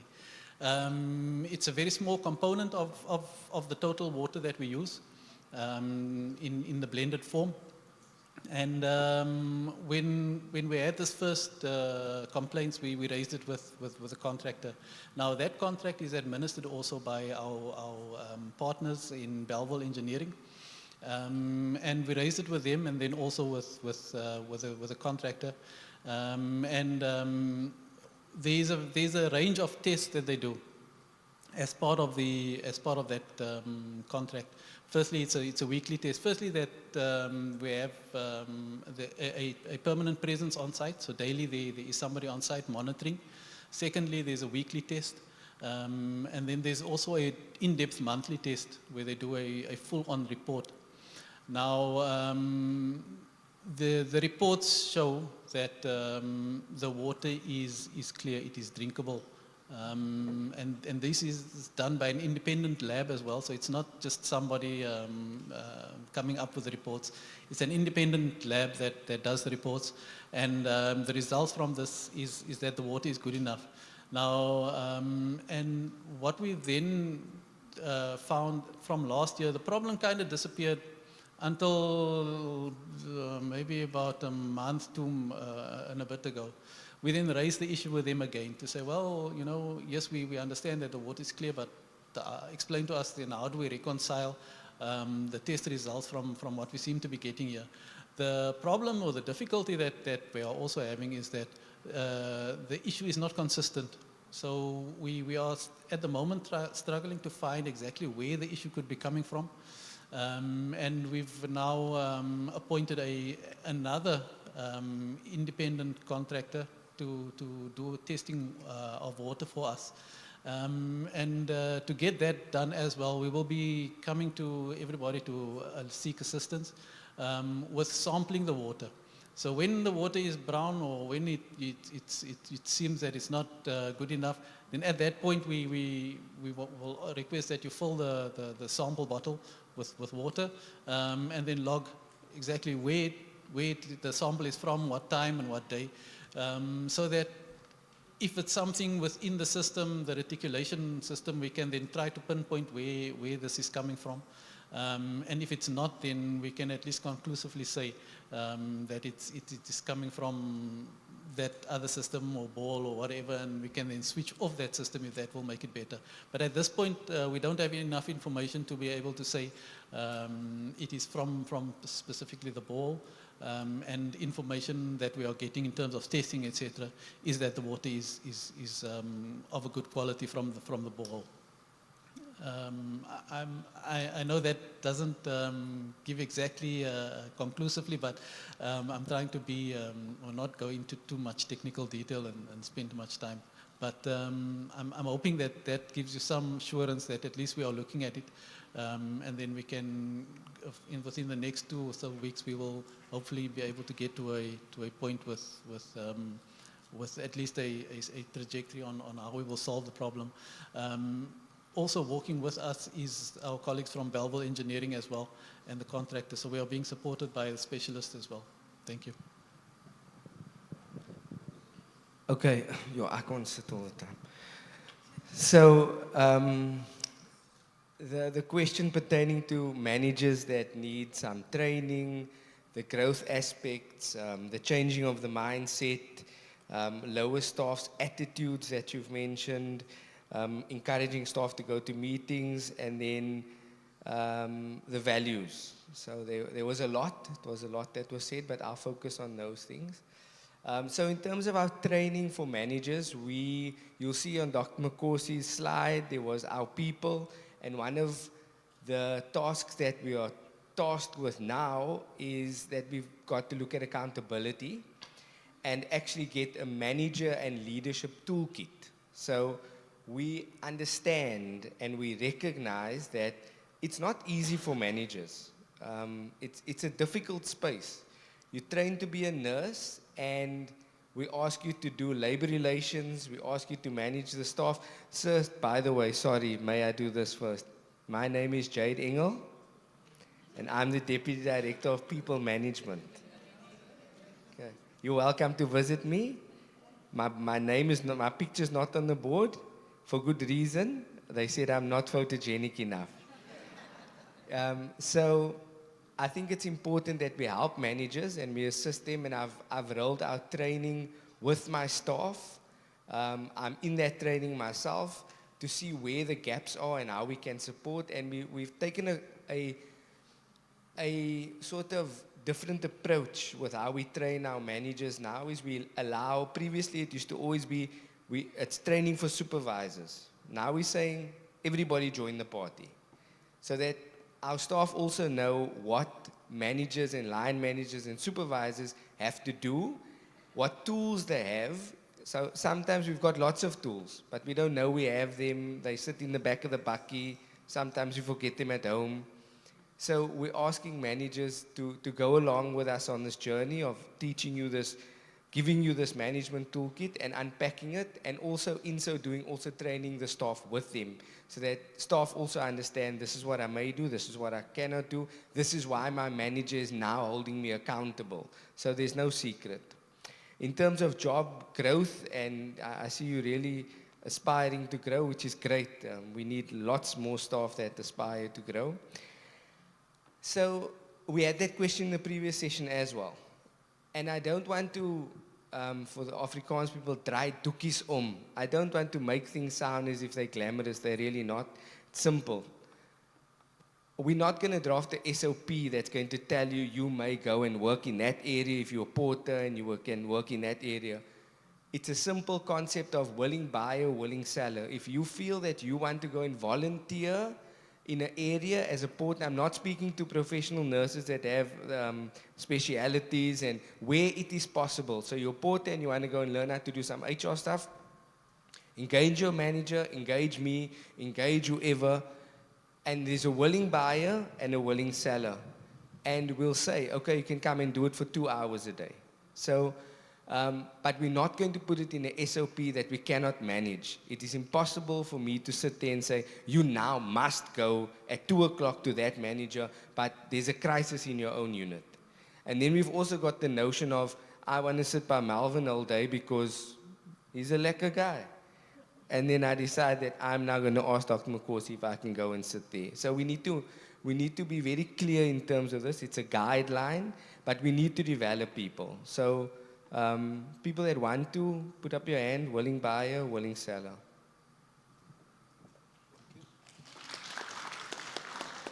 Thank you. Thank you very much to our panel for answering all the questions and the comments that we have had. Ladies and gentlemen, that now brings us to the end of our Q&A session. From now on, I would just like to deeply thank you so much, the panel, for giving us insightful feedback to all of our staff here.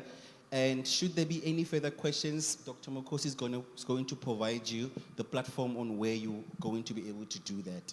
So thank you once more. Give yourselves a round of applause. And we are going to be moving into the sport prize, but in the meantime, I would just love to thank our panel, management panel, and say you may now exit the stage. Thank you so much. Thank you. All right, what's going to happen now is that Ms. Alana, our brand manager, she's going to spin the 15 remaining prizes that we have. And while she is spinning and writing the numbers down, I will be calling out the first 30 that we spun. So please listen to your name. The first winner is Zimasa Kasa from Patient Admin. Next one is Mohammed Martin from Grounds and Gardening. Next winner is Jaden Bishop from GLG. Asha Manyuku from SACS. You don't come on stage, you will all be called to assemble at a point there. Thank you for the thank you for the excitement. Sorry, I cannot read this, but the surname is Higgins from G Ground. Yes, correct. Thank you. Our next winner is Lihle Ngringane from SCM. And then we have Carolyn Rangoli from OT. Thank you. Our next winner is Christelle Ackerman from Radiology.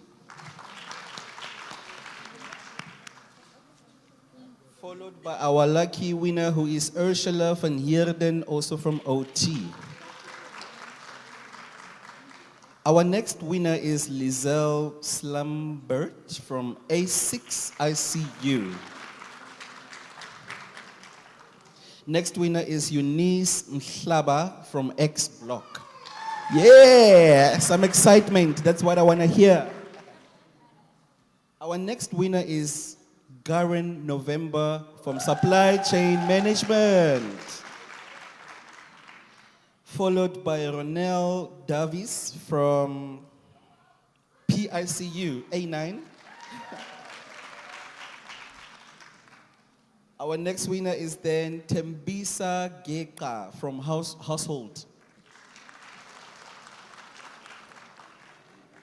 Followed by Chimanga Jo Nechikweta from Otho J6. Next winner is Haneli Roman from Patient Admin. Followed by Judith Fortain from Peds Surgery. Our next winner is then Yonela Nkrinane from Supply Chain Management. Next winner is Pumeza Kazisa, Household. Mohammed from J3 Neonates, I think Apollos. Mohammed Apollos, thank you, sir. You are our winner. Next winner is Velman Busau from Support Services. Followed by Rukhshana Sibritz. No indication of where she works. Rukhshana Sibritz. Yes, okay. And then the next one is Khadija Alexandra from OT.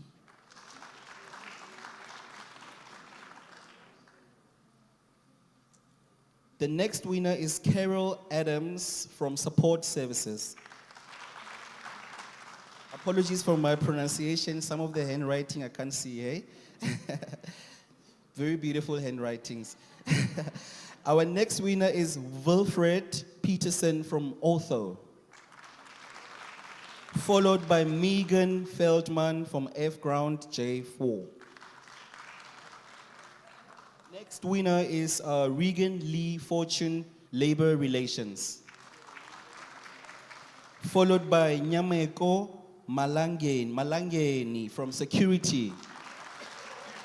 Congrats. And then, we have Leticia Pinar from PR Communications. And that brings us to the first round. Now I'm going to read the numbers that we have, that Miss Alana has been doing while I've been reading your names. We have winner number 136, 133, 26, and 129. And then we have, is that all? Okay. Yes, and the last one, then we have 85, and then we have 117, 116, 21, 114, 145, 167, number 52, 56, 78, and 150. Congratulations to all of you. Give yourselves a round of applause. So what I'm going to do now, I'm going to call upon the CEO just to give us the vote of thanks and closing. And then just after he has spoken, I will then pronounce the names of our last batch of winners. I just want to say congratulations to all of you. We really have exciting prizes, as I've mentioned, 50 of them to symbolize the 50 years of excellence at Tygerberg Hospital. Let us give a round of applause and welcome again our CEO, Dr. Mukosi, for the voting and thanks. Thank you very much. Thanks for sticking in and remaining here till this late. I hope you were not just waiting for the prizes, but you probably are showing commitment and passion to this. And we are also aware that some of you still had a lot to talk about, to raise with us, but time has failed us, which means because we've got limited time, but the avenues to communicate with us, we've got many more avenues. So we have the CEO's email, which you can just display, where that one is not managed by me because I don't have much time. So they pick, the people who pick it, then we take it to management and myself. But otherwise, there are people who look at that one. So you need to use that one if you want to communicate with us on any things that pertains to your hospital, especially transversal things that affect most of us. If you raise those, even good suggestions that you might have as we build our hospital, even things that are concerning to you, anything. And as you've seen, even how we respond to the questions, we don't try and duck and dive. If we don't know, we don't know. So it means we're just saying as it is. But then we also acknowledge a lot of you have got brilliant ideas, especially in your own spaces. You know what may work best in your space.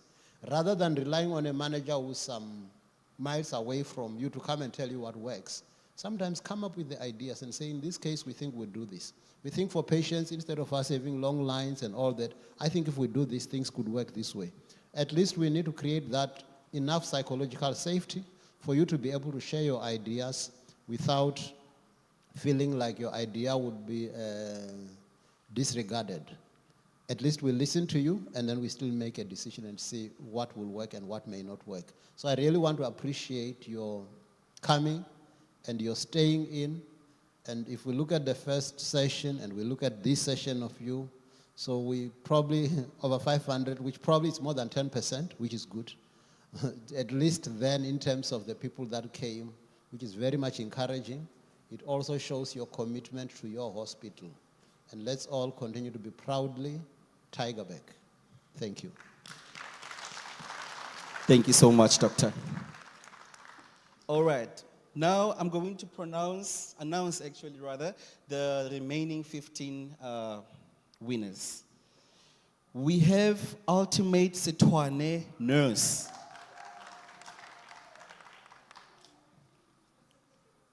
Yonela Madocheni DGP. Vuyokazi Pai OPD. Ziyanda Madikane from Procurement. Rachel Neluchleni, G2B Pediatric. Olelwa Ludaka, Support Services. Ashland Mentor Hospital Fees. Bongiwe Mbuyisa OPD. Halala. Tobisa Bartman OPD. McDonald Schoeman Support Services. I love that excitement. Leanne Bully Support Services as well. Francina Arensa Labor Relations. Asanda Situnda from D3. And ladies and gentlemen, that brings us to all our winners. Oh, there is still more. We are having Jonathan Maria from A7 Renal Unit. Liz Marie Brown from Pharmacy. And then the last one is Rushda Slamdeen from Fees Finance. Thank you all.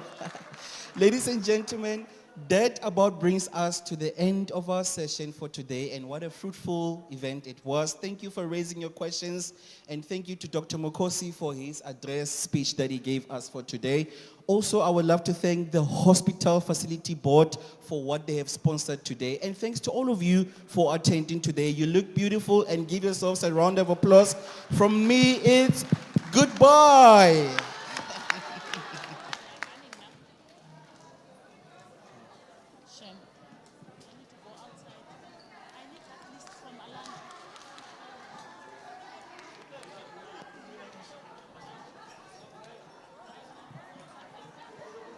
Guys, for the police, for the ones that they won the prizes, can they come in the foyer and so that they can get their